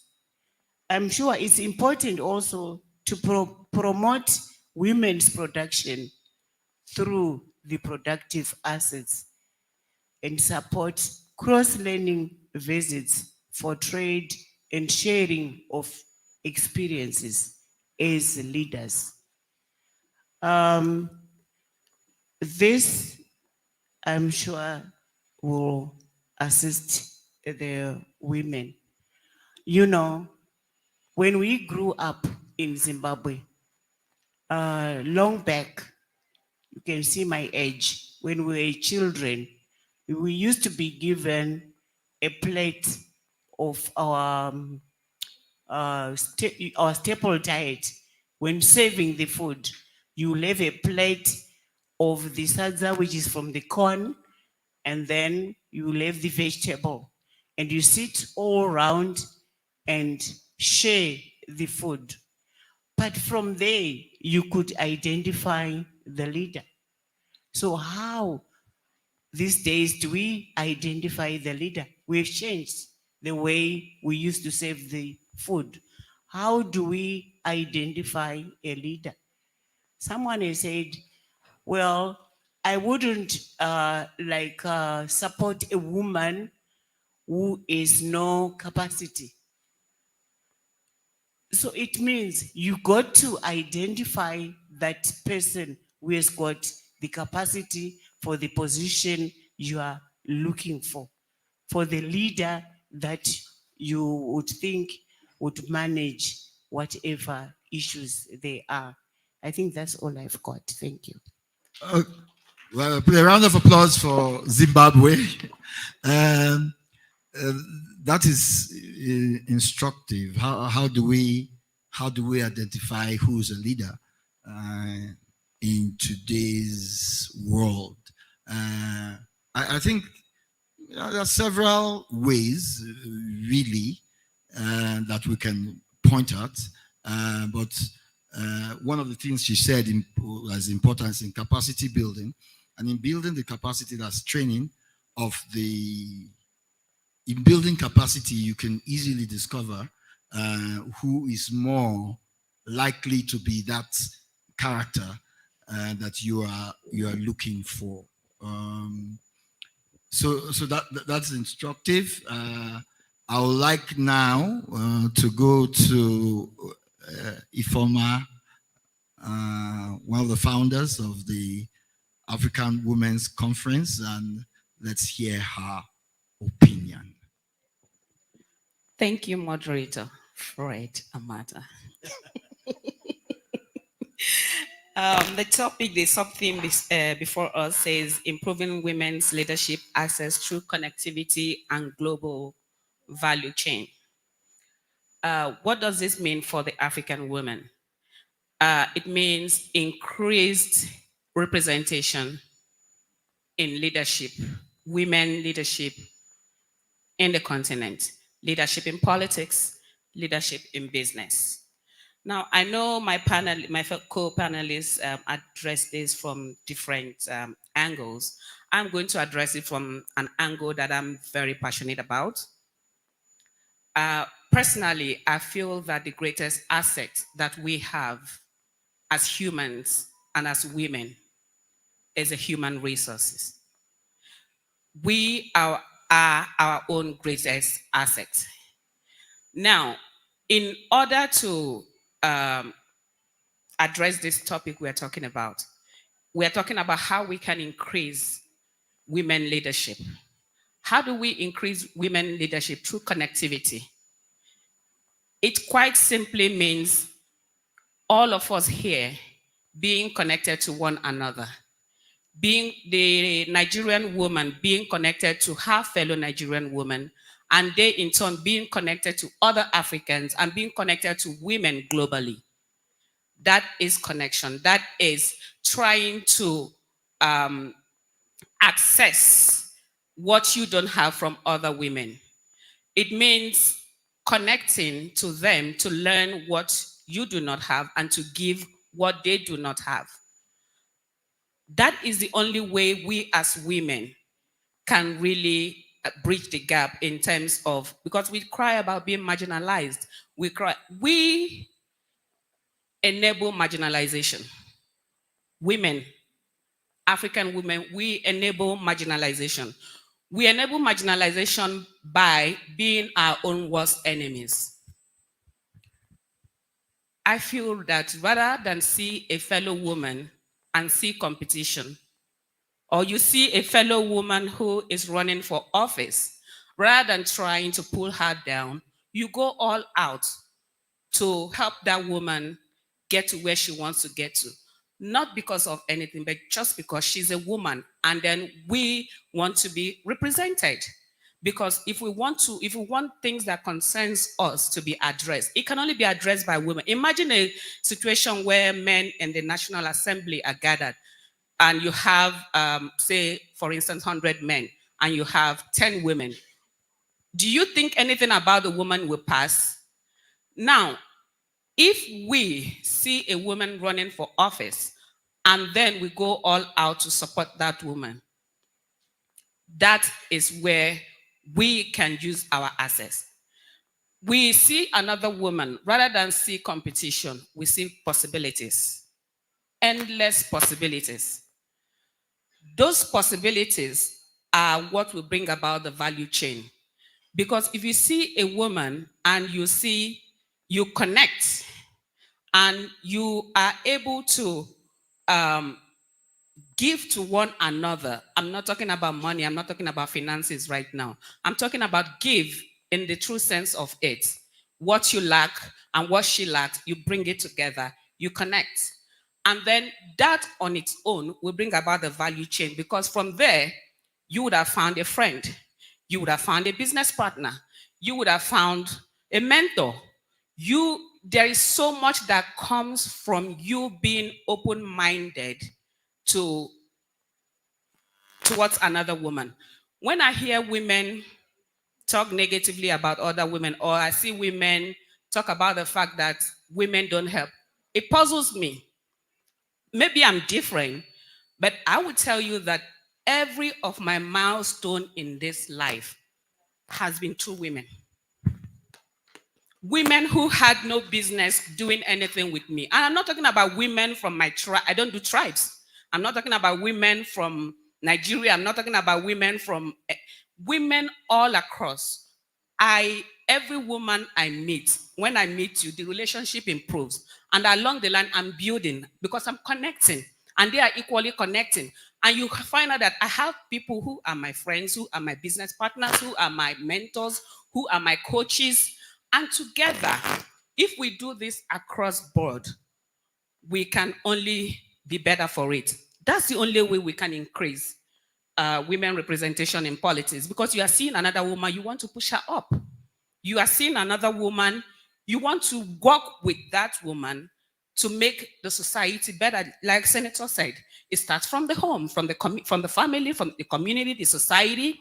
That's the only way we can do it. But again, it starts with us individually. And I'm talking to every woman here directly.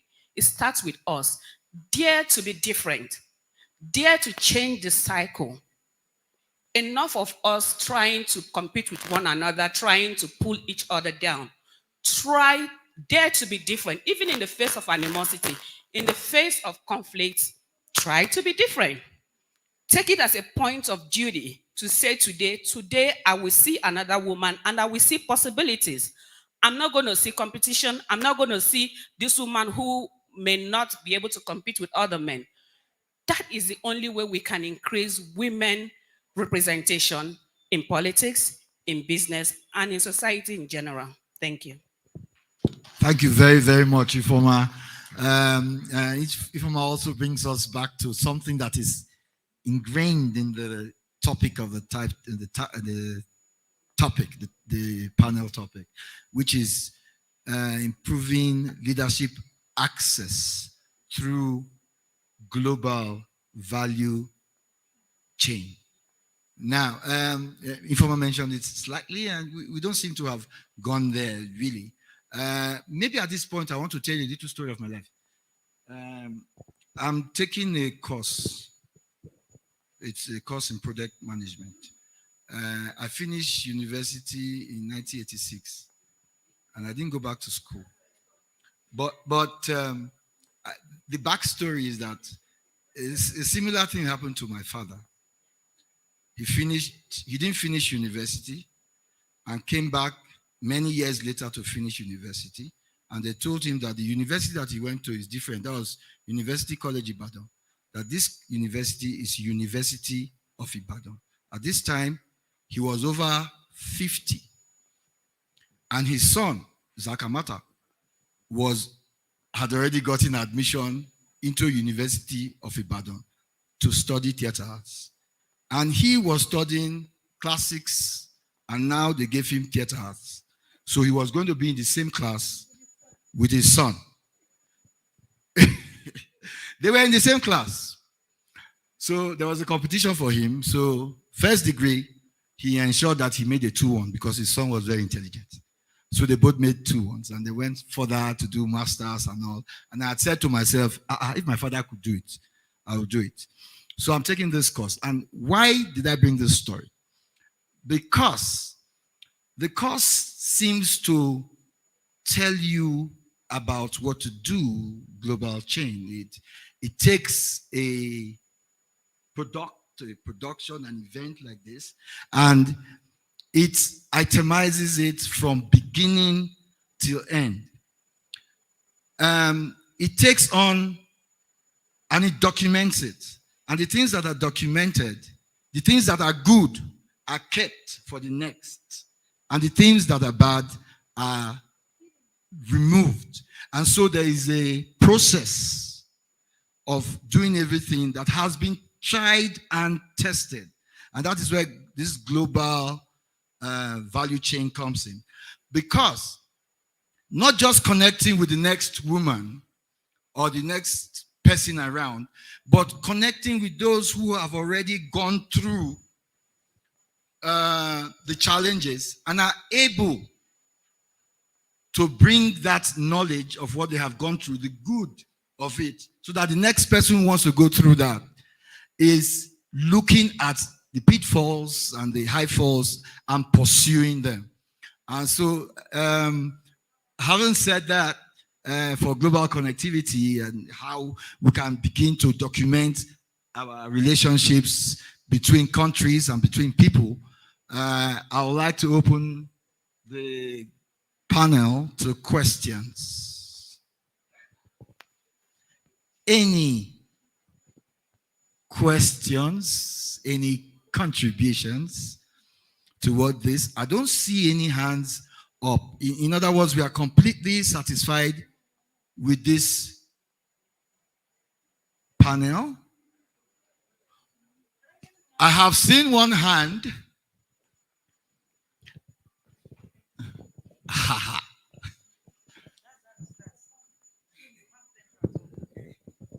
Good afternoon, everyone. I'm Simsala Ayade. My name remains still. I would like to go to the area of politics, since it is what I've chosen.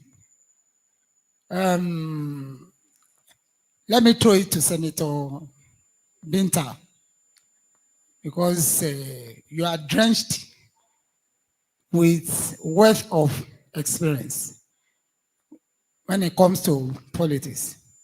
For a woman to have attained the level of senator, not just in any country, in Nigeria for that matter, it's not a joke. I have volume of experience when I was contesting 2014 and 2016. I contested for House of Rep and I contested for governor in 2016. Even though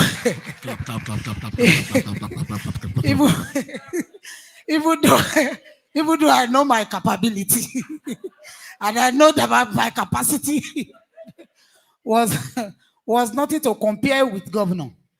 But that time I was looking at their faces, they were looking at me, we were dragging it together. But when I was doing House of Rep, I was more relaxed. And any question that was thrown to me there, I answered cheaply. But when it got to the governor, I kept telling them, she's Uru. They'll be telling me, what are you looking for, Gon? What are you two looking for, Oga? Waiting loss for your pocket, where you define, I mean to define. So the question, coming to my question now, I try to quickly mention brief of my journey in politics. If I should go into we won't leave this place today. Yes, I might have not attained any position or what I really want in politics, but I'm still on the move. Because that's it. Now me and Una go do. What I want to ask is that why is it that if we are, struggling to, primary can be very tough during primary. Part of suffer or primary was what Ketenshaw said that time. When she was talking, I was just looking at myself that time. I knew they must have made that up in a place. You must have heard different stories. Because you will hear stories. But the thing is that I made some move to talk to some women up there who can lift my hand. Even though I don't gather the certificate expected that you are talking. But I trust myself and I know myself. And I know what legislative is all about. And that time I was contesting for House of Rep, anything House of Rep, I kept reading it, even if you don't send me. Because I wouldn't know the question that journalists will ask me tomorrow. You said you are going to ask a question, man. Yeah, cool down, Amata. So that time,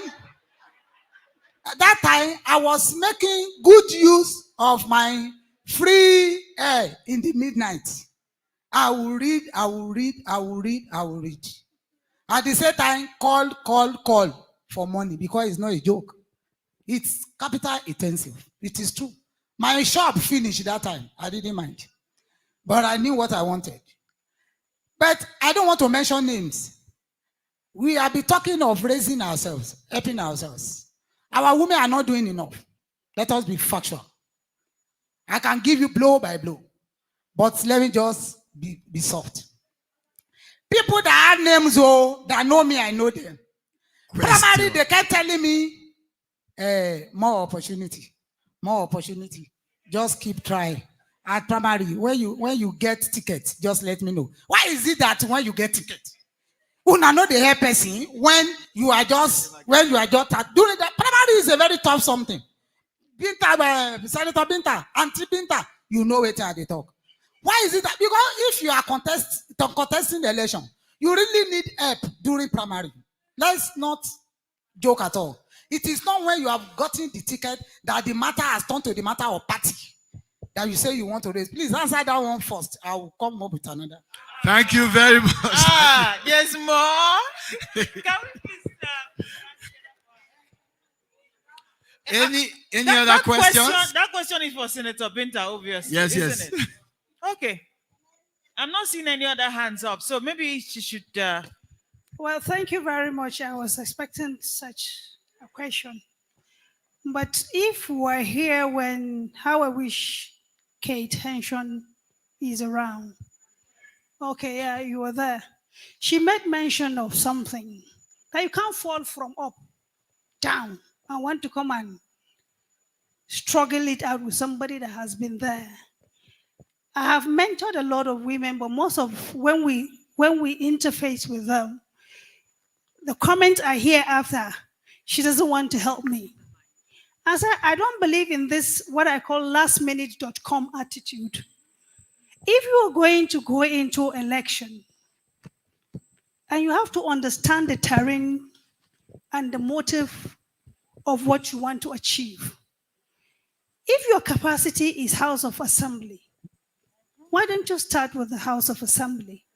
If your capacity is that of a councillor, why don't you start from that? If your capacity is House of Rep, why don't you do that? I was almost vying to go into the gubernatorial election in 2023. But when I now studied the terrain and my environment, I believed nobody talked to me. I now said, hey, I think I better step down a little and see what will be in the future. But when you now want to be a politician, let me give you a good example from Adamawa State. I contested in 1997 that I said, in Kaduna where I was born. I didn't make it. I told myself, another election I will come out. But I never knew what was going out that sold me out. You see those little things you do with these women that you think they are nobody. Count a lot.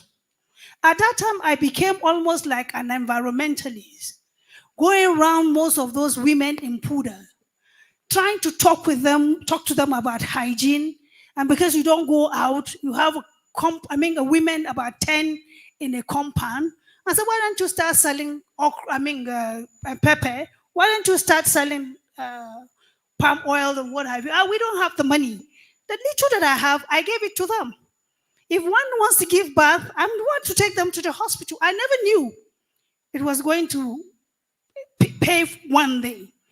And why I ventured into politics was where I was working. I was working with the New Nigerian newspapers then, and I was really, really, really bastardized when it came to promotion.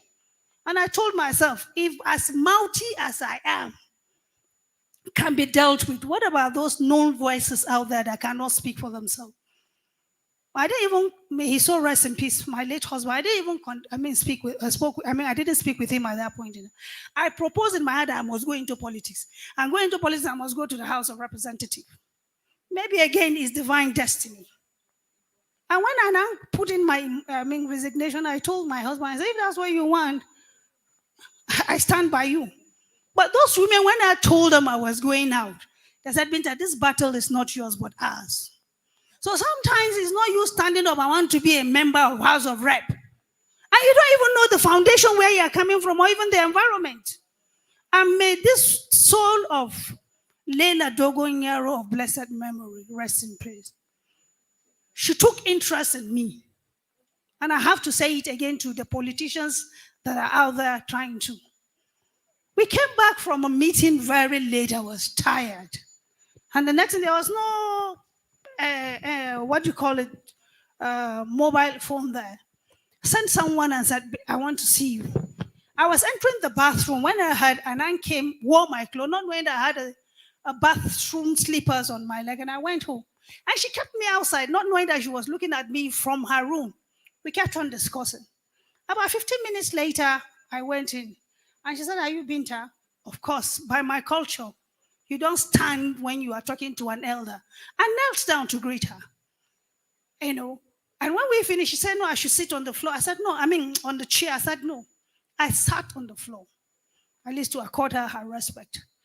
And when she said, I've heard a little about you, but I've seen it. I thought I was going to see a woman that was coming to see me, well adored with all the trinkets and what have you. And now you are even with your bathroom slippers. And that was when I now realized that I was wearing this thing. And she called some other women. Out there, you think those women are useless. But they command some certain respect and some certain quotas. And she said, Binta, go. And before I know it, in the morning, the next day, women started coming. Oh, Leila said I should do this. Leila said I should do that. And that thing stuck till today. You can never see me going out to to meet women, and I will wear trinket and wear big clothes and long shoe and say, hey, here I am. No, you believe, if you believed in them, behave like them. But most of us don't do that. So please, politics is not cheap. I want to crave the indulgence of the First Lady here. I've spoken to most of the First Lady from Northern Nigeria. I said, mentor one woman. And how I wish you can do that yourself. If the bedroom is where you discuss issues with your husband, plead with him. One senator, one member House of Rep. Even if it is you, because we've seen it in Yobe. Khadija was a first lady until today is our 4th time in the House of Representatives. So mentor one woman that you believed in, that can be the voice of that state in that green chamber, or even youth in that red chamber. It will go a long way. But the mentoring, some of us, the mentees are not ready to be mentored. They want to now equate yourself. If you know you can't be in the House of Rep, Biko, I beg you, don't even try the House of Rep. But you must start from the foundation. If the foundation, even the Bible says, when the foundation is what? And what will the righteous do? So foundation, it's key. Nigeria is not ripe enough for us to have a quota, special quotas for women. You have to fight it out, and you have, even if you said, okay, I'm standing by you, and to you to get the ticket and the primary has to do, thank God, if it scales through now on the electoral amendment acts that we're doing, then it's going to be a little bit easier, that whoever that is a card-carrying member can stand and cast his or her vote on the primaries or whoever it is. But initially, it is the party business. It is the party that does that, the delegates and the party that does that. But now, if we now talk about having a free, direct primaries, anybody that is a card-carrying member can go in there and I said, this is the person who wants to do that. That is one. Number 2, count your costs. If your pocket is not for rep, don't go. You have all manner, even Jesus Christ, the Savior of the world, the Supreme Judge. Among the 12, one was a betrayer. So if you are a leader and you think everybody is for you, then you leadership, you have not gotten it.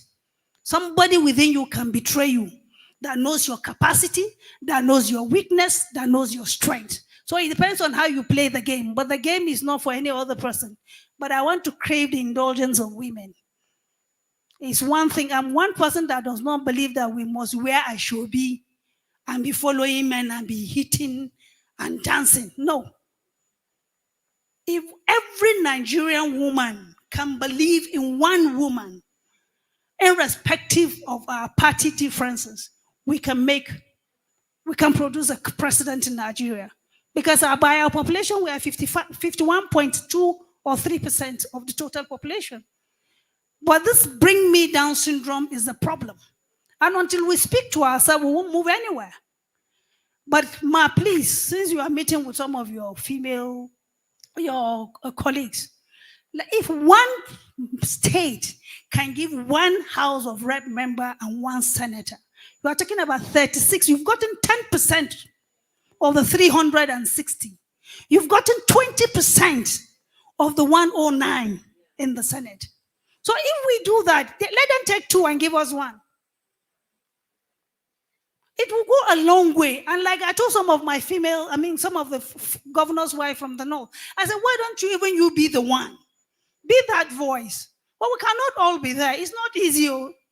But some of us have been there. I've been in the parliament for 16 years. I cannot be there forever. But even those ones you are pulling, I have a sister here who wanted to go for their House of Rep. I said, this is not the time for you. Allow it, maybe in 2027. And she said, okay. So those are the kind of things you must understand your terrain, where you're going. And if somebody has been there and said, don't do this, Why don't you listen to the person? At the night time, ask the person, why don't you want me to do? And that person will tell you.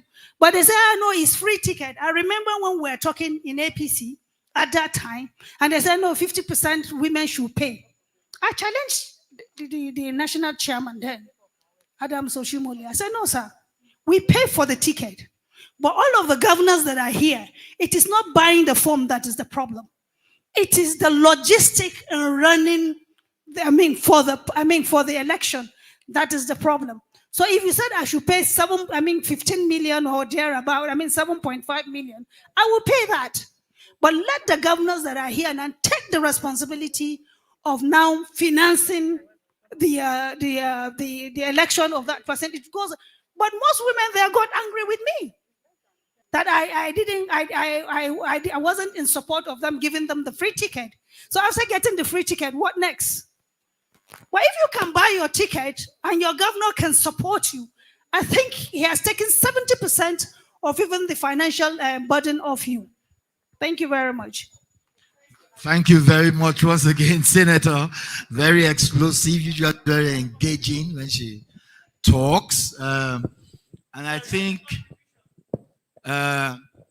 you wanted to, okay, we'll have a contribution from the Don't say irrepressible Rekia. Thank you very much, Fred. Perhaps this is just a concern. Talking about this women's participation in politics. I do consultancy in Kaduna State, working sometimes with Florence Aya, because she's trying her efforts in the community, at community level, to build up, interest in the right place. And once I was asked to have a talk with some of these women who wanted to vie one political position or the other. And I saw a lady practically walk into the place, and she had 2 or 3 other women who were following her, younger ladies, and they were carrying her bag or attending to her need or something like that. And you want to go and buy. So one question I asked her, I said, how many primary schools do you have in your local government? She said she has no idea. How would you not have an idea of the primary schools, numbers of primary schools? What are you coming to present? What do you want? So I'm just saying, giving this because it's so important. Yes, having the money is important. But more important is the knowledge that you can gather, especially about your community. How can you not know the numbers of primary schools and what is wrong with the primary schools? Or healthcare, for instance, people don't give, make that effort to build their own knowledge about the same community that they want to be leaders, in. Do you think, Senator Binta, is it not possible within African women, within us in Nigeria, having found that content, right content with a woman, do you think that it is not possible for us to run ourselves and contribute naira by naira? 2 naira by 2 naira? 2 Rwandan Kenya, Rwanda, whatever. Just support the women. But for you to do that, you must prove to me that he's going to give you my 10 naira or 20 naira into the purse, that you do have the content. I don't want somebody who is just going to go there and just, flounce jewelries, don't even know what is wrong with our primary school.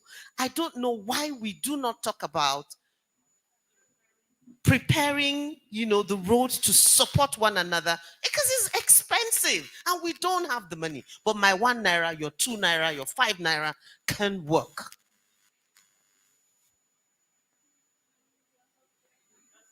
Thank you very much, Rekia. Thank you very much.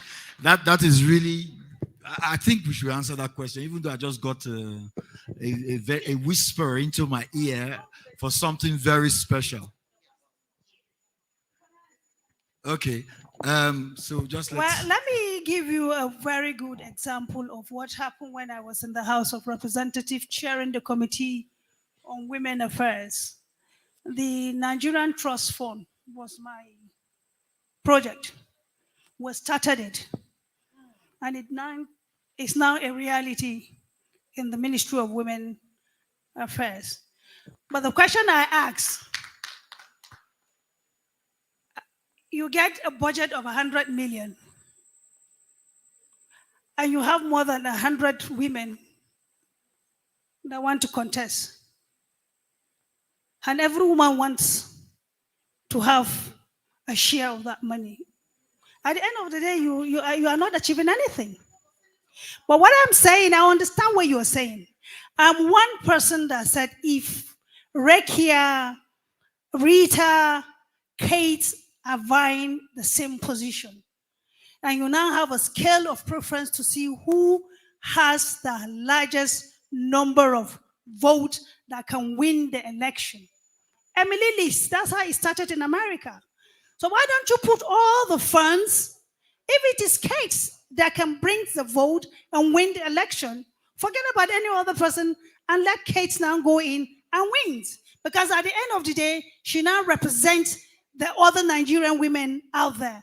But like I told you in APC, before the election, they met with the woman leader and she told them it is Binta. And I was even fighting for them. I said, all the governors that were there, I said, one way or the other, you have a woman that is vying for either House of Rep or the Senate. We will pay for the ticket, but let the governors now take it upon themselves to take and make the payment, the logistics for the campaign. It will have gone a long way. But as a woman, you are left alone, going into the battle with some certain men. And it depends. The game is dirty if you want to play it dirty. But I'm a mother. I was able to navigate my way with the youth and try to tell them that, look, I can't give you drugs because I want to be a member of parliament. So if you know you want to take your drugs, don't even come to me. And through that, I was able to take a lot of people out of that, drugs. But the men are not like that. And we are not even focused. The moment you go in now, Kate, Rita, and Miriam, and then I said, no, Kate is very attractive. Maybe she's sleeping with men around. That's how we destroyed ourselves. But like I told any woman who wants to vie for any political office in Nigeria, put it at the back of your mind, even if you are St. Mary, that they will call you a prostitute. But again, that is up there.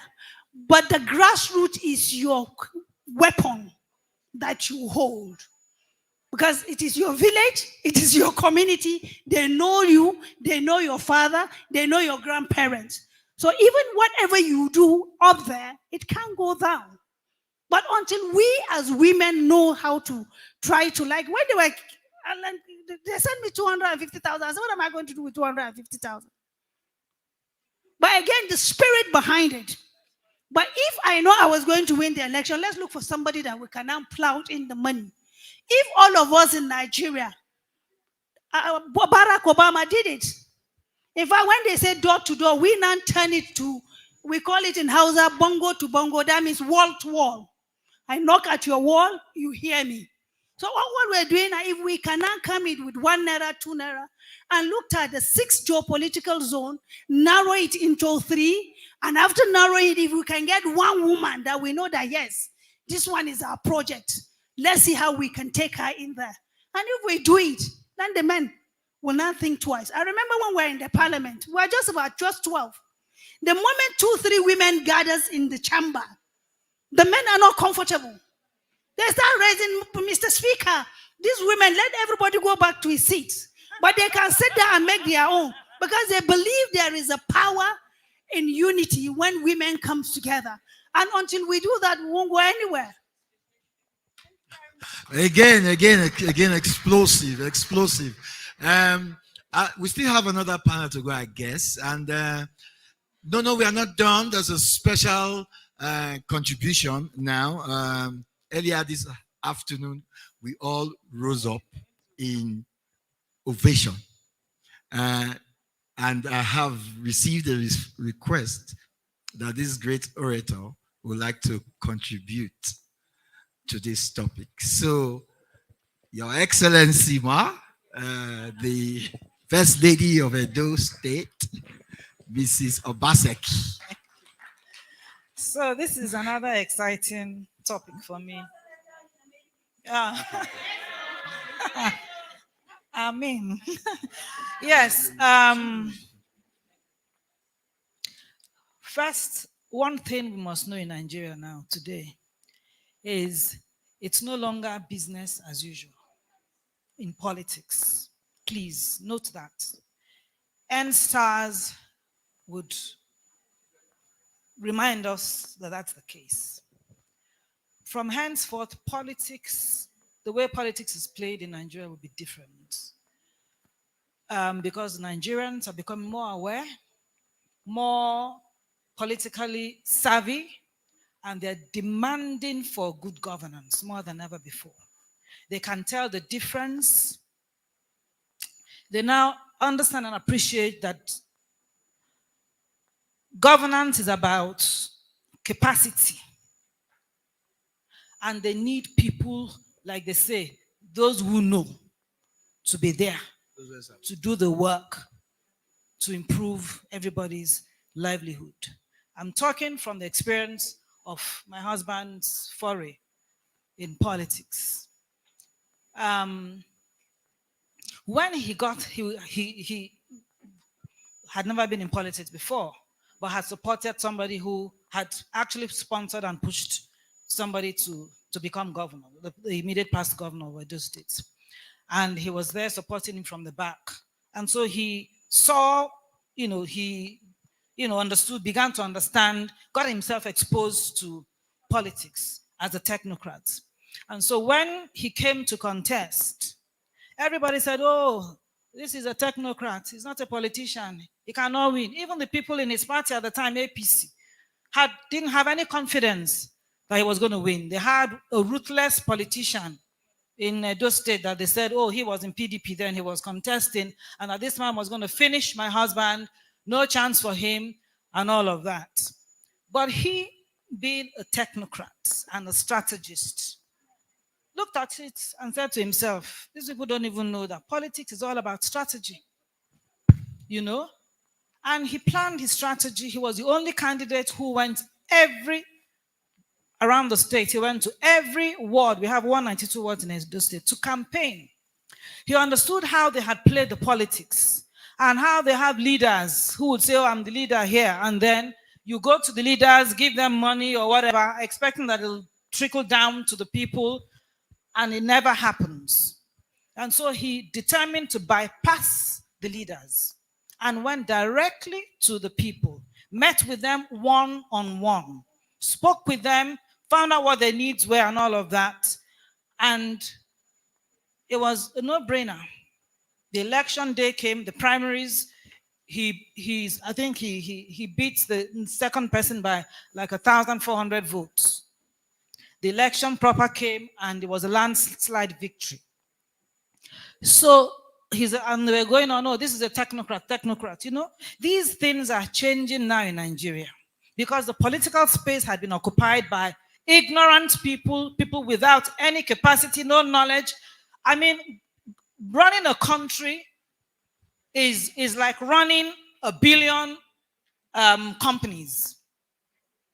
And a lot of these people who have ventured into politics in Nigeria, some even sitting in political offices, have not even employed 2 people, managed even a small business, and much more a state or a country. That's the reason why we are where we are as a country.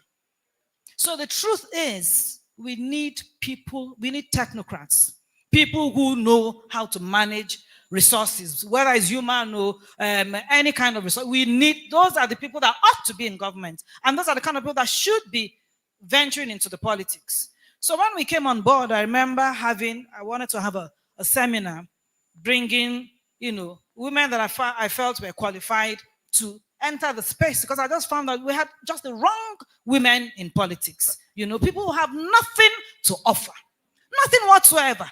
The only thing that they had on their CV was, either they're following the politicians, okay, or they can, like my sister just said, wear the ashwebi and follow the men and be doing women all over the place, And that's the reason why the men keep looking down on us women and thinking that, oh, you don't give these ones a chance because they have nothing up there in their heads.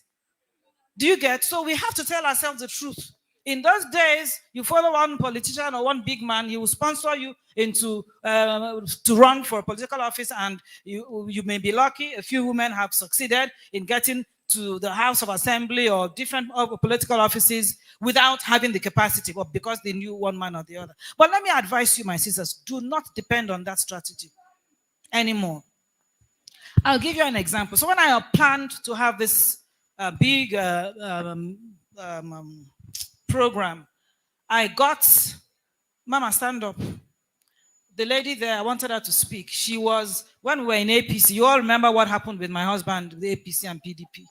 When we were in APC, she was a woman leader in APC in Edo State. She is a doctor. She went to school. She has a degree. At the time when she was a woman leader, I was proud. Anywhere I went, I would take her with me and show her off and say, I'm sure this is the only educated and, professional woman leader that we have in Nigeria, in any party, in any state. Because a lot of them are uneducated. Some market women leaders, they make them party women leaders. So what do you expect? What do you want to see in the country? So I got her, and she was one of those, when you have people who are civilized, enlightened, educated, with a passion to do good, patriotic people in your country, they will recognize and identify the right people and support them. So when we came on board and the whole of the party, they say, oh, this one is a technocrat, or he cannot win election, oh, PDP will win us, they will crush us, blah, blah, blah. She, as woman leader, was one of the few who came to strongly support my husband. So I got her, and I said to her, I want to bring in, let the right women come into this politics. In this Edo, let's start with Edo. Let us go look for women, professionals, business women who are really managing something, people who have capacity to enter into this thing.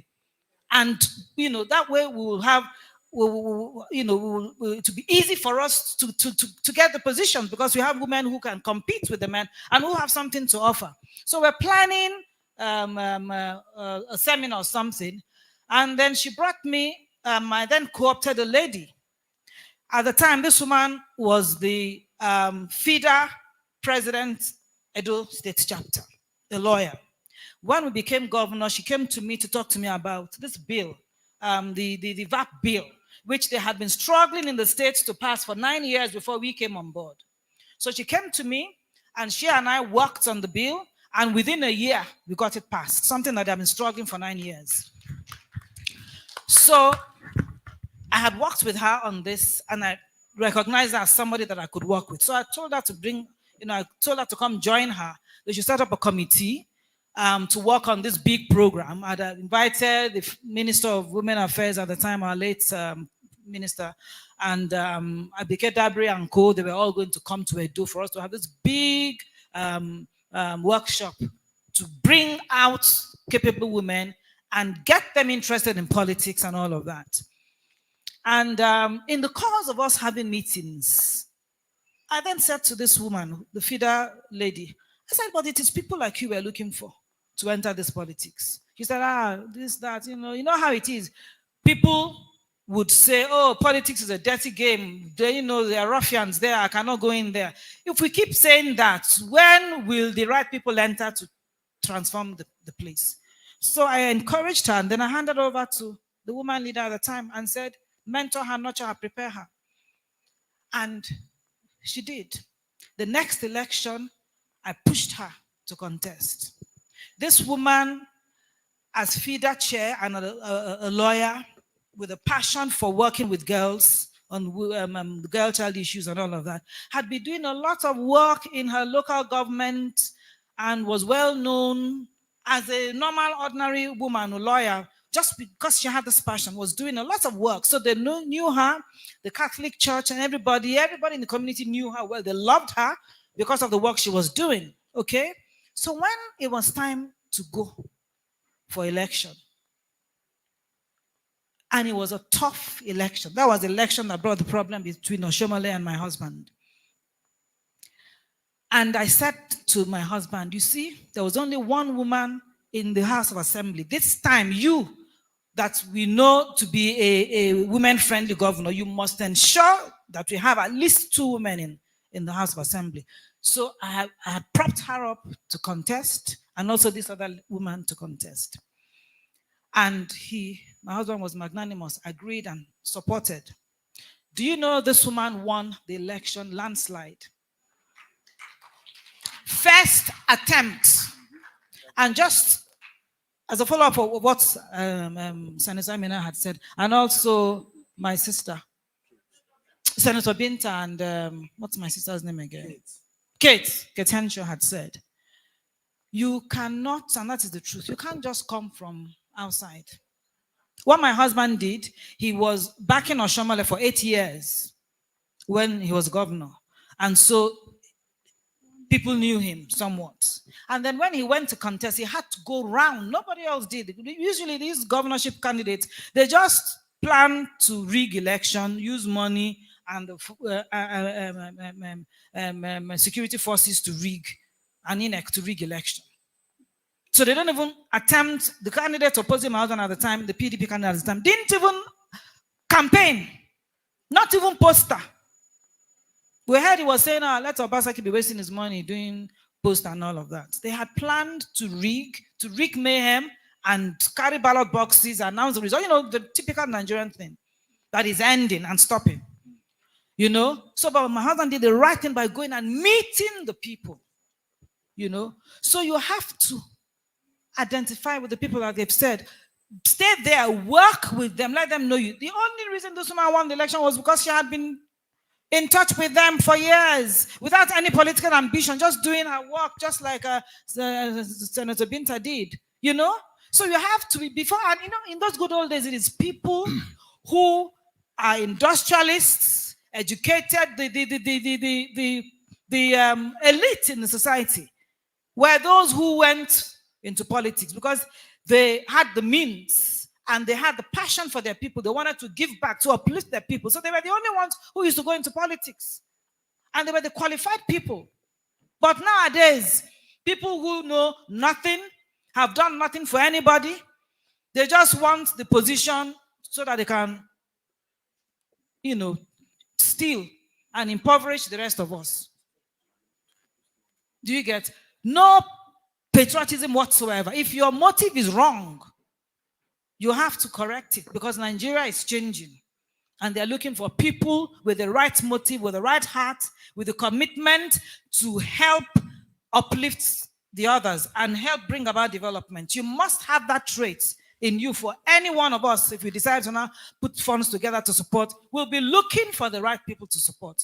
And if you've done work, giving back to your people, or you've done something relevant and people know you to have a passion to do good, you will easily win. I'm just telling you, sharing this experience with you. First timer, she went in and she won. And then the thing that happened, Oshomola came, scattered everything, you know, dissolved everything as chairman of the party, now went and brought his own list. That was what brought the trouble. Okay, and then cancelled everything. And in the end, it was all men that they put in the House of Assembly. The people, 1 or 2 women who would have gotten there, lost the position. So I then went and held my husband and said, you must compensate this woman because you know she won the election. And so I said to him, make her a commissioner. So he made her commissioner for women affairs. She did the 4 years. This is the second time around. And he's returned her back as my commissioner again. So this is an example of what can happen. Wow. Do you get? But you've got to get it right from the beginning. And you've got to, you know, and then again, us governors' wives, we're talking to ourselves. I also wanted to say this in response to what you've said, that we must become, what's the word we said now? Godmothers. Like they say, political godfather. We are calling ourselves godmothers. We talk to ourselves, I've said here, that we must use our positions to identify the right women and get our husbands to support them. Like in this election, that deserves my husband paid the bills for all of those people contesting. I mean, he funded the election, but they didn't have to spend them money. And that's how come people like that were able to win elections. So the points you've made here are very useful. Thank you, sir. Thank you very much. A round of applause for her again. Thank you, Your Excellency. The topic seems to be building up, and the co-founder, Ifoma, has a thing to say, and also Josephine would like to say a thing. Let me give the mic to Josephine first. They're closing now, yes. Thank you very much, Fred. And I must say that it's been an instructive session. I'd say I'm learning a lot from the experience in Nigeria, but also generally as women, as we share, there's a lot of similarities. And I think it's always good to be able to share this and actually discuss it openly. Maybe ending or, sharing my thinking around the topic as we are concluding. I would say that personally, I think it's not about women against men.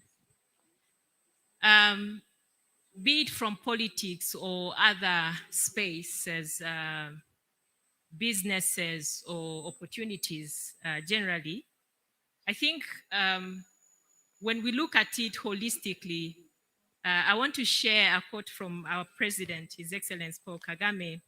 Once he said, no one benefits if women are held back. We have to change mindsets, not just laws. And basically here, maybe sharing the experience from Rwanda, where we have policies that allows us to have women really get 30% of each and every election. We have to have 30% representation of women. This has helped us a lot in terms of getting the women voice in the decision making. But as this was happening, it has also created more role models, but also made the women's voice heard, which led to really good impact in terms of policy making and laws adaptation or adjustment. And to this, I think as African women, we need team makers, as Senator mentioned earlier. And for me, I think women are already like made team makers. When you see the role of a woman at home, she's able to organize, she's able to take care of everyone. She's already a team maker. She can make her children work together, organize them to, work at home. So if that is happening already in our homes, how do we make sure those women remain team makers, even from the grassroots, from the little, how do they call them in Nigeria, maybe tontines, the small groups at community level where women are organized to put together efforts and actually support each other. So if that can happen, that's where we have leaders born. That's where we have them, they grow there and they can really expand to other levels. But again, from that level, where at the family, we are able to make the leaders by teaching our young girls, ensuring they are going to school, because education is really very key to have good leaders. So making sure the girls can learn, they have access to opportunities, and they are treated equally like their brothers. If the mother really stands for her, younger, or her sisters, or her fellow women in the community, we are able to achieve this. And lastly, I would encourage women here, as previous speakers said, what is our role in empowering our sisters? We used to have a He for She campaign in Rwanda. It was a global initiative by the women, UN Women. But when we were implementing it, we end up really asking ourselves, beyond having He for She's, men supporting women, how many women are supporting women. So she for she's are also needed. I think it's one of the key takeaway from the discussions today. Thank you. So she for she, and I like the idea of what what the president said about changing mindsets. I will just hand over to Ifoma now, so we can quickly run through this panel. Okay, let me piggyback of that.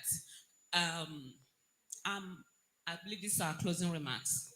I believe for me, I'm unapologetically a woman's woman.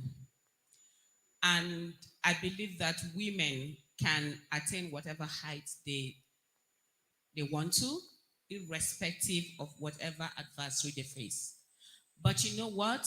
We cannot attain that height the way we've been going. We should learn to be more proactive rather than reactive. It has to be strategic. How do we increase women leadership access in politics or business? It has to be strategic. We should stop working on emotion, acting on emotion. It has to be strategic, even in the face of adversary. Even when the men are trying to bully, it's not about you shouting, and then they will turn around and say, you see, how can this one be a leader? It's, in the past 1 year plus, I've faced the highest adversary I've ever faced in my life. I'm doing a dual master's program in Columbia University.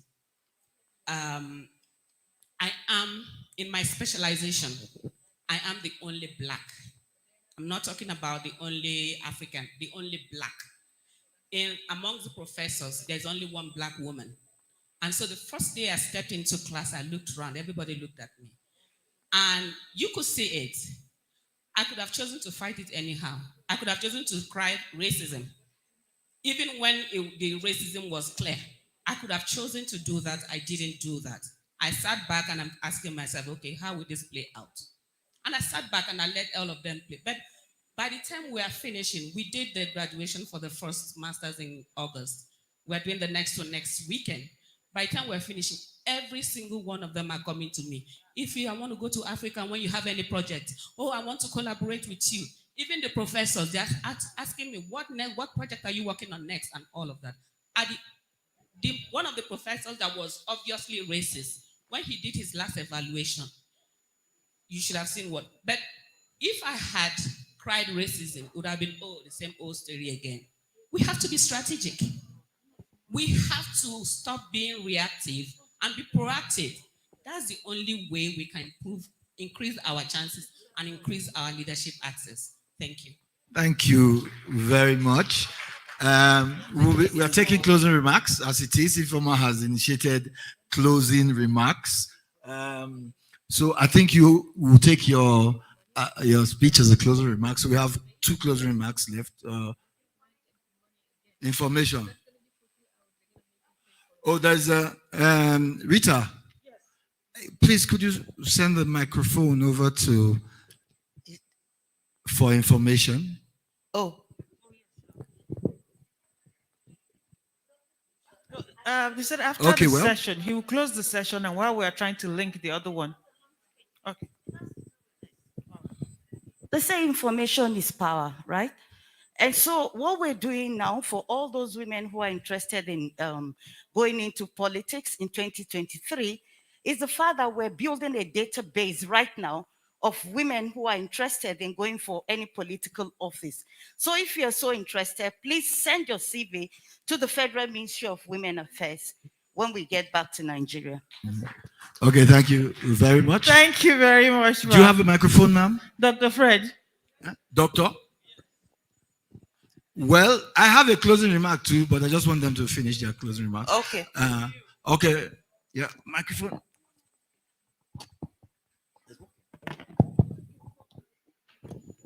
Thank you, Fred. I think at this moment, I can just say, let us instill the courage into the women and the confidence. If they don't have the confidence, we cannot really stand up, arise as women.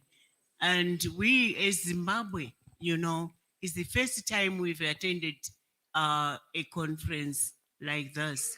We are really appreciative and we've learned a lot.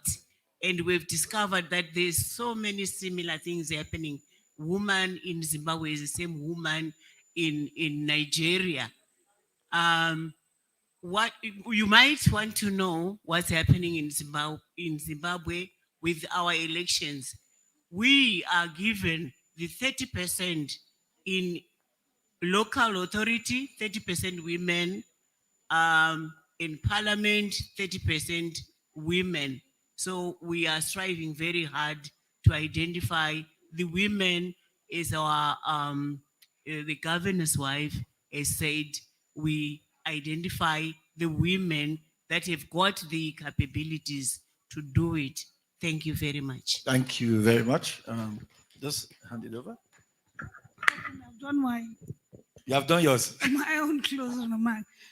But I think I just want to conclude that together, everyone achieves more. I think that is the acronym for team. For us to be a team player, we must come together and put in our little contributions that at the end of the day will be better off for us. A little drop of water makes the ocean.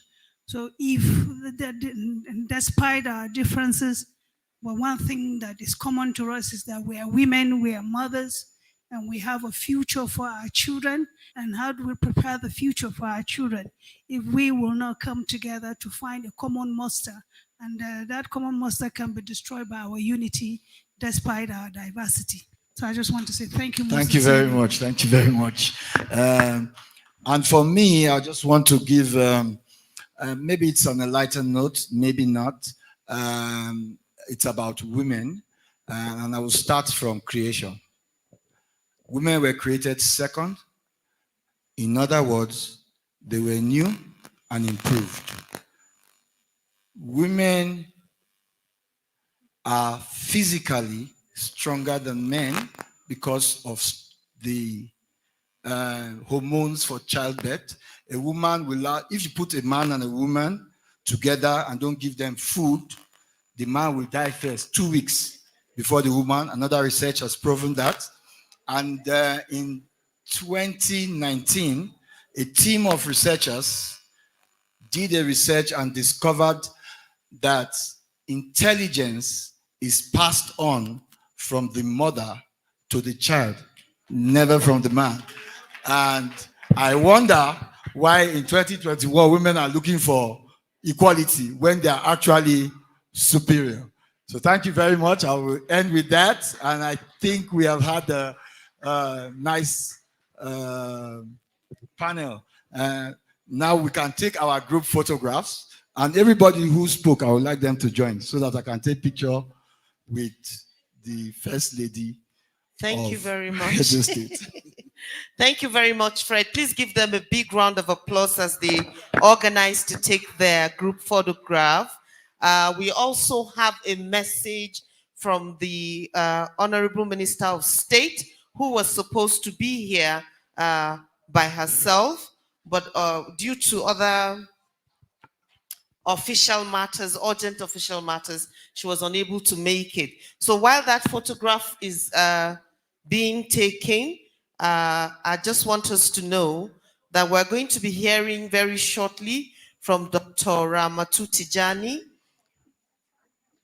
Aliu, Amazon of Change, Honorable Minister of State, FCT. Dr. Ramatu Tijani is an astute Nigerian politician, certified town planner, and a philanthropist. She is the Minister of State for Federal Capital Territory, Nigeria, and was previously elected the President of the Council of Africa Political Parties. While that picture is being taken as well, if we are listening and admiring the photo setup, I'd like to also talking about global connectivity and collaborations that we need, improving global value chains. Can we do this photograph really quietly? Thank you. All right, talking about global value chain. This is, I've got here a Rwandan product. It's coffee, but this coffee was put together to benefit women's health, especially. And the producers of this coffee are looking for collaboration. So I'm not going to take too long on it. If you want to partner, if you want to, yeah, they're outside, and what opportunities there could be to expand this product. So please, if you are interested, and you can talk to them, they're And the product outside. is also in support of creating awareness for cancer as well. Cancer of the breast, right? But you can go outside and then get more information from the stand. So if the IT people are ready, can we put the Honorable Minister of State on, please? Thank you. Oh, no. Studio.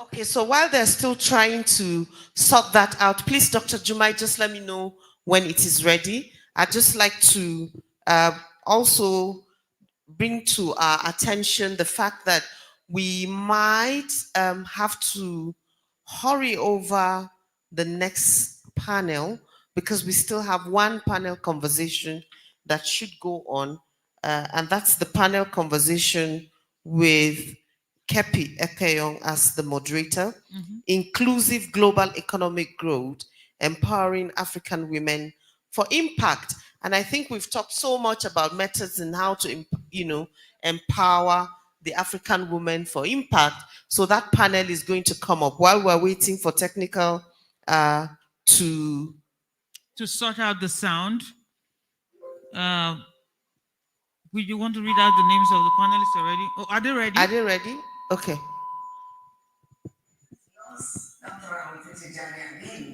I don't wish to express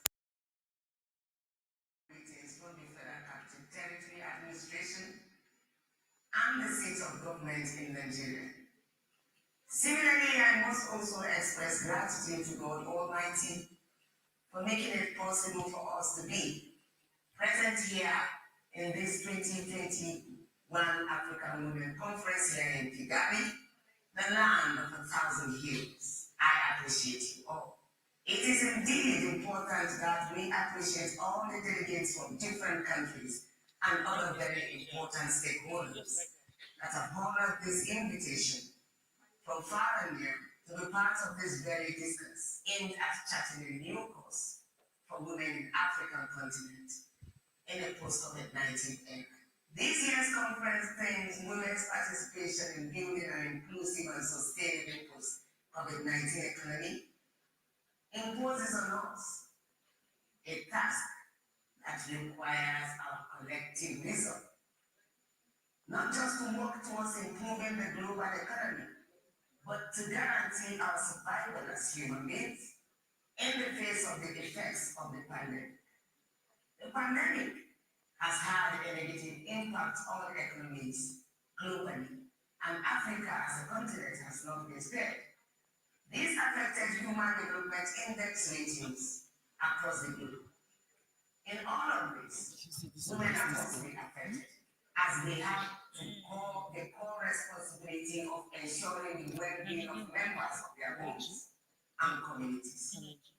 Beyond the negative impact on their economic status, women also have to grapple with all forms of gender-based violence, which includes but not limited to domestic abuse, sexual harassment, rape, among other things.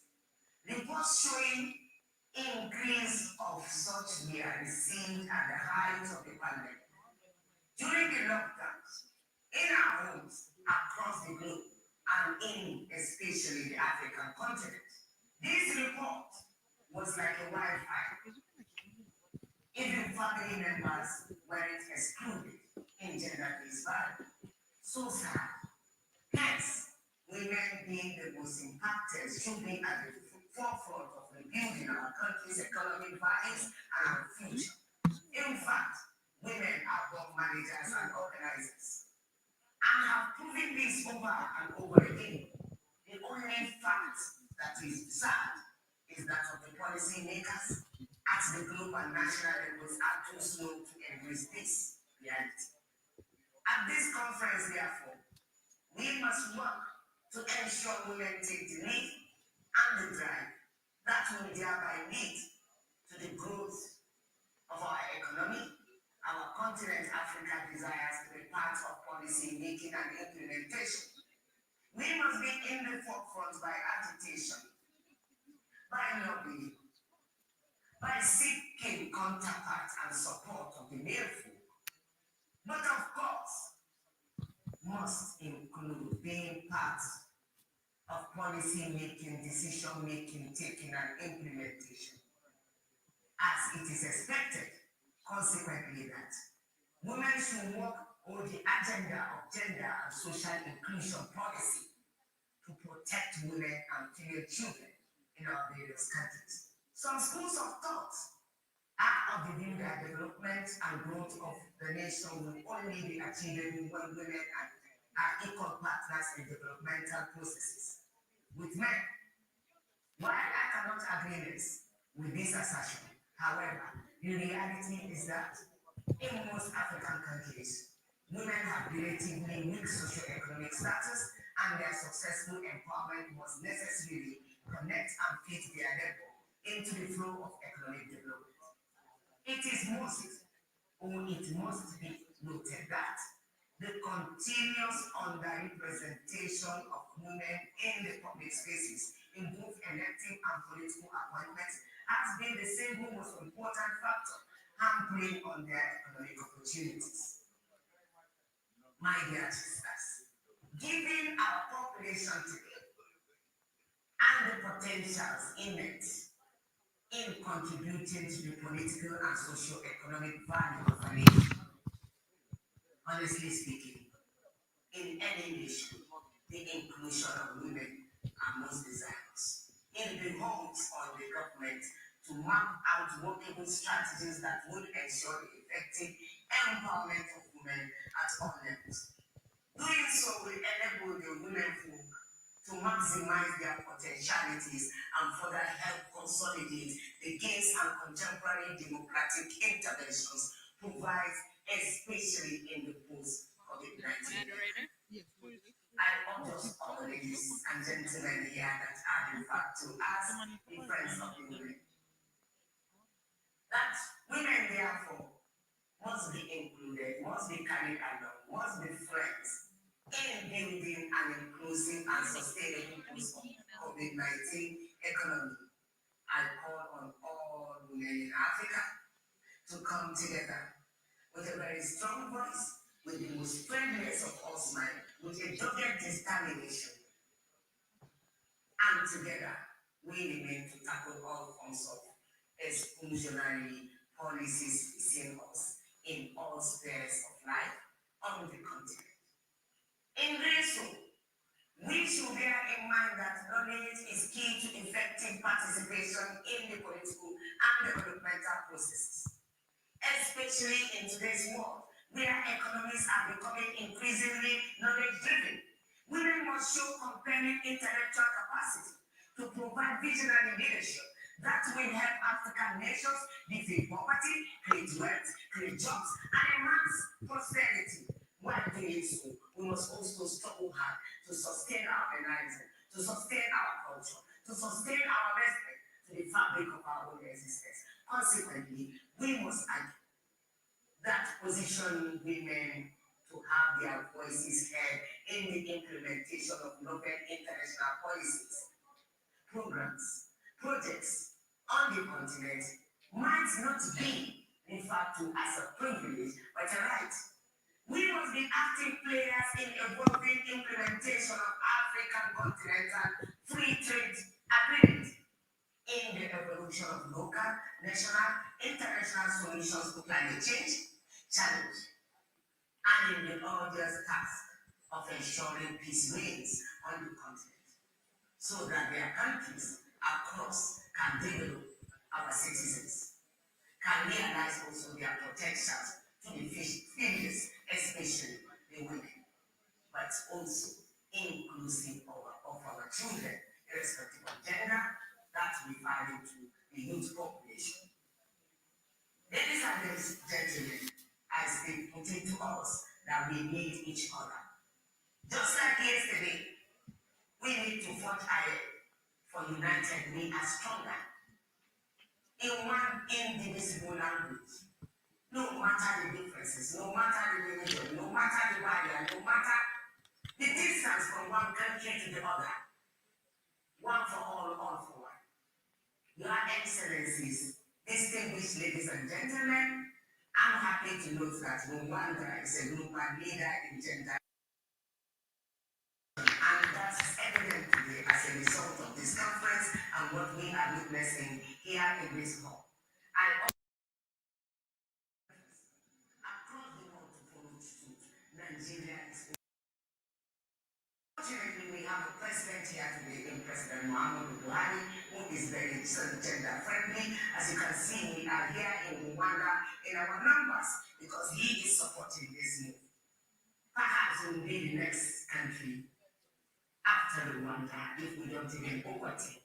We know what it takes. We have the population, we have the know-how, we have women that are savvy, both technologically and otherwise. Once again, I thank you all sincerely for this opportunity to address this select gathering of African women that are participating in this call to ensure that women's voices are heard, that we are not left behind, that 2021 becomes the turning point, that 2021 will enable us to crack the glass ceiling. We are headed somewhere. We are getting there, but united we are stronger. Welcome to 2021 African Women Conference here in Kigali, the land of 1,000 hills. This is yours, Dr. Ramatu Tijani Aliyu, the Honorable Minister of State FCT, Nigeria. Today being November 23rd, 2021. Carry on. Thank you very much. Our Amazon there, Dr. Ramatu Tijani Aliyu. You see that thread that is passing through all the sessions and all the speeches. United, we are stronger. It's just there. No matter who's speaking, you can thread it along. And so that's for emphasis. We're going to move quickly because our time is fast spent. We're moving straight to the next panel discussion, which is going to be hybrid. So we have some participants here in the hall and others who join virtually. This panel have a responsibility to talk about inclusive global economic growth, empowering African women for impact. To be on this panel, we were supposed to have Dr. Ramatu. I think she already put out her own, position. So let's move on and get to know the others. Sitting with us in the hall is my sister, Dr. Hawa Mainoma from the Nasarawa State University. She is the head of the, no, it's not a department. She corrected me this morning. Of the gender, what do you call it now, Dr. Mainoma? The Center for Gender Studies, Nasarawa State University. That particular center has taken over many other schools, though they just started. I can hear myself 3 times. Thank you. Welcome, Dr. Mainoma. Also to join her here, we have from Carnegie Mellon University, Africa, Dr. Faith Lohanga, who is also here with us. Dr. Faith, Dr. Edith, please. Dr. Edith, are you here? Thank you very much. Oh, now I see why you wanted to know when the panel is taking place. Welcome. Can we please put our hands together for her? When I see people like that, doctor, I know I'm inspired. I have to do this PhD, whether I like it or yes. All right, joining us virtually is a lady who was with us in Marrakesh, Morocco in 2019. You know, those people that when they talk, you have no choice, you just wait and then you listen. A political leader, former presidential candidate for Liberia. Yes, Madam Magdala Cooper will be joining us virtually. So we see you, we hear you, hope you're there. Cooper, so make sure you can we see her? Is she available to be on the screen already? Okay. While they're sorting that out, let's invite the moderator for this particular panel. It's a Nollywood veteran, Mr. Kepi Ekpeong. That's the work, that's the work, that's the work. Duh. Can we please put our hands together for Mr. Kepi? Welcome, sir. Thank you very much. Don't worry. I am really, really troublesome when I do things like this because I have learned from the distinguished senator how to facilitate sessions like this. Thank you very much. When we first opened, and I've been begging for that, the hard copy. Senator, I've been begging you things. I begged her strong enough because I even proposed to marry her and she refused. In her keynote address, should I call it, she did manage to set the tone for the entire conference. And a few things we managed to identify. One of such things which we did, which I think is key to our central, as a matter of fact, to this conversation, is the fact that women are born. Yeah, thank you. There's a gender balance now. No, that's not because he's competent too. Please put your hands together for. Dr. Jean Adams is joining us, please. Again, we have the females on one side. You know, just this is unconscious, bro. We can do this. Yeah. So what I. All right, good. So quickly, what I said, the opening is simple. Women are born natural leaders. If you would journey with me right now, just close your eyes and look behind you in your mind, you'll see that African woman who's in the kitchen preparing a meal, breastfeeding her child, and taking a call. It's only an African woman who can multitask without challenges. So I think we should just put our hands together for African women. And that is when they don't have any responsibility. Mentally, when we in a very rudimentary state, a woman is a born leader. And then when she's required to rise up to an occasion, we have Amazons. We've had Amazons from the Greek mythology. We had those kind of women who were built and could take on men physically. Fred and I, a couple of years, we're going to do a movie on Mary Slessor.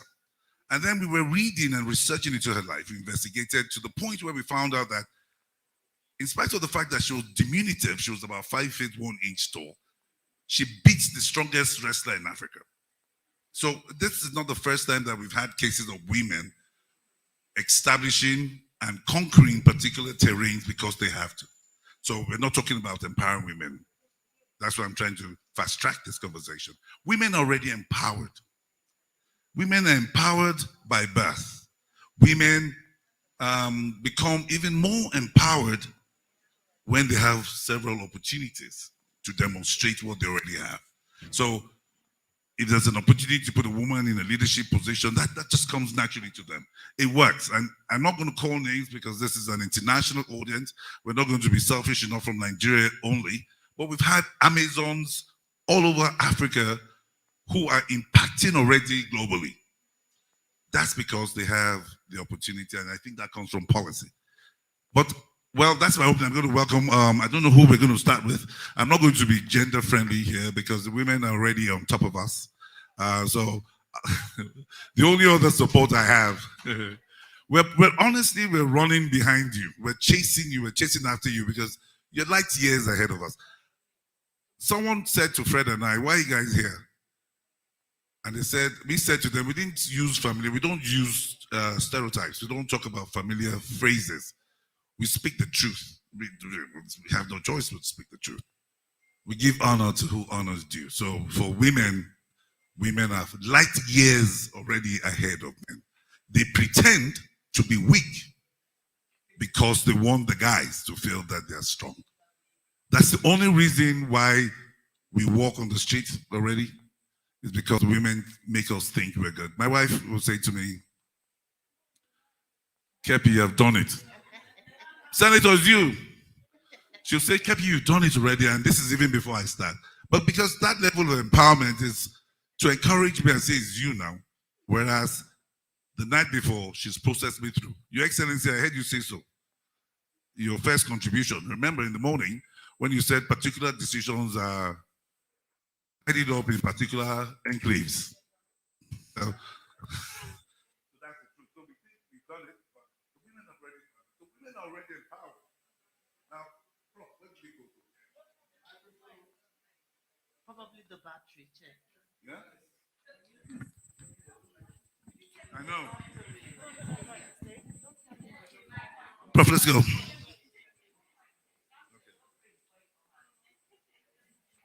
I wanted to be compliant. That's why I wore it on.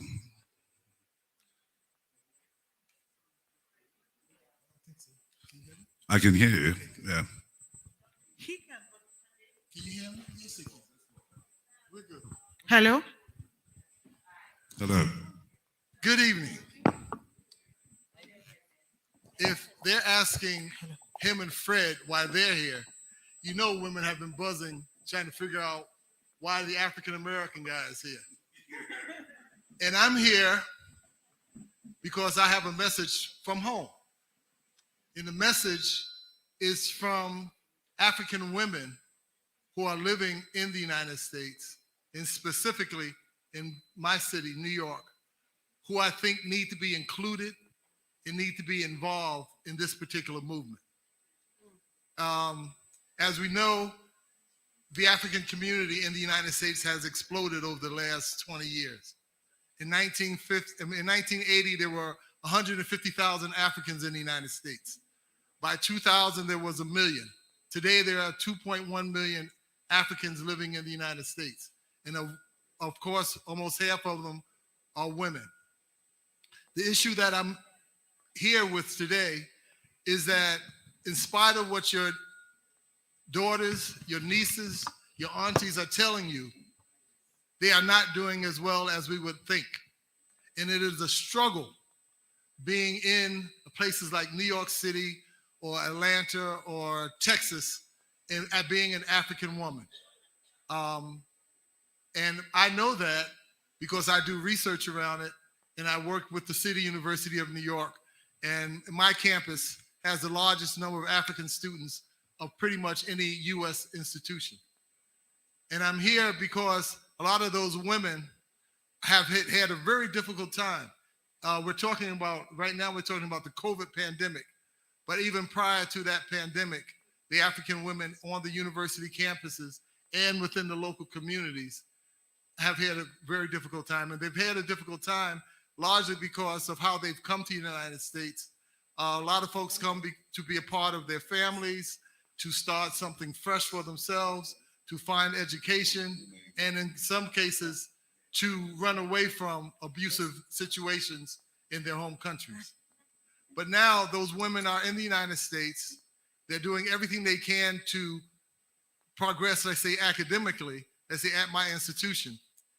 About 15 years ago, I began to notice African women starting to show up on campus as students. And I noticed something very interesting. They didn't look happy. They were older than the average student. The average student's about 18 to 20. The African women were in their late 20s and their early 30s. They were mothers, they were wives, they were students, and they were workers.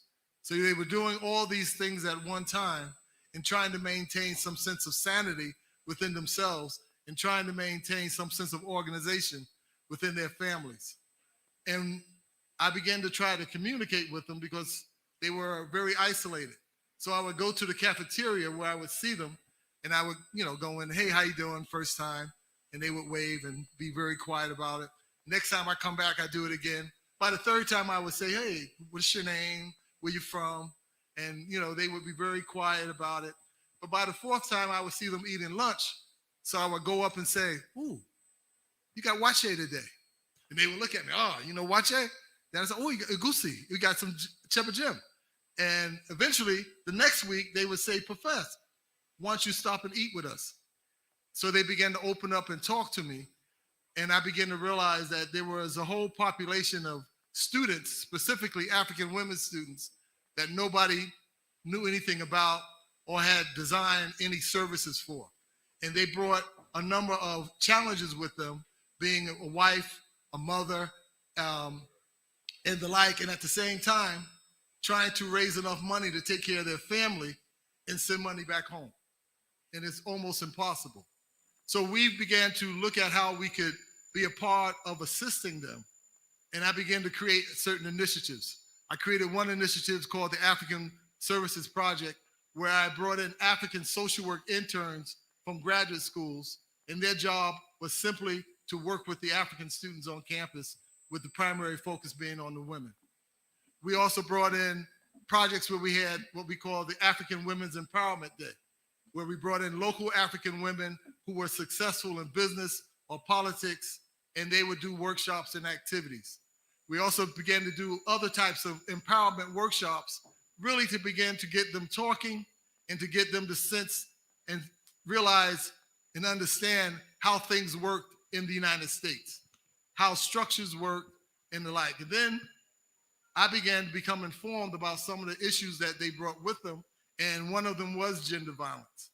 You know, other issues began to pop up that I had really had very little knowledge about, so I brought in additional people to be a part of that process. And eventually, we began to move not only from within the campus, but further into the community, and began to work with service organizations that were designed specifically to focus on African family issues and African women issues. So I'm here today really just to bring that forward and say whatever we're planning with the African Women's Conference and wherever we're going, we need to find ways to include those women in that vision for a number of reasons. The simple one is that they need your help. But the other one is that many of them are gaining significant education, significant skill that they could bring back home. But a lot of them can't come back home because of their life situations. And because if they come back home with their education, they won't be able to make, the money that they're making over there. But even... I think you did the right thing in the first place with your initiative, in the sense that what you did was you identified a need, and then there was some capacity building process, which is also part of the developmental process towards empowering the women. And you're talking about only Black women in New York University, only Black women, only African women in New York, not African Americans. Right. So, Doc, what's your take on this? Because he identified a disadvantaged category of women, and we're looking at these people being inclusive and impacting, So, and we're thinking of not just, his case is isolated, it's really out of our purview, but it's inclusive in the sense that it's also affecting women, So, what's your take on not his own? What's your take on the developmental process of empowering women to the extent where they can begin to impact? Okay, thank you very much for this opportunity. I should really say that not necessarily on its own. I think I will go practical, especially on our own area, and I'll also start with myself. I think on the last conference, what they asked us to take home is promising in order to empower a girl. And I think I've started with that. I have ensured that I have a foundation, Mifata Educational Foundation. I was able to enroll like 6 girls in the school. And I see that we cannot just getting the women to be involved without the men knowing the process. Let them understand, because When you make the girls understand, but the boys are left behind, you are contributing a lot of problems and other things. So I had to enroll the boys also. And for this session, I think I enrolled like almost 10, making like 20. Because I understand that education is power, education is the key, education is the gateway of everything. When you really want to empower individual, you need to start with education. You need to give him the information, the right knowledge, and everything. I did not stop there. I think I went ahead in relation to getting a particular person, because we cannot just say you need to have it all before you take it up. You have to start with a step, and be able to get a particular person to make him understand his potentials. What areas can he impact? What area can he contribute? So I was able to get a particular person, and she's on course now, and then she'll be able to get a writing, and which will be monitored in order to understand that it's not just for her. She has to spread it to all other persons that she thinks that are very close to her, so that the community and the society will benefit. And with the Center for Gender Studies I'm heading in Nasarawa State University, we're collaborating with Entrepreneurship Center, in which we are able to get our people in the community. We have a form for them to fill to choose a particular skill which they want to be empowered on. And we have been doing that. And to tell you that the issue of empowerment is not just to give somebody something, but even with a mere telling him you can do it, you are capable, encouraging him, having a self-confidence and commitment. I think with my Vice Chancellor here, he can testify that he really helped in making this move to take from one level to another by ensuring that during his time we have the first female dean and the whole of the Nasarawa State University after 20 years. And also I was elected as the first female deputy dean during his time. And that shows that if you want the journey to continue, you don't have to just be saying just females. You need to get a backup of the male to help you to go further. And this will not really stop here. The resolution of this year, and promise you by the next time we are coming back for another conference, we will bring more results. I believe in practical. We should not just be taking, as you have been saying it, each and every one of us here at least should come back to testify this what he has done in relation to empowerment, in relation to education, in relation to everything. When you start it up, each one of us here, maybe we're about 30, you are able to empower 30. It has reduced drastically the community and the society. So I will have to stop. You know, we know lecturers, we used to talk a lot. Let me stop here. Thank you very much. It's very good. I think we need to give you some strong acknowledgements and a lot of applause for taking on what you did. We also do that in my own field of work, but we take one wider step. So we empower participants who are interested in particular progresses, and then we run pilot schemes, because it's not just enough to build the person in capacity. What it is, the next level will be for you to introduce them to work. You know, so congratulations, but I think you should pursue that. So you have your people, you call them your projects, and then you empower them by sliding them gradually into areas where they can generate funding for themselves. Because at the end of the day, for women to begin to grow, they need to be financially emancipated. So another thing you said which appealed to me is the fact that women in Africa live in a very cultural society. So when you talk about male involvement, it wasn't just the male participation. It was the fact that also perhaps you had to cajole the men to go lighter on particular cultural restrictions, because women are limited because of our cultural environment. There are certain things some women can do, and there are certain things some women can't just do because they're just women. So My takeaway here, which is good, and I think it's a takeaway, is that we need to try and generate policies to reduce such restrictions that will prevent women from attaining their full potentials. Sorry, I really don't have her name. Edith. Pardon? Edith. Edith. Yes, or Edith. Edith, better for me is Edith. So yeah. Yes. So where are we going from where Doctor stopped? Okay. I'd like to start it off by prefacing my personal journey. So I am originally from Tanzania. I currently work here in Rwanda, but I've been an international student in 3 other countries in Africa, Europe, and Asia. And what I want to talk about is some of the generalities I've found as a woman in engineering and computer science. So the first thing I'll say, I'll start with statistics. We've been talking about empowering girls in business, in leadership. One of the things we've been missing out is that the global economy also includes employment. And post-COVID, we've seen it in COVID, we've already gone digital faster than we expected. But post-COVID, in 2025, it is estimated in Africa alone, sub-Saharan Africa, there'll be 230 to 240 million jobs that will require digital skills.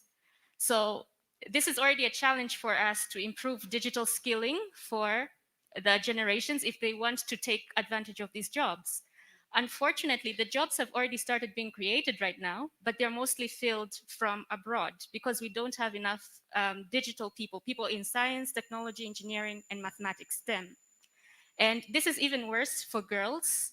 I believe globally, only 33% of researchers are women.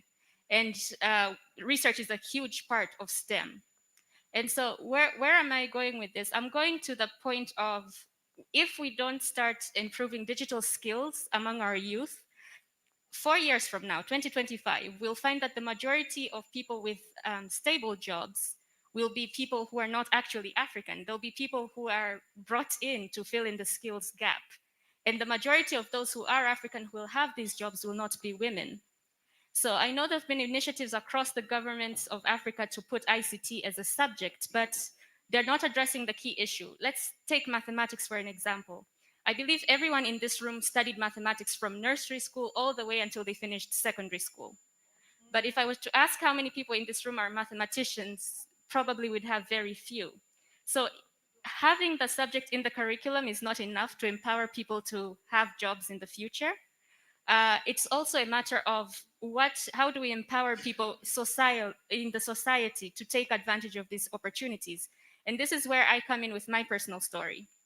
So when I decided to start studying, in Tanzania, you start choosing whether you want to be in science or arts somewhere in the secondary school, in the middle of the junior secondary school.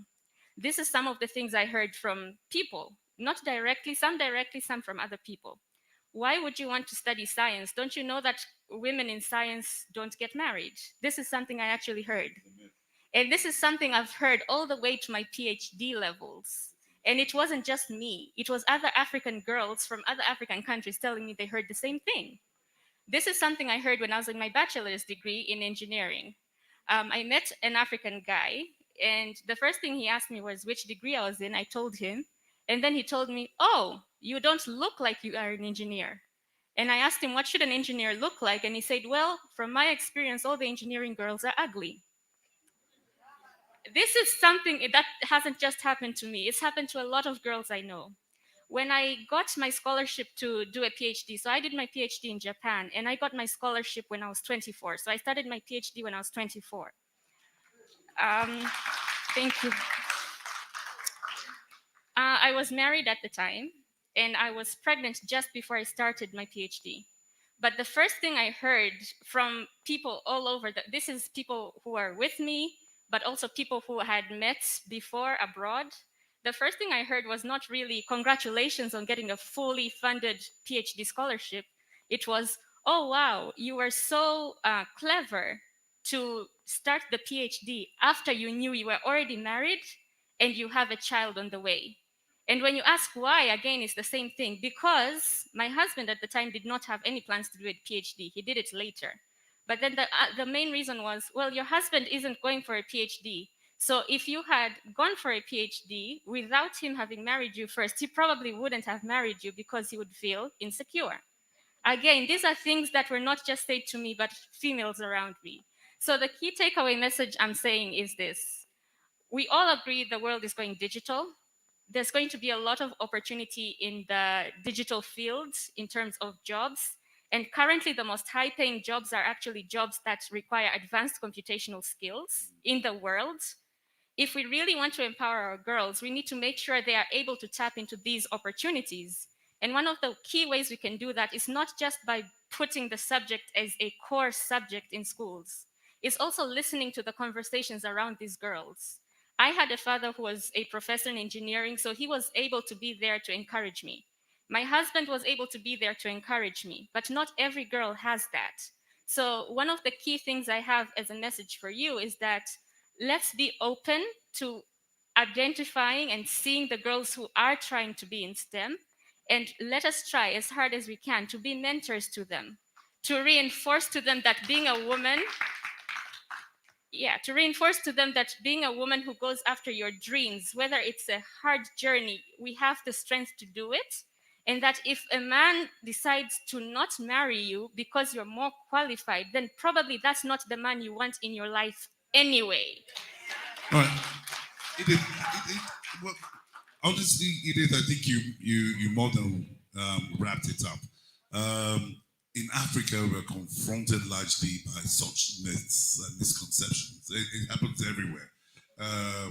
Sorry, I don't know about you, but for those of us in entertainment, we know that one of the strategies that we adopt to chase girls is to make you feel vulnerable. So if I see you and I like you very much, I'll probably say to you that you're ugly, because that way, when I say let's do a drink or something, you'll jump excited. It's a strategy that men adopt. And this happens all the time, because this story exists where you have gender issues. Is there. Men put down women generally to make them feel inferior. It's not just you, it's everywhere. The problem with what I was going to add as an advantage, but was in your case, I don't know whether it really is an advantage, is the fact that if we encourage our girl children to go to school, it will mean they'll spend less time giving birth to children and concentrating on them growing.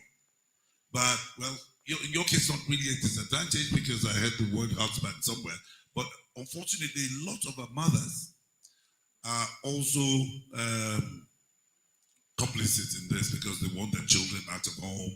The economy, there's a downturn in the economy. There's no food on the table. They want to pass the children on as responsibilities to their husbands, and put pressure on the children to even supply to try and bring money to take care of their father's house, and that might encourage them to go all kinds of prostitution. So the focus here from your contribution is good. One, identify the girls who want to.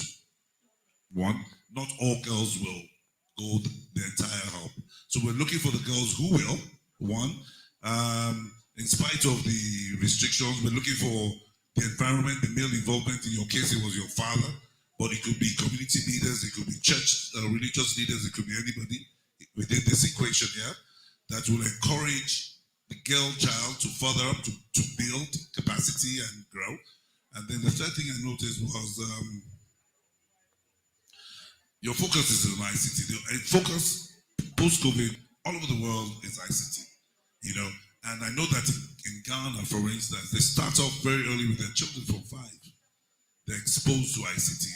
In Nigeria, we thank God for ICT, you know, because it's managed to take a lot of our children off the streets for good reasons and bad reasons, but it's taking a lot of idleness from the streets, including women. So we have our women who are building capacity and working remotely, because if you work in that capacity, you don't have to be physically present.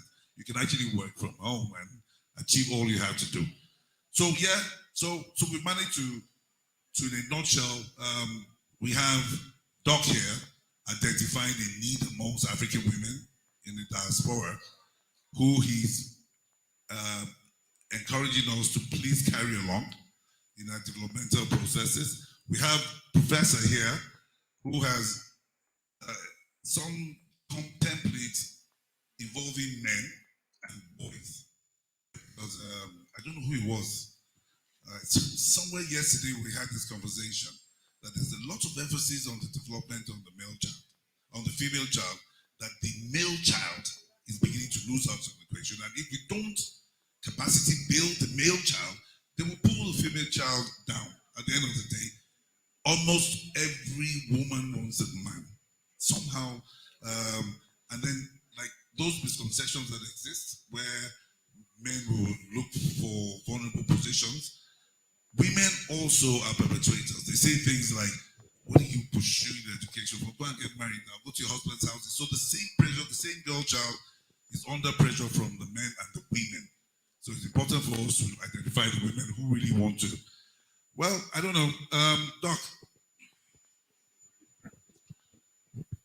How do we go to the next level in your situation? Because it's peculiar from our past.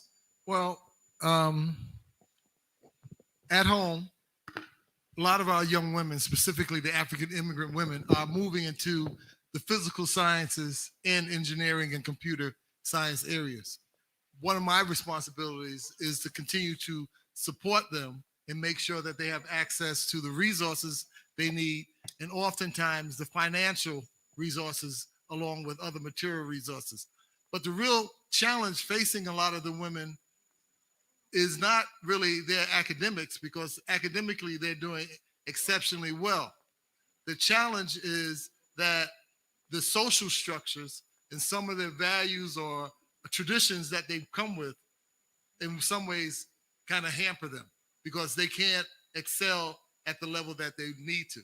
But now here on the African continent, I've done a lot of projects specifically focused on science and technology towards women and girls. In Senegal, I have robotics programs for girls, computer coding programs for girls, informatics, science, biological programs for girls. Because what you're saying, I think, is at the center of a lot of our conversations, and that young women need exposure early, not by the time they get to 11th or 12th grade, but in middle school and early high school. All right. I see, like I always say, you need to desire to aspire.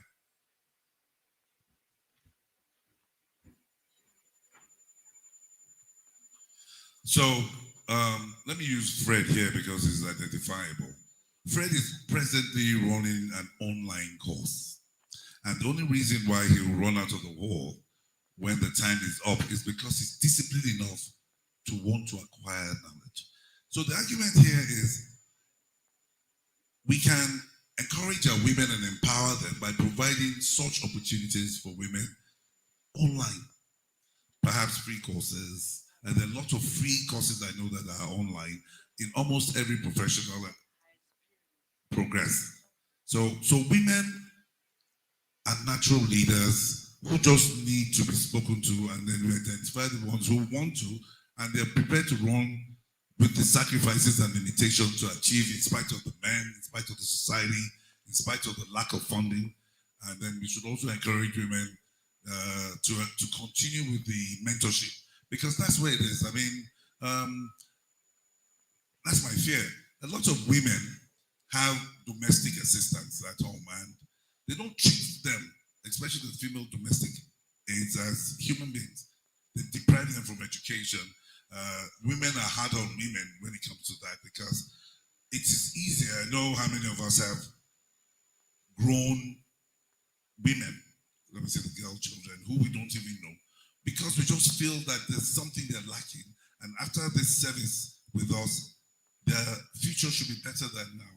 So I think women should continue and extend that mentorship program by encouraging every girl child around them, not necessarily family members, just every girl child. And it's from a very creative perspective for us because we just do things. We grow up within our industry. We are very, most of all, we're charitable. We don't follow protocol. So you see someone and then we adopt such people. We pay for their upkeep. We may not we may not see them regularly. Like I have about 5 or 6 of them presently that I'm taking care of in Obudu Cattle Ranch because they have that system where they marry wives. They use girls as collateral. So if your father is owing, you know, they can use it as collateral, and then you stay in the man's house, and then you have children and stuff like that. So I have about 5 of them presently in Obudu Cattle Ranch who I'm taking care of. And Obudu is very far from where I live. So all I do is speak with them occasionally, especially on the birthdays and after exams, just before exams, to encourage them, and I fund. You know, and that's usually what they need, because when you meet the kids, you know, when we opened up this conversation, I said the women are naturally born as leaders. They're just born as conveners. They're born with so much talent. So we just need to assist them, shape them small, and then they grow proud. Where do we go from here? Because you know, the last I said was that it's not enough to build capacity with women. We have to go to the next level. The next level is to provide a work environment for them somehow. So until we can actually midwife them into some independence. What would you do now that we've had this point, we've reached this point in our conversation? What are you planning to do now? What do you think we should do next? I think the most important, what we should do is the issue of financing, which we all know that is the backbone of everything. And with a drop, it makes an ocean. So we should not deny the fact that when you are able to give something, it can take a long way. The most important thing, as I say, is to identify the potential of that person, what he's capable of doing and what he's passionate about. Then you now empower him with the skills and the finance. What I'm trying to say is that you don't have to take a number of people, many, that you cannot monitor and then reach to the tail end. Because the problem we're having, especially in the remote areas and those that doesn't have the means, immediately you give them, that's what they use for their breakfast, lunch, and dinner. So that is why the issue of this loan scheme is very important. The men, sorry to say, they are gradually leaving the responsibility to the women. It is the women now that are taking the responsibility of the breakfast, lunch, and dinner. Just example of what we have just said for the house help. I do have one. She's just in JS3. When I took her, I tried by all means for her to go back to school. With that, just meager amount I'm paying her, that's what the family are feeding on. And I try to say that you just come to work for Fit Fridays. Come to work Friday, Saturday, Sunday, so that the rest of the days you go to school. But she thought I'm trying to release her from the work. I tried by all means that, okay, let's do halfway. You pay the half of the money, I pay, so that she will take it so serious. She said, that is it. She wants to send me away. I now say, okay, no problem, I will do the registration. The problem is the issue of the mindset. I think the most important and the disease they are suffering on is the issue of information. If you can be able to give them the right information and educate them very well before starting the empowerment is the most important. Because if you just give them, just call them and then give them the skills and give them the money, it will truncate at a particular level. It will there will be no headway. So the issue of door-to-door advocacy, informing them the right way and the importance of such, and give example to yourself where you have started. I think it will really help a great deal. Like myself now, most of the time I used to tell, had it been, I did not have the courage and confidence to continue. I would have been right from primary three. That is when my father started making proposal for me to be married. Primary three, for that matter. At the end, we have to drag with my grandmother until I reached SS2. That was when I got married. And I had to ask my husband to promise if you allow me to continue. So if a child is not passionate about such thing, she cannot be able, she cannot see any danger in it. And it continued, the contract continued with my husband. When I finish this level of education, I will have to go to the next one. we promise. At least by this time I have 2 degrees, one in education, one in accounting, 2 masters, one in education, one in accounting. I'm PhD holder, and thank God my vice chancellor is able to help me.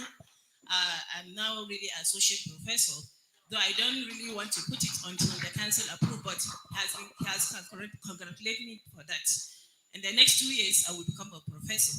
So you can see it's determination, and you need to educate and give them how you have started.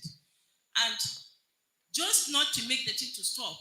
While I was in school, in the SS2, I asked my husband, I want to do this buying and selling, so that people will say he doesn't want anybody to come and knock his door.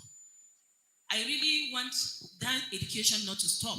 So I had to buy that soap. At that time, it was 150 naira. Give it to my neighbor to sell it, so that there will not be a day that he say he doesn't have money for handout or school fees. So I've started saving for that. So when you are passionate about you have the confidence that everything, you can take it up. So if you can meet those kind of people and build on that, their confidence and interest, then we now take it up and then monitor it throughout. Thank you very much. Yeah. If we use your story as an example, yeah, we'll identify one, your determination to want to succeed. So we have to identify the girl children who want to. Then we'll understand that in the process, what did you do now that was different? You first of all, you wanted to, so you fought for it, you desired it. Yes, you fought for it, you got it. And now you've grown, you sustained it. And you are impacting on, I don't know whether during your lectures you speak to your kids, the children in school, so you're encouraging them. So it's not a peculiar problem. That's what I'm trying to say to the girl children. It's a general problem. I'm exposed to a lot of children presently who do not think that formal education is the solution any longer. They believe that they can work on anything, but they believe it, and that belief has become for them gospel, because I have sat down severally to talk to people, young people, and tried as much as I can, because it's really difficult to talk to children who have decided not to go to school. Everybody is aware of the little problems we're having right now economically. There's no money for some parents who used to be averagely comfortable. The ones who were more comfortable are slightly more careful right now. So they're not in a hurry to want to fund people who are not in a hurry. So the kids are taking off that, and they're deciding to fund themselves, and they're deciding to immediately work and look into things, that to generate income for themselves. So it's not necessarily education. So it's not a problem for the girl child only. It's a problem for the society. Edith, when you first started, sorry, I think I cut you short a bit. You were on a journey somewhere. I caught you. I didn't cut you. I don't think did I cut you? Had you completed where you were going to? You had completed. So yeah, because I think so. And I don't think your case is a general case. I think your case is peculiar, because it's the same thing that happens everywhere. When my daughter was in her second year in university, she did school in Nigeria. There was this colleague of hers, student colleague, well, a class of a big mate of hers in the West Coast, who had a girlfriend, and the next best thing was to use the girl for sacrifice. But he was caught, because everybody is in a hurry right now. So a lot of problems we have right now is the men, the boy children, the girl children are all in a hurry to make money and not add value. And that's because the society in Nigeria that we live in has sort of shifted our mindsets that way, taking us away from values to cash. And I think corruption is playing a major role. But that's as far as we can go. Women do not have that much peculiarity when it comes to building and achieving your dreams, because the identifiable limitations have been identified. Women are presently being mentored. Women are deliberately being put in leadership positions. Yeah, because you talked about men membership. Women are, what else? We're here in Kigali today, and maybe tomorrow we'll be in South Africa. We're talking about the women. So we have encouraged women. We just need women now to encourage themselves so that they can be more contributory to development.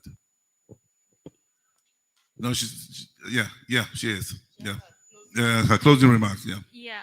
So the reason I prefaced why that I have lived in now 4 or 5 countries is because this was common across the countries.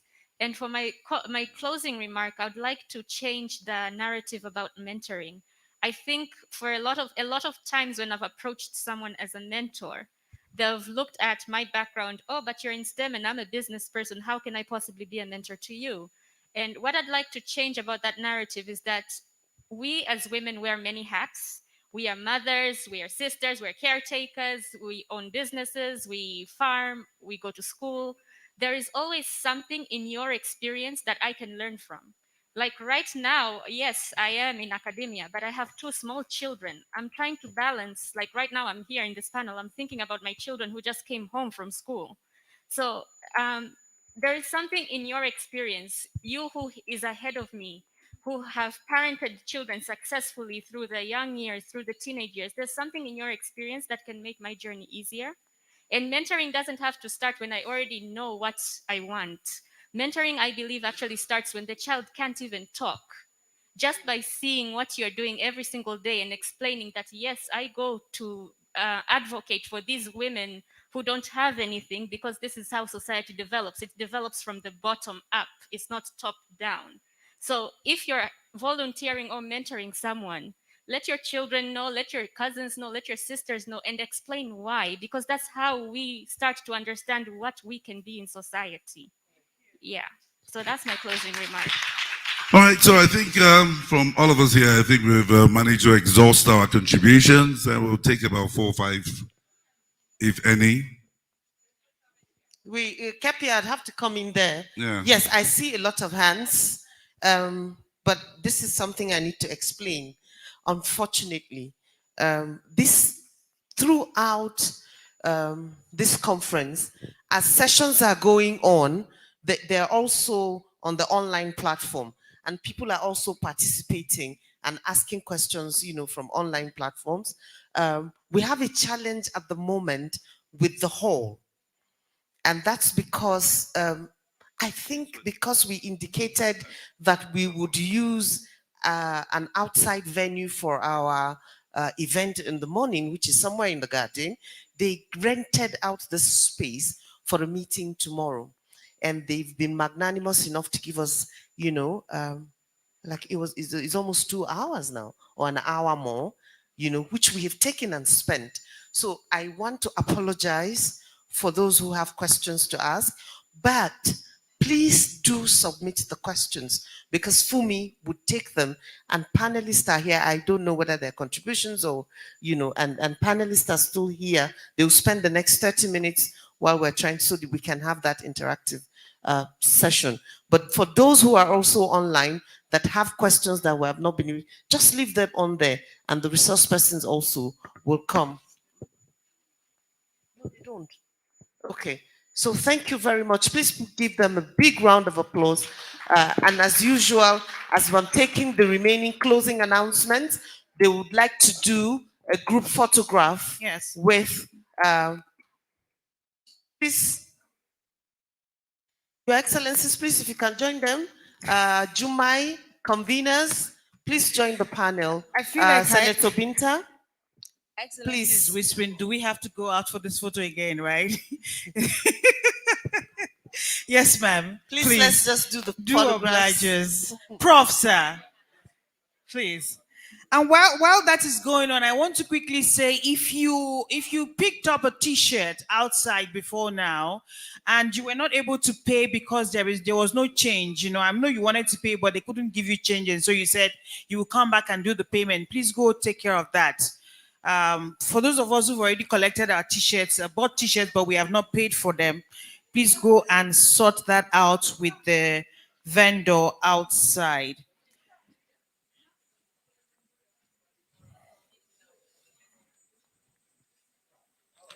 Okay, so also while the photograph is being taken, I'd like to inform the remaining delegates about our activities for tomorrow. We converge after breakfast.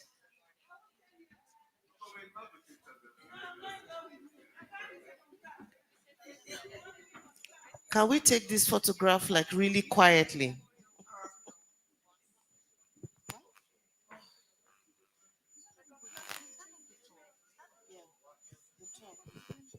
Yeah. Okay, so I was given a brief for those who are still listening. We converge tomorrow after breakfast at an outside venue at the garden. At the I'm sure garden. some of us will be here to show you where. And it will be nice to have your orange t-shirts because we're flagging off the launch of the 16 days activism against gender-based violence. It's going to be a media event, so we can at least say that at AWC 2021, we flagged off that event successfully. Shortly after then, we're going to go on a city tour, which I've just been told if everyone wants to go to the city tour. We convene at 10 o'clock right after breakfast. Breakfast is gonna end at 10. So we come. Do you prefer email or text? I can do either. Oh yeah.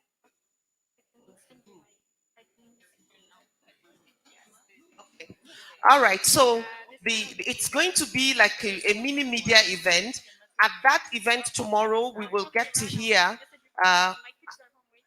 what our monies that we have collected together for the t-shirt is going to do. Well, because every monies you have paid for the t-shirt is going to go into a good cause. So if you haven't paid for it or you are still interested in contributing in that specifically beautiful way, then you still have an opportunity to do that. Okay, so someone is going to take us through briefly where we are going to go to at the city tour tomorrow. So you know how interesting that is. Immediately after the flag off tomorrow, we're getting in the buses and going for the city tour. But while we're doing the city tour, where are we going to? Yeah. Okay. Okay. Good evening, everyone. So tomorrow, as she already said, so we're gonna start the day at 10 o'clock with our 16-day activism. We're gonna be outside in the garden. We'll make sure we're gonna guide you through and take you all down there.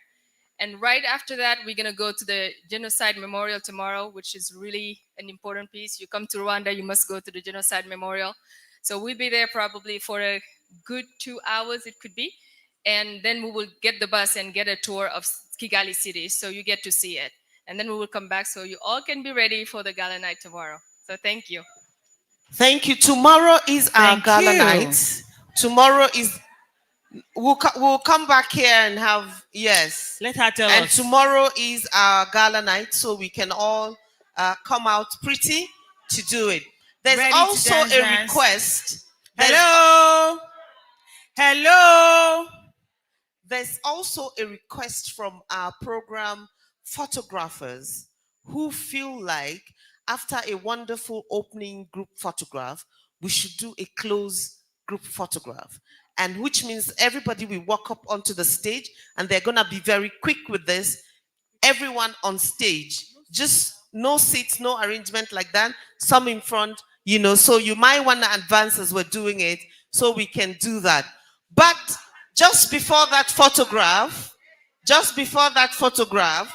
yes, it has been a wonderful pleasure.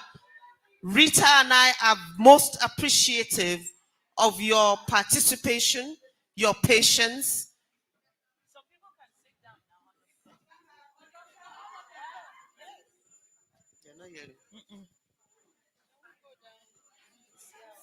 Hmm? You want to? Oh.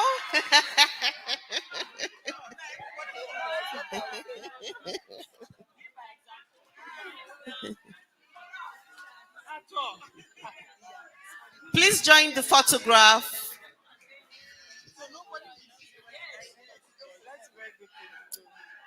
Photographers would have to inch really like backwards. You have to inch really like backwards to take it.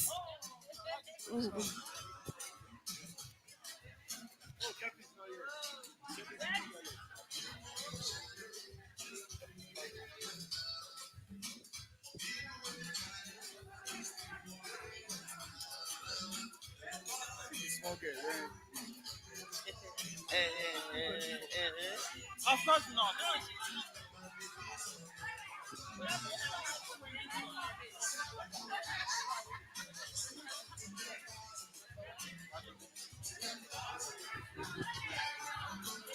Okay. Hello. Hello. Hello. While we're getting the photograph done, please put on your very best smile.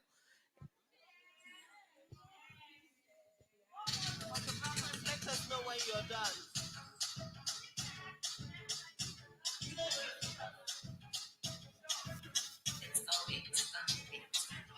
Okay, thank you very much.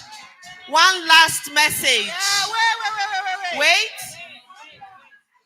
Is that we should do thumbs up? Like thumbs that. up. Yay. Ah. We were. Thank you very much. One last announcement. One last announcement. One last announcement. Please let me have your attention before you walk out the door. Wait, everyone. One last announcement. Very important announcement. 2021 AWC delegates, you have been wonderful. Thank you so much. Thank you. Rita and I appreciate your following up with some of our mistakes and condoling it. Please, we want to ask that for next year, learn the women's anthem. Start learning now, and we will all learn it. I am committing to that promise that I would have learnt it myself. You are beautiful. I loved working with you. I will anchor you again. Thank you so much. And Ma, we want to thank everyone we've worked with today. Those in the media section, DJ Junior, well done. Thank you, control room. We had our issues, but we're here, we're done. Thank you, we appreciate you all. Thank you to the organizer, the photographers, the cameramen. Thank you very much. Ify, you are a darling. Thank you so much, Dr. Jumai Amodu. These are the conveners, Ify and Dr. Jumai. Thank you to everyone. Where's Fumi? Thank you so much. Bank of Industry in advance. Bank of Industry for sponsoring us next year. Supporting the women and sponsoring us. Please make sure you record that part. We are thanking the Bank of Industry in advance for sponsoring us next year. And also, so let them not pass because the last time I spent.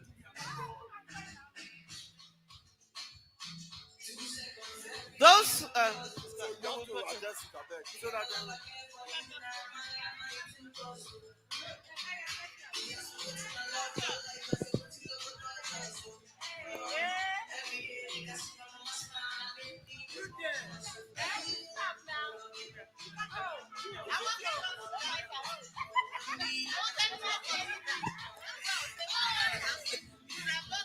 what? Oh yeah, let's go. Come back, everybody.